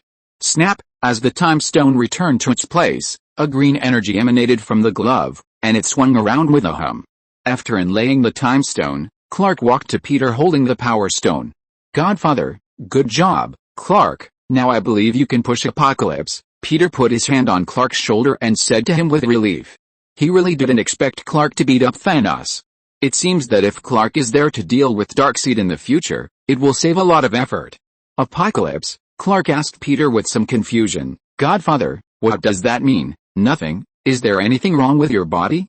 When you grow faster and use your future power, do you feel anything wrong?" Peter asked him to change the subject. "No, I just have a trance, a sense of unreality, as if my body does not belong to me." Clark told Peter what he felt in his heart. "That's normal, Clark. There are 3 paces of time. The future is late, the present flies like an arrow, and the past is always straight and motionless, but the time you just spent just now does not belong to any of these 3. You experienced a state where the present and the future flew together," Peter said, placing the power gem in the last position on the Infinity Gauntlet. When the 6 gems were gathered, Peter instantly felt an indescribable feeling all over his body. The rules of the entire Marvel Universe seemed to be mastered by him now. With just one thought, he could see all the creatures in the universe and understand their joys, sorrows, anger and happiness. With just a snap of his fingers, he could instantly destroy all life in the universe, or make half of the life in the universe disappear. This feeling of controlling everything even gave rise to a trace of desire in his heart. Shaking his head, Peter looked at Thanos, who was kneeling on the ground with a calm expression, as if he had accepted his fate. He raised the Infinity Gauntlet and said to him, "Now, I am Destiny." As soon as Peter finished speaking, Thor, the god of thunder, roared and raised the Stormbreaker to chop at Thanos. Thanos tried to raise his arms to block Thor's attack. But his body was severely injured, and after losing 5 gems, his strength was weakened. Thunder, the Stormbreaker chopped heavily into Thanos' chest. Blood spurted out immediately. Thor roared, holding the Stormbreaker with both hands, and pushed hard into Thanos' body. The Stormbreaker penetrated Thanos' body and screamed in pain. Thor grabbed Thanos' head and asked him sternly, "Did you know this day would come?" "Thanos, I know." Thanos' head was grabbed by Thor, panting slightly, and said weakly, "Your axe still missed this time, but it doesn't matter anymore." Thor glared at Thanos and continued to drive Stormbreaker into his flesh. Thinking of Loki and those Asgardian warriors who died in his hands, Thor was furious. Puff! The next moment, Thor swung Stormbreaker and directly cut a shocking wound on Thanos' chest. Thanos, whose heart was severely injured, fell to the ground with a thump. Covering his heart, feeling the loss of blood in his body and the passing of life, Thanos seemed to see the young Gamora standing in front of him. "I'm very sorry, little guy." The dying Thanos apologized to the young Gamora. "Did you do it?" little Gamora asked him. Thanos shook his head, the light in his eyes gradually dimmed. "No, I failed," little Gamora asked him. "So, is it all worth it?" "Worth it?" Little Gamora's eyes sparkled with tears, and she asked him, "What is the price?" Thanos did not answer directly, but stared at the setting sun in the distance. After a while, he didn't know whether he was talking to himself or to little Gamora, and replied, "Everything." "Do you have anything else to say?" Thanos' consciousness gradually became scattered, and little Gamora's figure disappeared in front of him, replaced by Thor's face. Thor looked down at Thanos, who fell to the ground, and asked him, "Do you have any last words to say?" Thanos lowered his head and opened his mouth, as if he wanted to say something. Thor bent down and moved closer to him. "What did you say, Gamora?" After Thanos whispered the last words to Thor, he lost his breath. At the same time, Gamora in the DC world was making lunch with McBee. Although she was worried about the situation in the Marvel world, she could not return because of her special situation, so she could only wait for news from Peter on the farm. "Why are all of Peter's children so different?" Gamora asked McBee curiously. "Are Raven and John adopted by Peter?" "Just like me, Thanos is my adoptive father. He adopted me and taught me my abilities." McBee glanced at the pot of porridge and said to her, "No, they are not adopted, but they don't seem to be his biological children either." In short, the situation is a bit complicated. McBee didn't know how to explain. She was also a little confused about the origins of Azu and the others. "Maybe you can ask Peter himself later," McBee said to her, "but one thing is very certain, Peter loves Raven and the others very much." "How does your adoptive father Thanos treat you?" Gamora heard McBee asking about Thanos, hesitated for a moment and said, "Actually, he loves me, and he also knows that I hate him." McBee shrugged. "It sounds a bit complicated." Gamora wanted to say something else, but suddenly felt a palpitation of discomfort. Chapter 418 Wanda, are you willing to be the owner of the farm? Marvel World. 2 days have passed since Thanos' death. At Padrick's farm, Gamora stood under the ash tree in the courtyard, watching the setting sun in the distance. "What? Are you still not feeling well?" Peter stood behind Gamora and asked her. "No, I just feel a little emotional." Thanos' final ideal was to work on the farm in the hut he built, harvest crops, and watch the sunset quietly. Gamora turned around and said to Peter, "I didn't expect that his ideal would come true in the end, but it would be in this way." As she spoke, she looked at a grave behind the barn. That was where Thanos was buried, facing the ash tree. Now Thanos can be peaceful on the farm, watching the sunset, and quietly enjoying the peace after his death. "Do you still hate him?" Peter came over and asked Gamora. "Yes, but I think my love for him should exceed my hatred." Gamora lowered her head and stared at the dagger in her hand, which was a gift from Thanos when she was a child. "I know him. It's not that he has no true feelings. He just buried the huge emotions in his heart. When he was faced with a choice of sacrificing his loved ones or stopping at his ambitious population cleansing plan, he finally chose the former." Gamora put away the dagger and said to Peter with mixed feelings, "He always believed that if the universe will eventually solve the problem in a cruel form, Even if everyone is unwilling to bear this cruelty and sin, he can. Thanos has such a contradictory personality. He is not a good person, nor is he an out-and-out villain. He doesn't need to say anything. He just needs to show the people who have been annihilated. His death is the same. According to his personality, all mourning and repentance will probably be covered by time and then disappear quietly. Peter listened to Gamora's words and nodded. This is indeed Thanos' style, sir. I heard from Star-Lord that Thanos said that you are similar to him. You are both people burdened by love. Gamora calmed her breath and said to Peter, Raven and Star-Lord, I don't think they should encounter a life like mine, because you don't look as contradictory as Thanos. Humans are originally a combination of contradictions. Gamora. Peter glanced at the corner of the corridor, then turned his eyes to her and said, the most important thing is to recognize what you insist on, and never abandon the feelings between relatives or lovers. That is something that cannot be sacrificed. Gamora listened to Peter's words, and her green eyes stared at him. She did feel some characteristics similar to her adoptive father Thanos and Peter. After hesitating for a while, she moved closer to Peter, gently leaned her head in Peter's arms, and cast her eyes on the setting sun. The setting sun fell from the top of the mountain, dyeing the sky golden.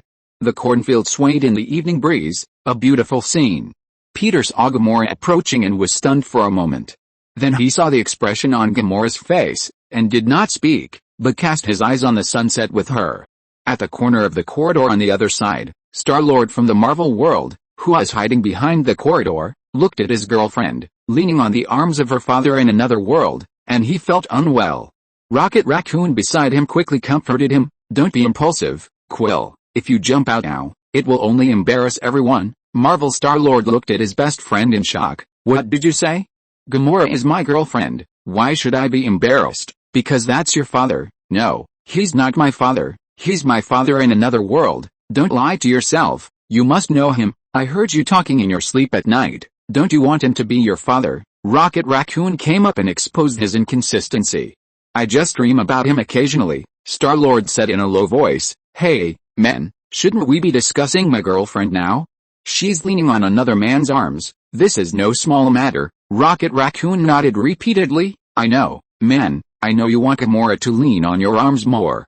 If you are worried that she will dump you, I can give you a suggestion. What suggestion? Rocket Raccoon glanced at Peter and whispered, you go and recognize Peter Patrick as your father, so you don't have to worry about him doing something to Gamora. After all, Gamora will become his son's girlfriend. What? Hearing Rocket Raccoon's bad idea, Star-Lord was stunned. He stared at him as if he had just met Rocket Raccoon for the first time. This is clearly you want to curry favor with someone, right? Why do you want me to be his son? This is to protect Gamora, Quill. Rocket Raccoon felt that his idea was perfect. Besides, he is also your father, just from another world. Star-Lord listened to the other party's bad idea, although he wanted to beat him up at first. But after hearing what Rocket Raccoon said, he suddenly felt that it made some sense. What are you talking about? Star-Lord was thinking seriously, and the sudden voice startled him. Mr. Patrick. Marvel Star-Lord saw Peter suddenly appear in front of him, and he became a little stuttering. Sir, we are talking about Star-Lord's family. In fact, both of Star-Lord's fathers died miserably. He feels that you give him the same feeling as his father. Rocket Raccoon came up and said to Peter seriously. Star-Lord, who was next to him, wanted to sew up his mouth when he heard the raccoon's offensive words. Are you sure you are not cursing? Peter was stunned for a moment when he heard Rocket Raccoon's words. Why does this little panda speak so weirdly? It's a pity that it's not his pet, otherwise he can take it to the world tree, hang it up and spank his butt. After coughing, Peter said to Marvel Star-Lord, Quill, you and Star-Lord are co-incarnations. He often dreams of you. This can be considered a kind of fate. As he said that, he stretched out his hand to Star-Lord. A grain of sand slowly rose from his hand and fell into the hands of the surprised Star-Lord. You are a member of the Guardians of the Galaxy. When you travel in the galaxy, if you encounter any troubles that you cannot solve, you can use this grain of sand to convey information to me, Peter said as he controlled the sand to sink into Star-Lord's palm. He had a good impression of this isomorph of Star-Lord from another world and was willing to help him. In addition, Gamora was also a member of the Guardians of the Galaxy. After all, the other party had lived on his farm for a while and had just confided in him, so he didn't mind showing his love. Seeing the sand entering his body, Marvel Star-Lord's expression was slightly dull. After a few seconds, he reacted and thanked Peter with a somewhat unnatural expression. "Thank you, sir, I will keep it well." After a few words with it too, Peter prepared to walk to the living room. Star-Lord suddenly stopped Peter and asked him, "Sir, can I ask you a question?" "What question? Did you lose your children? Twins or something like that?" Because Peter also possessed the power of the gods, Star-Lord suspected that he was the twin that Peter lost. He and a guy named Star-Lord in another world were twins, but they were accidentally thrown into this world. Star-Lord made a lot of associations. "Peter, this kid wouldn't think that I threw you into this world, right?" After a few seconds of silence, Peter shook his head and said to him, "Probably not." Star-Lord, who got this answer, showed a slightly disappointed expression on his face. In the living room, Clark and Azu were packing up to return to the DC world. Under the effect of the Time Stone, Clark has returned to his original body. He has now changed from a Superman who defeated Thanos with 2 punches to Clark Kent who can't fly. Although it is a bit regrettable, that powerful ability does not belong to the present self after all, but to the future self who has crossed the long river of time. If you don't use the Time Stone to recover, although you can get powerful power, you will also lose a period of time in your own memories. Compared with his extraordinary abilities, Clark cares more about the memories of his time with his parents, Godfather, and Azu. Thump, thump, thump. Footsteps were heard on the stairs, and Quicksilver and Wanda came down from upstairs. Wanda's eyes lit up when she saw Peter walk into the living room, and she immediately went downstairs to Peter's side. "Sir." Wanda walked quickly to Peter's side, her expression somewhat excited. Quicksilver next to him greeted Peter politely. "Sir, good evening." Quicksilver also participated in the battle with Thanos the day before yesterday, but his luck was not very good. He was directly shocked by the aftermath of Thanos' power gem and lost his fighting ability. He lay on the ground and watched the whole battle. Quicksilver felt a little respectful and afraid of Peter who defeated Thanos. "Good evening, Pietro," and Wanda, "You look a little unhappy." Peter asked Wanda, "What's wrong?" Wanda apologized to Peter with some guilt. "Sorry, sir, I attacked Raven before." "No, it's not your fault, Wanda. You are controlled by the Mind Stone, and that is not something you can control." Peter comforted her. "Raven won't blame you either, I know, but Seeing that Wanda wanted to continue talking, Peter changed the subject and took out a bunch of keys from his pocket. "Wanda, this is the key to this farm. Now, I appoint you as the housekeeper of this farm. When I'm not here, take care of the farm for me. Are you willing?" Hearing Peter say that he would hand over the key to herself and let herself be the owner of the farm, Wanda was immediately stunned. Azu, who was eavesdropping on the other side, was immediately numb. "Although it is not an authentic farm, Dad, you just handed it over to someone else like this?" If you're listening to this novel on a channel other than Fanfic World, it means they downloaded and uploaded it without effort. We cordially invite you to visit our channel, Mundo Fanfic Novelis. There you'll find the original version of this story and you can explore many other novels of various genres. We're waiting for you to immerse yourself in a world of incredible novels. Chapter 419. Peter snaps his fingers, and Captain Marvel arrives belatedly. Azu, who was eavesdropping, turned around and looked at Peter with an unhappy look when he heard that Peter was going to hand over the farm to Wanda. Wanda didn't know what was going on in Azu's mind, and hesitated to say to Peter, "I am willing, sir, but this seems to be Tony's manor. I accidentally turned his manor into a farm on Halloween." Wanda felt a little guilty when she said this. She was still worried that Tony would ask her to pay for the manor. "Don't worry about this. Tony is a billionaire. This manor is nothing compared to his wealth." Peter looked at the farmyard outside the window. He didn't believe that Tony Stark would be so ignorant of the customs that he would take the house back on his own initiative. As for spending money to buy back the farm from Tony, it was impossible. What he liked most was to get it for free. Being watched by Peter with a gentle look, Wanda looked to the side and pretended to look down at Aunt's brother. "Okay, sir, I will live here temporarily and watch over the farm for you." Wanda exhaled from the corner of her mouth, revealing a hint of a smile, and took the key from Peter. "No matter when you come back, I will guard the farm." Hearing Wanda say this, Peter reached out and gently stroked Wanda's hair, and said to her, "It doesn't have to be like this. You have your own life, Wanda, and you don't have to be trapped on the farm." Peter was by the window, looking at the ash tree in the courtyard. After a while, he said to Wanda, "In fact, After collecting all 6 Infinity Stones and putting on the Infinity Gloves, I finally snapped my fingers. It was not to kill half of the people in the universe, nor to restart the entire universe. Wanda accompanied Peter and looked at the scenery outside the window. Quicksilver felt that he was a little out of tune with the atmosphere in front of him and had already run away. Hearing Peter say that he had snapped his fingers, she turned around in surprise and asked Peter, "Really? Sir, I remember that it would cause great damage to the body." She thought that Peter did not use the Infinity Stones after collecting the 6 Infinity Stones. Unexpectedly, Peter snapped his fingers without anyone knowing. Snapping your fingers does cause some damage to the body, but for me now, it is within my tolerance, Peter said as he stretched out his left arm.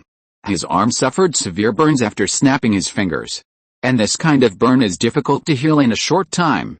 Even though Peter's physique is far superior to ordinary people, the Infinity Stones still caused damage to his body, especially his left arm. Wanda heard Peter's arm injury and held Peter's arm worriedly. "I can heal you, sir. I can relieve some of your pain." Wanda said that her magic can heal Peter. No, Wanda, I'm not that fragile." Peter declined Wanda's kindness. Putting his left arm away, Peter said to her, "Let's talk about the Infinity Stones. Put on the Infinity Gauntlet and snap your fingers. You can get something after paying a price.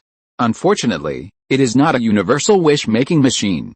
It can only destroy, but not create life." As Peter said, he cast his eyes on Wanda's face. "One of my abilities is to cross different dimensions. Using the 6 Infinity Stones and my understanding of the multiverse, I set this farm as the center of the multiverse." Peter said something that shocked Wanda. The owner of the farm can have the authority to travel through the multiverse. Unlike Thanos, who only has a self-dialogue with the multiverse, the owner of this farm can travel through the multiverse at will. Wanda's expression was slightly dull when she heard Peter talk about the multiverse. She didn't expect Peter to make such a wish, to set this farm as the center of the multiverse. And he also handed the key to her. "No, sir, it's too expensive." Knowing the importance of the farm, Wanda's first thought was that she might not be suitable to be the owner of the farm. "Of course you can. This may be my second home, Wanda. You can certainly be a good owner of this home. I believe in you, and I believe you can protect it." The information he learned in his previous life, Wanda after the final battle, obtained the Dark Book and opened the multiverse. Wanda, who has become the big boss, has been trying to take away America Chavez's bug-like ability to travel through various ordinary worlds and multiverses. After taking away America's ability, Wanda tried to travel to the only universe where she has children and live happily with her children. In the face of great love and small family, Wanda chose the small family without hesitation. As a superhero who annihilates humanity, Doctor Strange naturally has to stand on the side of great love. After all, how can a person who even attends the wedding of the person he loves deeply in every universe and looks calm on the surface be bound by love? Now that the farm that travels through the multiverse has been handed over to Wanda for safekeeping, Peter hopes that Wanda in the future can avoid repeating the same mistakes. His ability is to cross the multiverse, and he is really worried that the blackened Wanda will attack him. "Sir, aren't you afraid that I will make a mistake? Just like I attacked Robin before, maybe I will make a mistake again?" Wanda asked hesitantly, holding the key. "We all make mistakes, Wanda. Don't think of yourself as a man of steel. Abandoning your loved ones and protecting a world that could fall into despair at any time, the so-called heroes need to bear the burden that ordinary people cannot bear, but every superhero is also a living, bloody person," Peter said to Wanda in a light tone. "Humans will have selfishness and make mistakes, so, learn from mistakes and stand up. This is not something unforgivable." Listening to Peter's warm words, Wanda felt a warmth that belonged to her for a long time.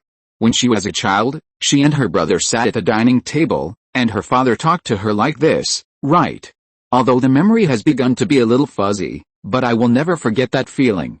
Holding the key tightly, Wanda's heart flowed with a warm current, and she opened her arms and gently hugged Peter. "Sir, I will protect the farm for you and protect the multiverse. I swear, on the honor of me and my brother," Wanda said to Peter in a muffled voice. A few minutes later. "What's wrong?" After Peter finished talking with Wanda, he went upstairs. As soon as he entered the room and sat down, Azu knocked on the door and came in. "Dad, did you give this farm to Wanda?" Azu asked a little depressed. Azu said that he was very concerned about the fact that Peter skipped over him and gave the farm to Wanda. According to the inheritance law, he should be the first heir, right? This farm was originally created by Wanda herself. Besides, we have to go back to our own world. We can't stay here forever." Peter stood up, poured a glass of water and handed it to Azu. "Do you want to stay here forever? If you want to stay in this world forever, I can give the farm to you." John, hearing Peter ask him to stay, Azu immediately gave in. Holding his waist, he looked around, transformed into a giant mushroom and took a deep breath. Zu turned into a fake smile boy and said to Peter, "No, Dad, I won't stay here forever. I will always be with you, okay?" Peter stood up and patted Zu on the shoulder. "What do you think about the Power Stone?" After snapping his fingers, Peter handed the Soul Stone and the Mind Stone of the 6 Infinity Stones to Tony Stark. These 2 stones were obtained by Thanos when he returned to the past time and space. In order not to disrupt the development of the other 2 time and space, Peter asked the 2 to use the time machine to return and send the Infinity Stones back. According to the level of Tony and Dr. Banner, it should not be difficult to invent a time machine using PIM particles. After all, these 2 guys built a time machine in the original world line. As for whether they can send it back successfully, it depends on their luck. Peter gave the Power Stone to Zu. Peter gave the Space Stone to his eldest daughter Raven. Peter gave the Time Stone to Loki as a gift. As for the Reality Stone, Peter gave it to his second son Star-Lord. Although the Infinity Stones are powerful in the Marvel world, they can only be collected as beautiful gems in the DC world. So he gave 4 gems to his sons and daughters as gifts. Anyway, it's useless to bring this thing back to the DC world. As for the youngest Mark, since he is still an ordinary person and is not suitable for contacting the Infinity Stones, Peter just gave him the Infinity Gauntlet. "I just feel that my power has increased several times." Azu recalled the feeling that the Power Stone gave him. "It makes me feel like the most powerful person in the world," but Azu soon lost interest. Even if his father gave him the Power Stone, he probably wouldn't be Clark's opponent in the future. "Anyway, Dad, I will use this Power Stone to protect you, I mean, in this world," Azu vowed to Peter. Peter, he found that recently, Azu, this naughty kid, showed his loyalty to him whenever he had something to do. Did he take the wrong medicine? At night, there was a boom in the starry sky above the farm. A bright meteor streaked through the sky and fell towards the farm. With the ground shaking slightly, there was a loud bang, and a figure wrapped in a red and blue uniform fell heavily to the ground. The blonde Captain Marvel finally arrived. Landing on the outskirts of the farm, looking at the unfamiliar environment in front of him, Captain Marvel frowned, hesitated for a moment and walked inside. Hearing the noise, Zu pushed open the door and walked out. Peter, Lyra and others went to SHIELD to deal with things. There were only Zu, Star-Lord, Loki, Wanda, Gamora and others on the farm. Zu came out and saw a square-faced lady entering the farm. The other party exuded a threatening aura, so he immediately stopped her. "Hey, who are you?" Chapter 420 Captain Marvel was beaten as soon as he arrived on Earth. "Where is Fury?" Captain Marvel ignored Azu's question and asked him about Nick Fury's whereabouts. "Nick Fury? Do you know him?" Azu looked at Captain Marvel, who seemed a little arrogant in his eyes, and shook his head at him and said, "I know where he is, but hasn't anyone told you to learn to respect the strong?" Azu put his hands on his waist and said to Captain Marvel unhappily. "Do you think you are stronger than me?" Captain Marvel asked Azu in confusion. "You can try." Azu, who never knew how to be gentle with the women, stared at Captain Marvel and said in a provocative tone. He could feel that the woman in front of him was not an ordinary person. The powerful and threatening energy emanating from the other party was something he could feel even without his eyes. Hearing Azu's provocative tone, Captain Marvel glanced at him, ignored him, and turned to walk towards the farm. After receiving Nick's distress signal, she quickly came to Earth from other galaxies. According to the last place where the signal source appeared, she found the farm. Seeing that the other party wanted to enter the farm, Azu naturally would not let her enter casually. Using super speed, Zu instantly moved in front of the other person and stretched out his hand to grab him. Captain Marvel dodged, stretched out his hand to grab Zu's arm, and pushed him out. With a bang, Zu was pushed back a few steps by Captain Marvel, and his expression became a little ugly. Captain Marvel was also a little surprised to see Zu's super speed. She rarely saw anyone with Zu's speed. Stopping, Captain Marvel's expression became serious. Captain Marvel, whose real name is Carol Danvers, was originally a fighter pilot in the U.S. Air Force and served at the California Air Force Base. Due to her excellent flying skills, Carol got more performances. After that, Carol chose to work for SHIELD and became a special test pilot. Once, SHIELD needed the best pilot to perform the test flight of a new test aircraft, so Carol became the best choice. And because the power supply of this test aircraft is provided by a mysterious blue energy source, it is very powerful, so one of the contents that need to be tested is that it needs to fly out of the Earth's universe directly with a test aircraft. As a result, Carol saw a UFO in outer space while flying a plane. She was very alert and realized that it was a UFO or even an alien invader, so she turned around and returned to Earth to report. But soon she fought with a UFO and finally crashed the plane. The blue energy body, Space Gem, exploded after the crash, causing the energy to merge with her blood, giving her superpowers, but also putting her in a near-death state. The Kree brought Carol back to the Kree planet, and after she recovered her body but lost her memory, she became a superhero of the Kree. After being affected by the explosion of the Space Gem, Carol can use her photon energy freely. In addition, although her body appearance has not changed much, her body has been strengthened and transformed, showing amazing strength and powerful internal energy, able to absorb and emit energy, and has extremely strong resistance and strength. In some ways, Carol, like Lyra, is a being endowed with talents and powers by gems. After being pushed away by Captain Marvel, Zoo's eyes flashed red, and he threatened in a bad tone, "Stand back, if you take another step forward, you will be beaten to pulp. I really want to try." Captain Marvel glanced at Zoo. Although Zoo's speed surprised her a little, after becoming a Kree warrior, she had seen countless superpowers in the universe. None of these superpowers were her opponents. Hearing Captain Marvel's arrogant tone, Zoo stopped talking nonsense, and her eyes shot at the other party fiercely. Captain Marvel reacted instantly, and with a boom, a bright golden energy suddenly burst out from her body. Captain Marvel, who was surrounded by bright golden energy, shot an energy beam at Zoo. Boom! The energy beam carried a strong pressure and burst out towards where Zoo was. With a bang, Zoo was directly blasted out by this energy, fell heavily to the ground, and then rolled into the cowshed. Loki and others in the living room heard the sound and immediately came out to check the situation. As a result, what they saw was Azu standing up from the bullpen with a livid face. Azu didn't expect that the other party was even more unethical than himself. Usually, he started with a zero-frame heat vision, and few people could dodge it. Unexpectedly, the square-faced woman in front of him not only dodged the heat vision, but also radiated energy with her backhand to knock him out.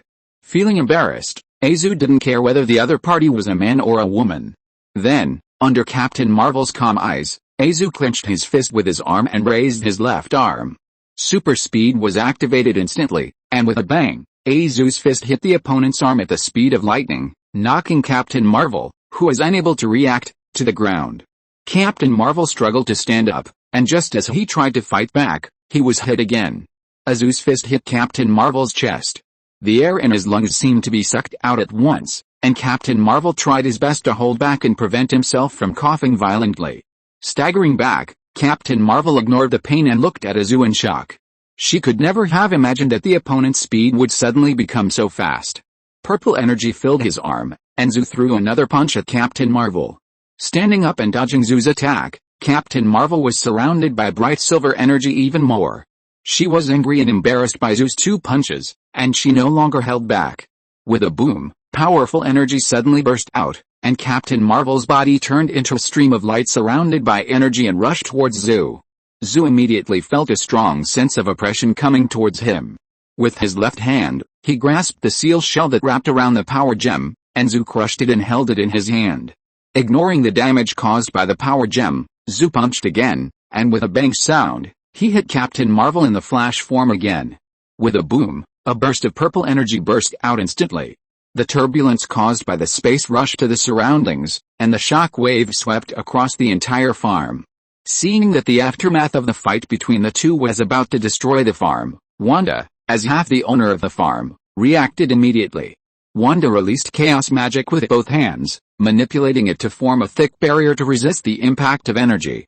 Facing the impact of Zu's power gem, Captain Marvel still felt dizzy despite her strong body.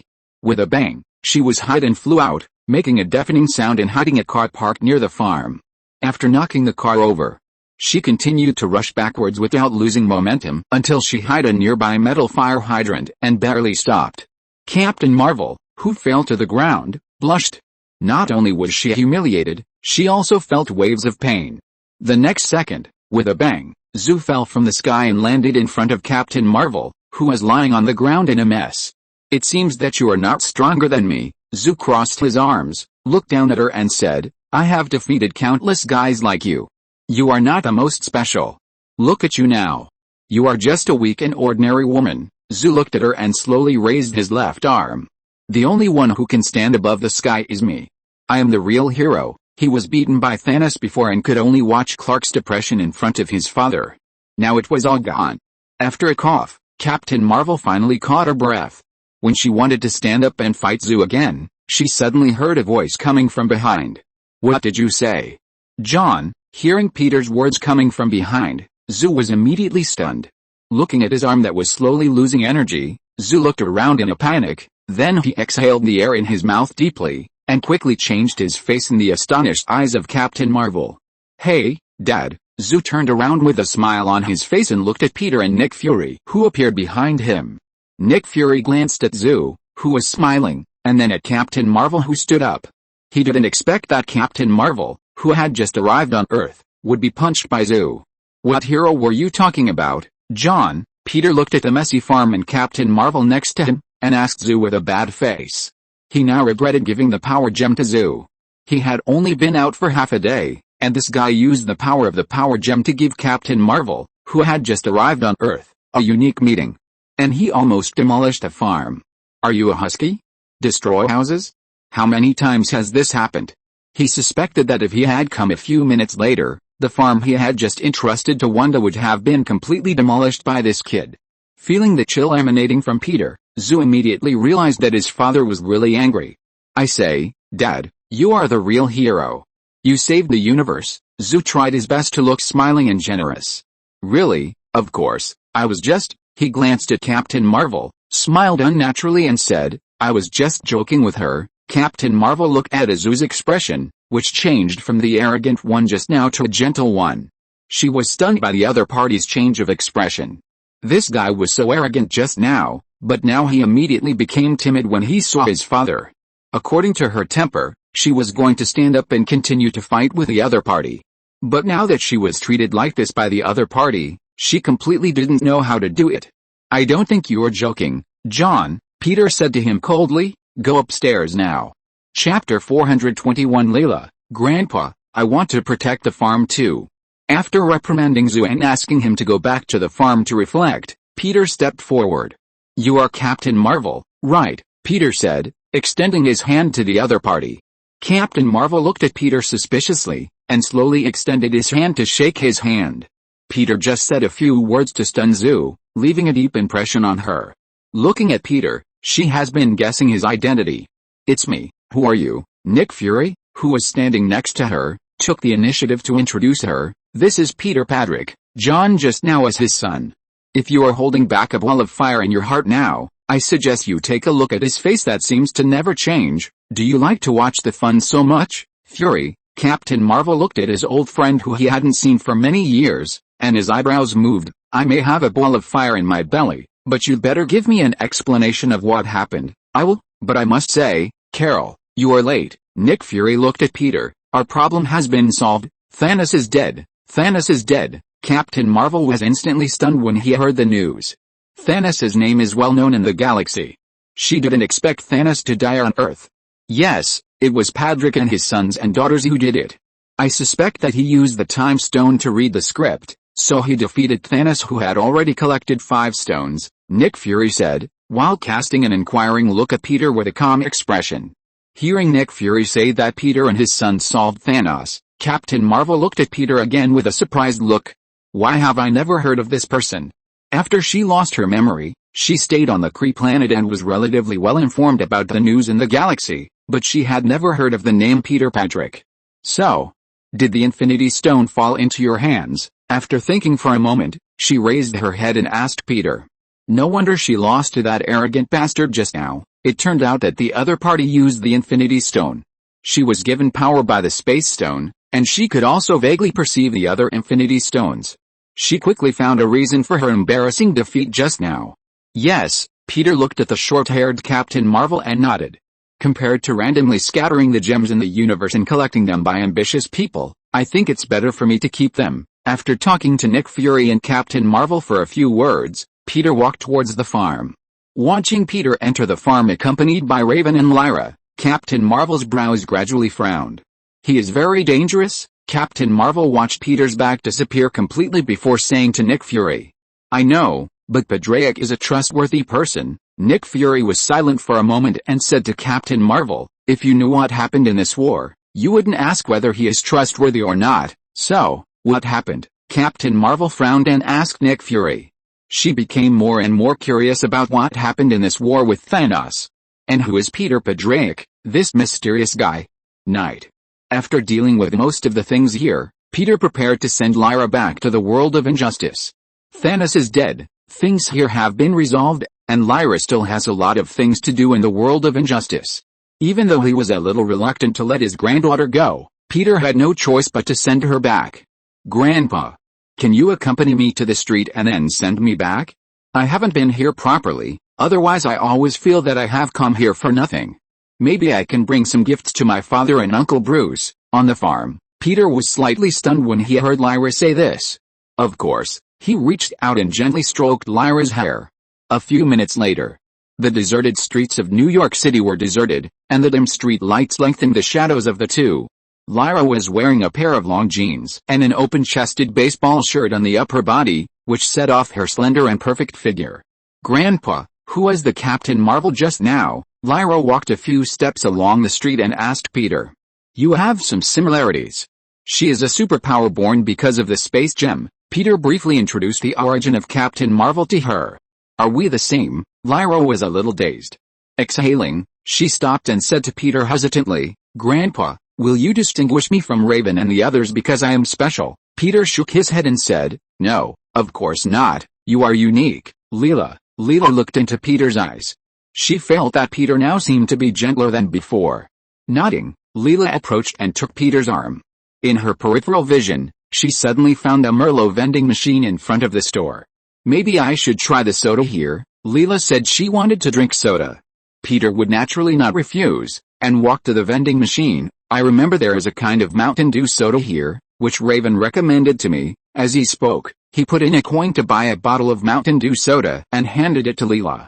Leela took the soda. Thank you, Grandpa, she smiled and said to Peter, this is the first time I go shopping with Grandpa and drink soda, even if it is in another world. Soon Leela's face showed a trace of sadness. If possible, I hope I can be like Raven and go shopping with Grandpa every day, but I can't leave that world yet. Leela held the soda bottle and said to Peter, my father is in prison, Uncle Bruce is rebuilding the social order, but people don't seem to want to believe in superheroes. She raised her slightly tired eyes and asked Peter, Grandpa, what should I do? Looking at Leela's tired eyes, Peter comforted her, this is normal, Leela. So-called superheroes can rarely change anything. Birds will not save the self-esteem and self-image of a fellow of a lower social class, nor will they gently lift their fellow from the dust. On the contrary, they will immediately and ruthlessly drive it away, and the same is true for humans. Leela blinked and said, but humans should be different from birds. Then she looked at the end of the street and said to Peter, but this society is indeed very complicated, so complicated that sometimes I can't tell the difference. Leela leaned her head on Peter's shoulder and said to Peter, I'm a little tired, Grandpa. In my dream, I once asked my father why he guarded the city. He said no one forced him to do it, because he was willing. At that time, I thought the word willing was really cool. It was both humble and brave. Leela showed her confused emotions to Peter, but, when I woke up, I found that my father had done many wrong things. Maybe he was right at the beginning, but he gradually slid to the middle ground. I don't know what to do to make my world better. Maybe I will inevitably slide to the middle ground. I will also be afraid that I am not doing well enough and live up to the trust of my father and grandfather in me. Listening to Leela opening her heart to him, Peter quickly understood what she had encountered. With pure ideals, in an unjust world, Leela tried to unite people in a peaceful way. But she suffered a lot of setbacks in the process. So much so that Leela doubted herself. Of course you have no problem, Leela. You have always been my pride, you know?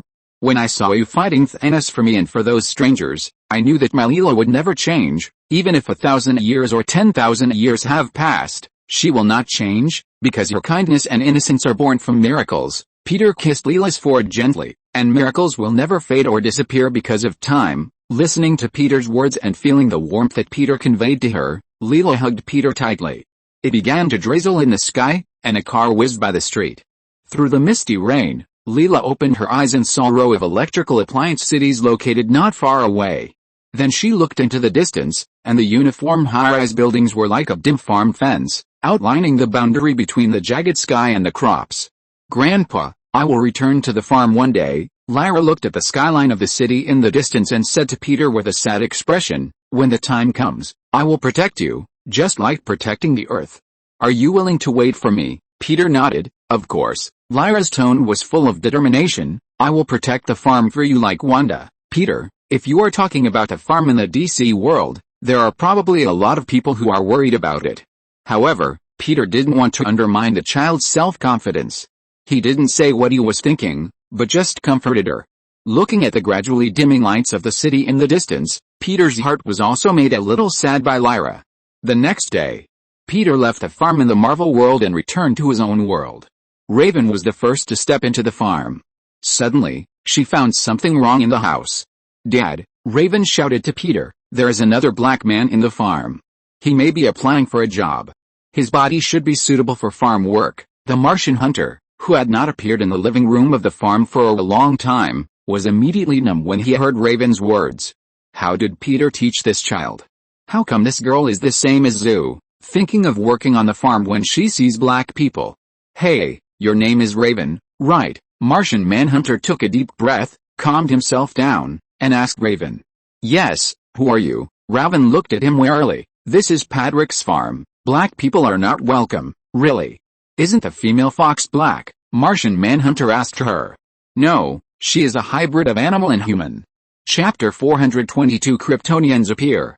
Martian Manhunter, after being controlled by Raven for a long time, he coughed and said to Raven, you don't know, Raven, I am also mixed blood. Raven asked in confusion, where are you from? Mars, Martian Manhunter said, and in Raven's surprised eyes, he returned to his true green skin.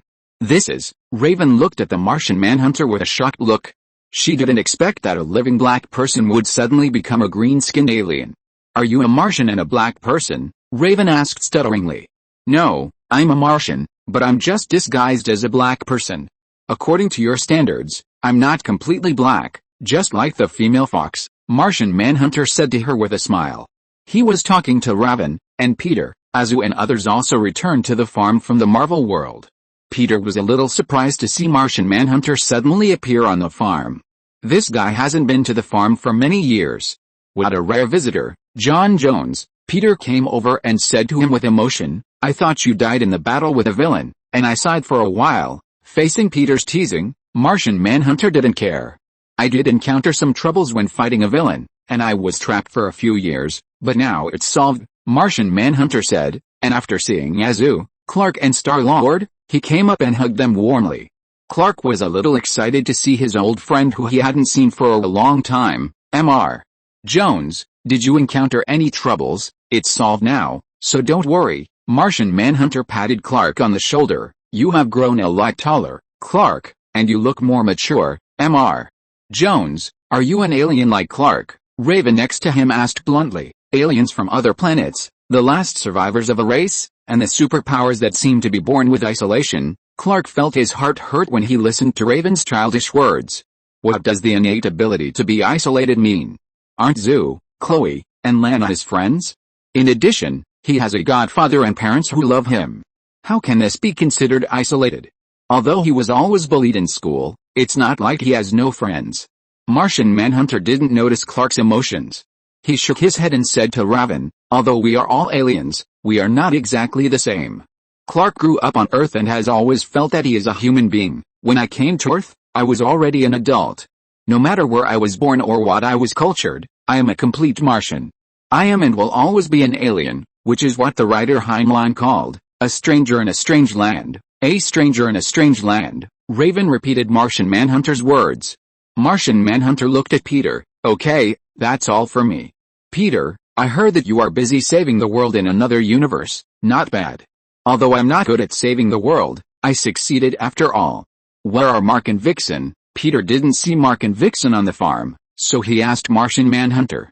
The female fox took Mark to the supermarket to buy things. Martian Manhunter explained to Peter, they will probably be back soon. One question. Curious Raven suddenly appeared again and asked Martian Manhunter, do all you Martians look like this? Looking at Peter helplessly, Martian Manhunter continued to explain to Raven, as you can see, Raven, our bodies and all our clothes come from our thoughts.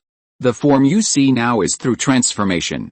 This is the form we use to interact with others on a daily basis. He paused and said to Raven, who was lost in thought, and the form we trust most is like our deepest thoughts.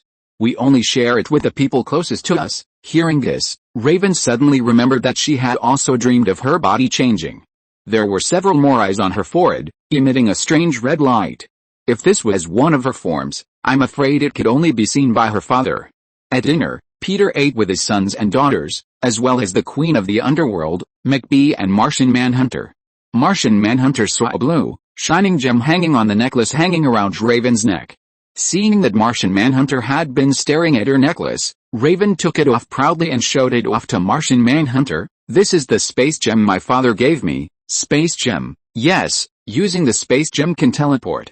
In addition, space distortion, space stillness and other space-related abilities can be used as easily as breathing, but soon she sighed again. Unfortunately, it has lost its effect in our world and can only become an ordinary gem. Raven wanted to say something else, but when she saw the crow Fukin flying over, she stopped talking and stroked the crow intimately. Martian Manhunter listened to Raven's explanation and nodded. He cast his eyes on Star-Lord, who was eating. He found that he, like Raven, wore a red stone on a necklace and put it around his neck. In this world, are these just ordinary stones? Staring at the stones that did not emit any energy but made him feel uneasy, Martian Manhunter had a vague premonition in his heart. I always feel that these stones will also cause a turmoil in this world. Could it be that Peter's sons and daughters, each holding a gem, are fighting each other? On the other side, Peter, who was sitting opposite Martian Manhunter, was not aware of Martian Manhunter's premonition. He was talking to his youngest son Mark about the topic of body. He was worried that Mark would have some problems with his body after his growth was accelerated by the time stone. After a few words, he was relieved to know that he was fine. So, what's the matter with you this time, Mr. Jones, or did you encounter any trouble? After tasting the steak fried by the queen of the underworld, Azu asked him.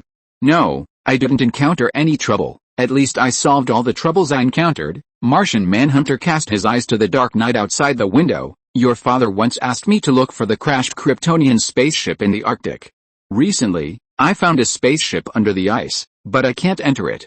I guess only Clark can enter it. He told him about the discovery of the Kryptonian spaceship. Can I enter it? Clark was eating, and he didn't expect Martian Manhunter to mention him. Yes, it's you, Clark. It has something to do with your life experience, your origin as a Kryptonian, and your past. Martian Manhunter put down the cutlery in his hand and said to him.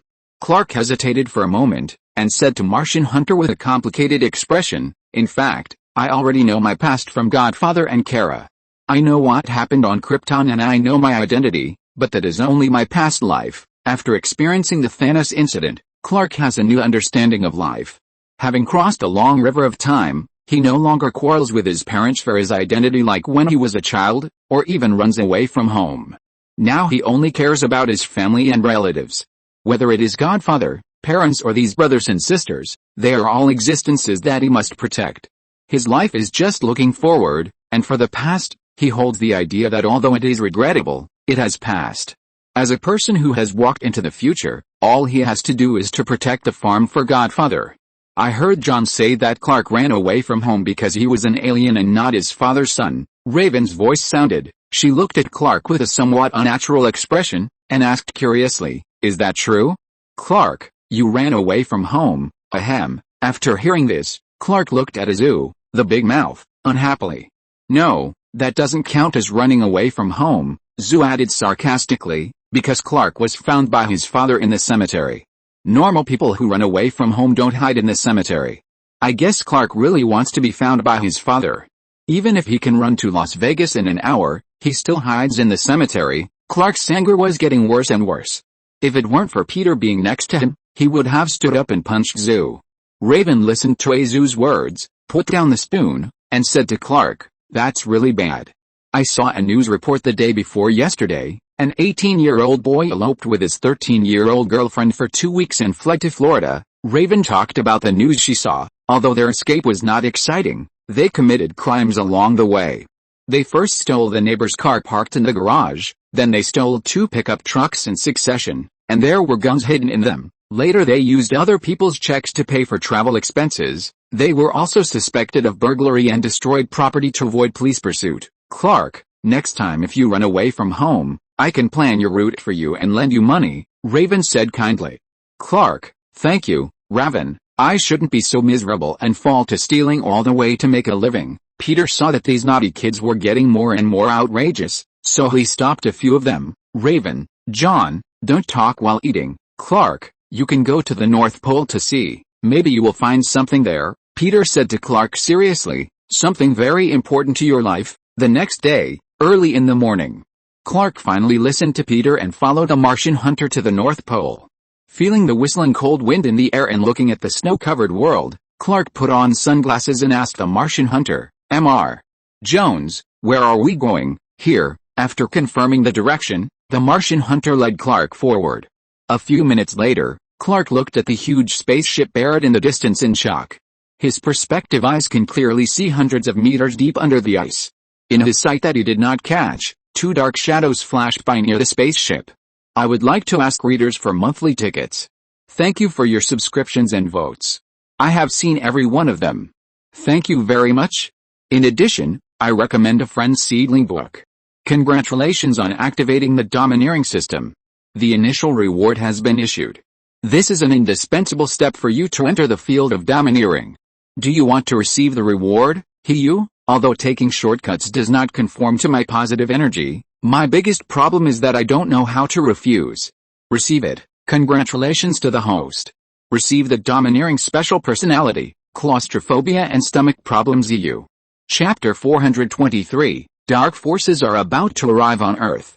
Key. Clark walked to the Fortress of Solitude, which was reflecting the sunlight, and took out the magic stone that Peter had given him before. The black diamond-shaped magic stone emitted a soft light.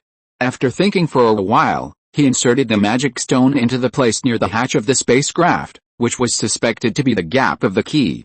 Click. As the magic stone sank into the gap, the place covered by ice slowly opened. The entire ground also shook, and countless ice cubes fell from it. After the ground was completely calm, Clark and the Martian Manhunter entered the interior of the Fortress of Solitude together. "Sure enough, combined with my guess, only you have the authority to enter here." Looking at the surrounding environment, the Martian Manhunter said to Clark, "Is this the Kryptonian spaceship?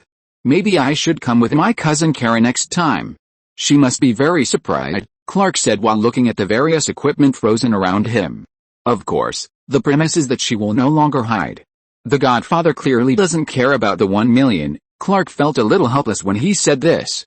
The Godfather clearly doesn't care about the 1 million that Kara lost, but his cousin has never shown up. Did she want to make $1 million for herself? Clark felt that it might be a bit difficult for Kara. "This is the spaceship from your home planet Krypton. Clark, what did you find?" Martian Manhunter asked him after a brief inspection.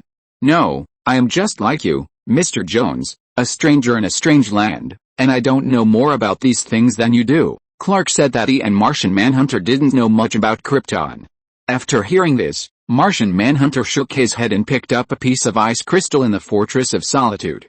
"We are different, Clark. There is one very important thing. I am different from you." He turned around and said to Clark, "You didn't witness the death of the people." Martian Manhunter's eyes flashed with a trace of pain, "But I saw it with my own eyes." Seeing that Martian Manhunter seemed to be a little sad, Clark took the initiative to comfort him. "Mr. Jones, although I don't know what you saw, I believe that time will heal all sorrows. The past has happened. We look forward and can always find other things in life that we protect." Martian Manhunter was stunned when he heard Clark's words. "This is not what you would normally say, Clark. You've grown up." Clark shrugged his shoulders. "In the Marvel world, I've experienced a lot, and I've benefited a lot from talking to my future self across time. It seems that Peter's journey through the multiverse with you is not just a casual trip. At least you've gained a lot. Martian Hunter came over, put down the ice crystal, and asked Clark, "Can I know what you're protecting?" Clark, although he's a telepath, he doesn't read other people's minds casually. Living in society, he has always followed the principle of respecting and protecting everyone's privacy. It's the family, the farm of my parents and godfather, and all the people I love. These are all things worth protecting, Clark said as he picked up a long strip of ice crystal on the table. The moment he picked up the long strip of ice crystal, a burst of energy filled it, and the surface of the long strip of ice crystal lit up. There was a rumbling sound in the spaceship, as if Clark had turned on some equipment in the Krypton spaceship. Then a dazzling light lit up in the space. The two were so irradiated that they couldn't open their eyes. Just as the two were gradually getting used to the light, a voice suddenly sounded in the space. "Kal-El, you're finally here. You've come all the way here.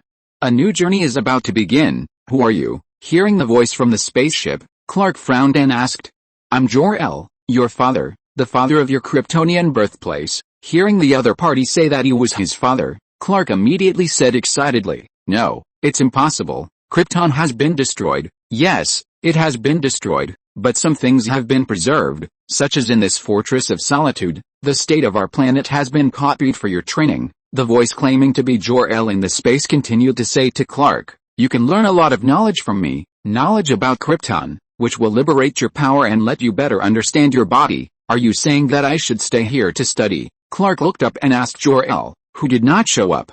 "Why do I have to stay here?" "Because the dark forces of Krypton have been awakened, and now it has set foot on the Earth.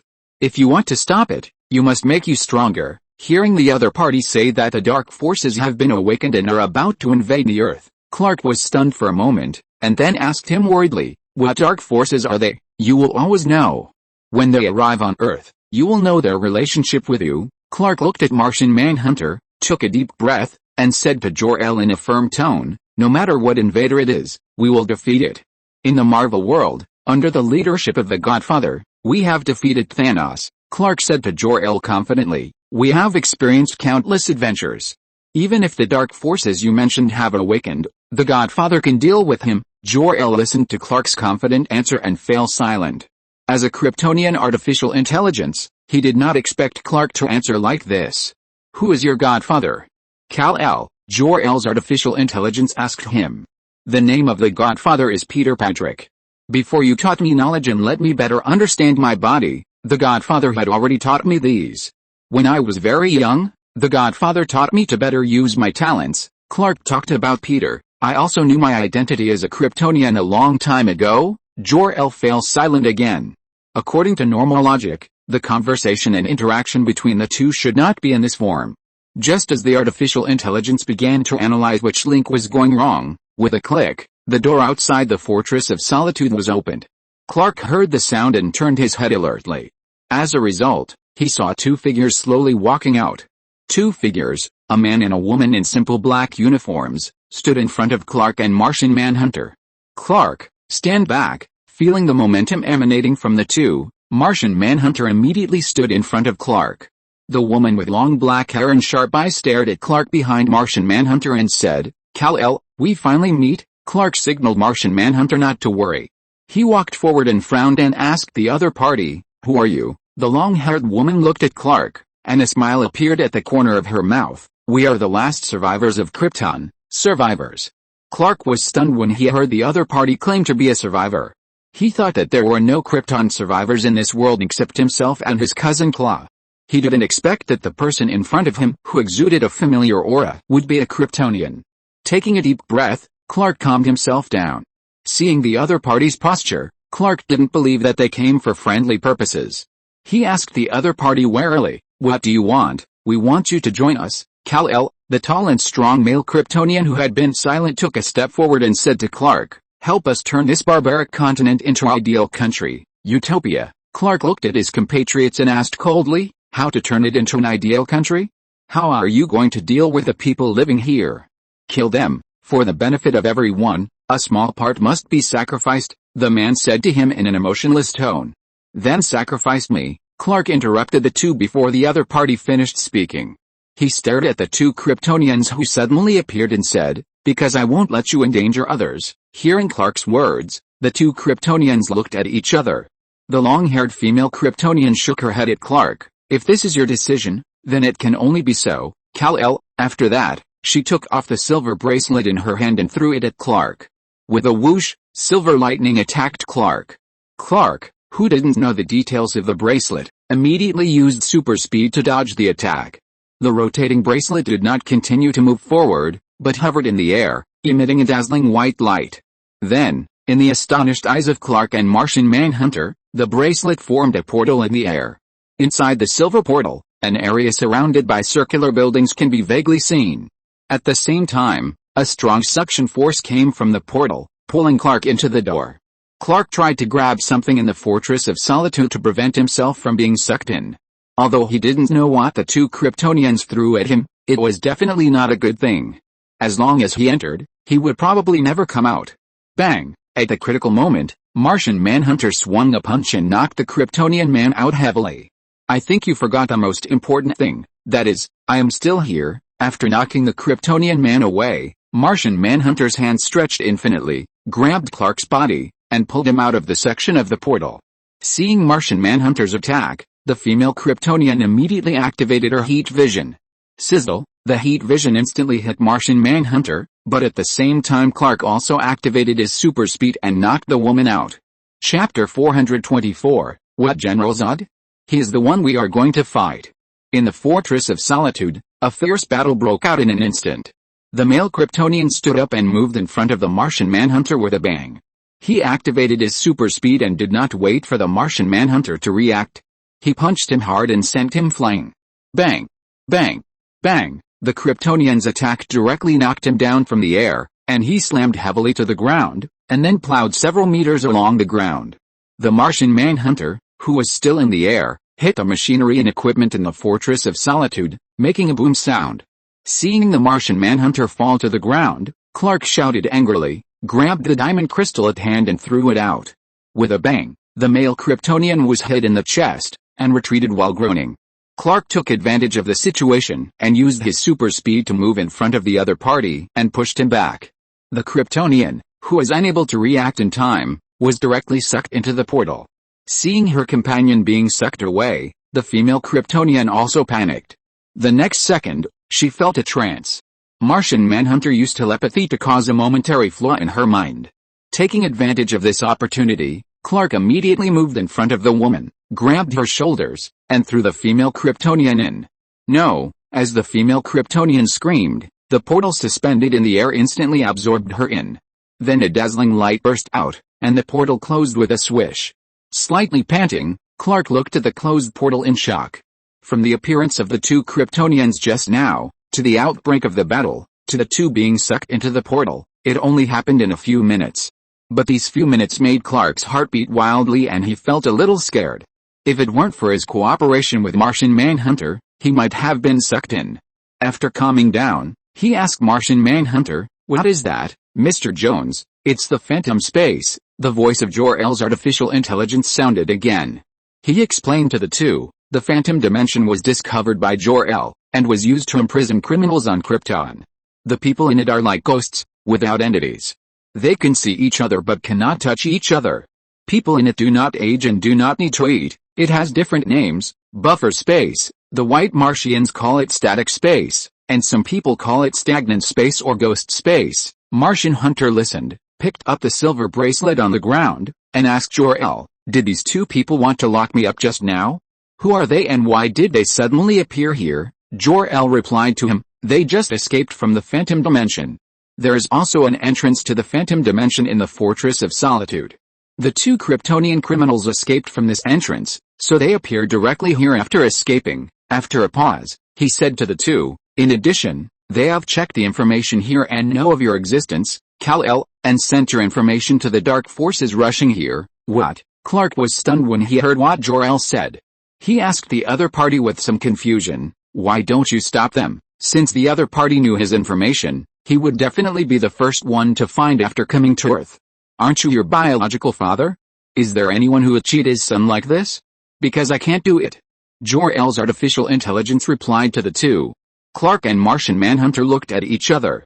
Clark was completely sure that the man in front of him, who claimed to be his father, should be the artificial intelligence with his father's voice. However, if the dark forces come, things seem to be a little troublesome. Afternoon. Padrick Farm. Clark and Martian Manhunter have returned from the Arctic. Peter, Star-Lord, and Azu are sitting in the living room. Dark forces. Peter frowned after listening to Clark's story about what happened in the Fortress of Solitude. Dad, is the Dark Force the Dark Seed you mentioned before? Star-Lord, who was sitting next to him, asked Peter curiously. No, he is not Dark Seed, it should be General Zod. After hearing this, Clark asked Peter puzzledly, who is he? The Godfather, Drew Zod. He is one of the few remaining survivors of Krypton. Clark, like you. Peter frowned slightly and said, the Speaker of the Senate of Krypton wants the Kryptonian society to no longer exist, so he ordered no more migration and expansion. Jor-El also wants to end the Kryptonian society, but his wife naturally gave birth to Kal-El. That is, you, Clark, Peter said and turned his gaze to Clark. General Zod wanted to use his military means to forcibly change Kryptonian society, but his rebellion was suppressed, and he was exiled to the Phantom Zone for 200 years with a lot of resentment. After that, he watched the destruction of Krypton with his own eyes, but was helpless. He vowed to rebuild Krypton and searched the entire universe for the central codex hidden in Kal-El's body, which held the hope of rebuilding Kryptonians and the development of Kryptonian society. That means, Martian Manhunter touched his chin and fell into deep thought. Clark has the central codex in his body. Peter nodded, stood up and looked at the scenery in the courtyard, and said slowly, the central codex records the genetic sequences of billions of Kryptonians. Through genetic cultivation technology and the data in the central codex, all Kryptonians can be reborn. Clark's body contains the genetic data of all Kryptonians, so, Peter said, turning to look at the stunned Clark, because you have the central codex in your body, Clark, you have unlimited possibilities. Hearing Peter's words, Azu was originally a little jealous of Clark's ability, but now he felt pity. Clark not only lives for himself, but also has the lives of all Kryptonians in his body. Clark stretched out his hands and looked at his palms in disbelief. I have all the genes of Kryptonians in my body. Clark suddenly felt a heavy feeling in his heart.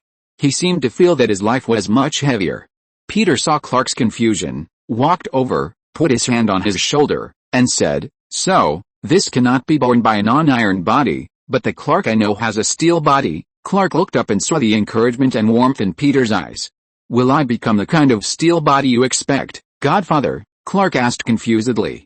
Of course you can. We all saw that future. Have you forgotten? Clark felt a warmth conveyed to him by Peter's palm and looked into Peter's eyes.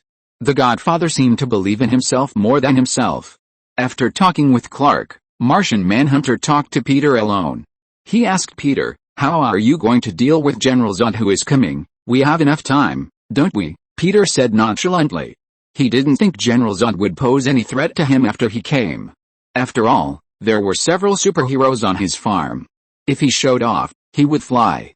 I understand now. Martian Manhunter looked at Peter from head to toe as if he was getting to know him again, and said to Peter with emotion, I know why you are not a good person, Peter, but you have been teaching Clark to be a good person, even a pedantic good person, because you know that Clark has the central codex in his body. He carries the hopes of all Kryptonians. He must be the Knight of Light, the right role model, and the way forward. Clark is the conscience of Krypton's rebirth and the conscience of Earth's progress. He can make mistakes, but he cannot cheat. He must act within the highest moral standards. He must maintain justice in both purpose and means. He cannot be eager for quick success and cannot do whatever it takes. He can only be a perfect good person, because he is the giver of hope. Peter, he looked at the serious Martian Manhunter and fell into silence. Am I as great as you say? If I don't teach Clark to be a good person, will I let him become a native of my country? Azu is already a fearful person. If Clark becomes Zoo again, just restart. Complaining about Martian Manhunter's imagination, Peter coughed and patted him on the shoulder. If you say so, then so. And, Jones, I'm not a good person. You who often eavesdrop on other people's thoughts are also a pervert. Martian Manhunter. The next day, at night. After Peter took Raven and Mark to the movie, he drove back to the farm with the two children. General Zod's visit to Earth was not within the next 1 or 2 days, so his life was basically not affected. Actually, Dad, I prefer to watch horror movies, not fantasy movies. Raven sat in the co-pilot and said seriously to Peter, who was driving. Really? But you have to consider Mark's feelings, Peter said and glanced at Mark in the backseat. Raven, I don't think Mark is so timid. He has the same hobbies as me, don't you think? Mark, after seeing the threatening look his sister cast at him, Mark thought to himself that I was just an ordinary boy. It would be strange to watch horror movies. Mark was about to speak, imitating Peter's cough, when a dull thunder suddenly sounded outside. Then it started to rain. The raindrops fell on the glass and turned into peace in an instant. Peter turned on the wipers and slowed down the car. At the same time, on the road not far from Peter's car, a black car was driving in the rain. A farm. Do you have the address? The blonde beauty driving the car tilted her head and held the phone on her shoulder while drinking from a small bottle of wine. Hey, listen, a genius just told me to turn left on Highway 31, and now I'm completely lost. Boom. She was talking on the phone when a thunderclap sounded nearby. Affected by the lightning, the phone made a zigzag noise. She was startled and looked at the phone, only to find that the screen was black. Shaking her head, she put down the phone and picked up the cigarette at hand, ready to smoke a cigarette to calm her nerves. Boom! A thunderclap suddenly sounded beside her. She was frightened and turned the steering wheel to the left. The car broke through the fence with a bang and rushed down the slope. Chapter 425, Wees Lane, Is This My Daughter-in-Law? Bang! Bang! Bang! The out-of-control car made a dull crashing sound and rushed all the way to the bottom of the slope. Oh my God! The blonde woman who suddenly encountered a car accident shouted in fear while pulling the steering wheel hard. She stepped hard on the brakes, but found that she could not control the car at all. In the end, the car rushed down all the way. With a bang, the car hit the pile of crops at the bottom of the slope. The strong forward force made the car make a dull sound and flip directly to the ground. Bang! The overturned car fell to the ground with a deafening sound. The woman sitting in the driver's seat was dizzy and had her head heavily on the steering wheel. Covering her painful forehead, the woman groaned in pain in the overturned car. With the thin moonlight, she stretched out her hand with difficulty to touch her forehead and found that it was covered with blood. Damn it! She was gasping for breath and was completely panicked when she saw the blood on her hands. She tried desperately to get up, but found that her body was tied tightly by the seat belt and she couldn't move at all. She wanted to use her cell phone to call the police, but suddenly remembered that the cell phone was broken by lightning. Is there anyone? Seeing that she had no hope of saving herself, she had to call for help from the outside world. Hey, is there anyone? Can anyone hear me? Help! At the same time, Peter drove the car carrying Mark and Raven to the place where the woman had a car accident. Squeak! Stepping on the brakes, Peter got out of the car and walked to the side of the road to look down. After seeing the car that had an accident at the bottom of the slope, he was a little surprised. This road is not that dangerous. Can the car be driven down there? Seeing Peter get out of the car, Raven and Mark followed Peter down in the rain. We have to save people, Dad. Seeing the car accident, the first thing Mark thought of was to save people. Peter nodded and asked Raven to call the hospital, and he and Mark went down to save people. Ahem, the woman trapped in the car coughed, and finally unbuckled the seatbelt with great effort. She stretched out her hand and tried to push the car window open, trying to climb out of the car. But no matter how hard she tried, she found that the car window did not move at all. With a bang, just as she was gradually despairing, the car door was pulled open. A strange, young but bearded face appeared in her sight. Are you okay? Peter looked at the woman trapped in the car and asked her. Seeing that the woman was dumbfounded and didn't speak, Peter thought she was scared or something was broken, so he stopped talking nonsense with her and reached out to carry her out of the car. You. The woman looked at Peter in shock and didn't say a word for a long time. She saw with her own eyes that the other party pulled the car door open. This is not something that ordinary people can do. No, normal people can never do it. Peter saw that the woman finally spoke, lowered his head and asked her, Are you okay? Are you injured? Do you feel uncomfortable? No, I'm just a little dizzy. Peter glanced at her bleeding forehead, and then smelled the alcohol in her mouth, frowning. Did this woman drink and drive? Peter took out a tissue from his pocket and covered the wound on her forehead. It's normal to feel dizzy, just bleed a little. Peter originally thought that the other party rolled down the hillside because of driving carelessly, but he didn't expect that the woman in front of him was actually driving drunk. That was purely her own fault. After hearing what Peter said, the woman was completely confused. What does just bleed a little mean? If I bleed a little more, I will die, okay? Look at me. Peter held the woman in his arms and covered her forehead with a tissue, stretched out a finger to her, and asked, "What is this?" The woman looked at Peter speechlessly. Very good. It seems that you didn't drive under the influence of drugs, and you didn't hit your head. Do you remember your name? Peter continued to ask her. Louise Lane, and I always remember that my name is Louise Lane, Louise said unhappily. After Raven came down after the call, she was stunned when she heard the woman say her name was Louise Lane. Raindrops fell on Raven's face, and she looked at the woman in front of her with a strange expression. Is this Lois Lane? Clark's wife in the parallel world.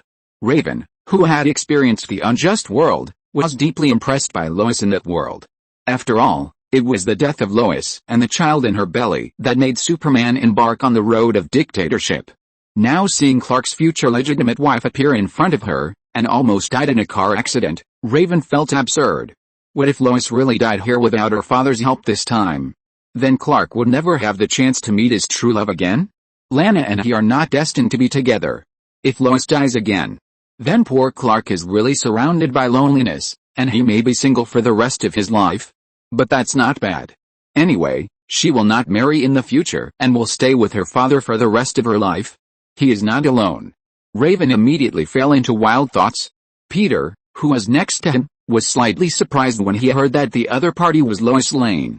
But he quickly adjusted his emotions and did not let his face show any strangeness. What? Why are you looking at me like that? Have you heard of me? Lois asked in confusion. She always felt that this family was a little strange. No, that's good, the carefree Louise asked Peter. Hey, can you do me a favor? Put your hand in my pocket. Peter was silent for a few seconds after hearing what Louise said. Although it was a bit inconvenient, he finally chose to put his hand in the other person's pocket. In case the other person needs some emergency medicine, it may be delayed if he doesn't help. Yes, that's the box with pills. Louise instructed Peter to take out the medicine box. Then she opened the medicine box and stuffed a few pills into her mouth. Seeing Peter holding her, and Mark and Raven looking at her with a weird look, Louise shrugged her shoulders and explained, "This is an oral mint tablet. I've quit smoking, and this is a substitute that helped me get through the period of quitting smoking. But this is not my fault, it's my father's. When I was 15, he said that if I caught me smoking, he would beat me up. This started when I was a rebellious girl, and I couldn't stop at all. As a result, I am addicted to chewing gum now." Peter looked at Louise's endless chatter, frowned and interrupted her. "You talk a lot." This woman kept talking even after hitting her head. If she didn't hit her head, she would probably make people annoyed to death. "Yes. Because I feel uncomfortable with such silence, and you didn't pick up the topic I wanted to talk about. By the way, I don't know your name yet. You saved me, can I know your name?" Peter lowered his head and said to her, "Peter Patrick." Hearing Peter say the name, it was Louise's turn to be shocked.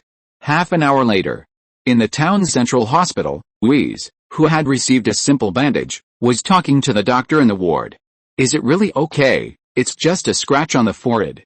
If you're worried about a slight concussion, we can do a check," the female doctor said to her. "You're lucky that you didn't get any serious injuries." "Probably," Louise hesitated and said to the female doctor, "Peter Patrick saved me, but I seem to see that he opened the car door with one hand. That might be an illusion after you were frightened." The female doctor smiled and said to her, "Ms. Ryan, no one can have such great strength." Louise looked at the female doctor's smile, and her intuition told her that the female doctor in front of her must know something. Her cousin Chloe once told her that Peter Patrick was the most mysterious person in the town. That's why she was going to come to the town to investigate the many strange things that happened in Smallville. Unexpectedly, she encountered a car accident. What exactly is the origin of Peter Patrick? Louise stared at the dark night outside and fell into deep thought. On the other side, Peter received a call from the female doctor on his way back from the hospital. After a few words, he hung up the phone. Since Peter invested a lot of money in Smallville, the police station, hospital and government have almost all established good relations with him. He had done so many things in the town before, but he was not discovered. The town government and the police helped a lot. The doctors in the hospital also gave him a lot of red envelopes for convenience. The female doctor who treated Louise was also considered to be someone who worked closely with him. In the previous call, the female doctor reported Louise's situation to him, including her suspicion. After hanging up the phone, Peter did not take Louise's suspicion to heart. He said to Mark and Raven, "Mark, Raven, you can't be like Louise in the future. You are not allowed to drive after drinking, smoke, or be addicted to chewing gum." He used Louise as a negative example to educate the two. "I won't smoke or drink, Dad," Raven assured Peter. "That's what people with weak willpower do." Mark also assured Peter, "Dad, I won't have bad habits, but I see Sister Raven chewing gum often." Mark hesitated for a moment and finally told Peter. "Raven." She immediately glared at Mark. "How come this guy has learned to snitch like Zoo? She must find an opportunity to teach him a lesson as a sister, so that he won't learn bad things from Zoo." Meanwhile, at Kent Farm, Clark was thinking about General Zod. He felt worried when he thought that he would come directly to him after arriving on Earth. He was worried that he would implicate his parents and Godfather. Just as he was worrying, his cell phone suddenly rang. "Godfather, let me go to the hospital to see a lady named Lois Lane." Clark was stunned when he heard Peter's request. End of this chapter. Thank you very much for reaching the end. Don't forget to like. Looking for more exclusive content and immediate access? Subscribe to our Patreon. Remember, every like, subscription, or donation encourages us to continue. Thanks to everyone. See you in the next video.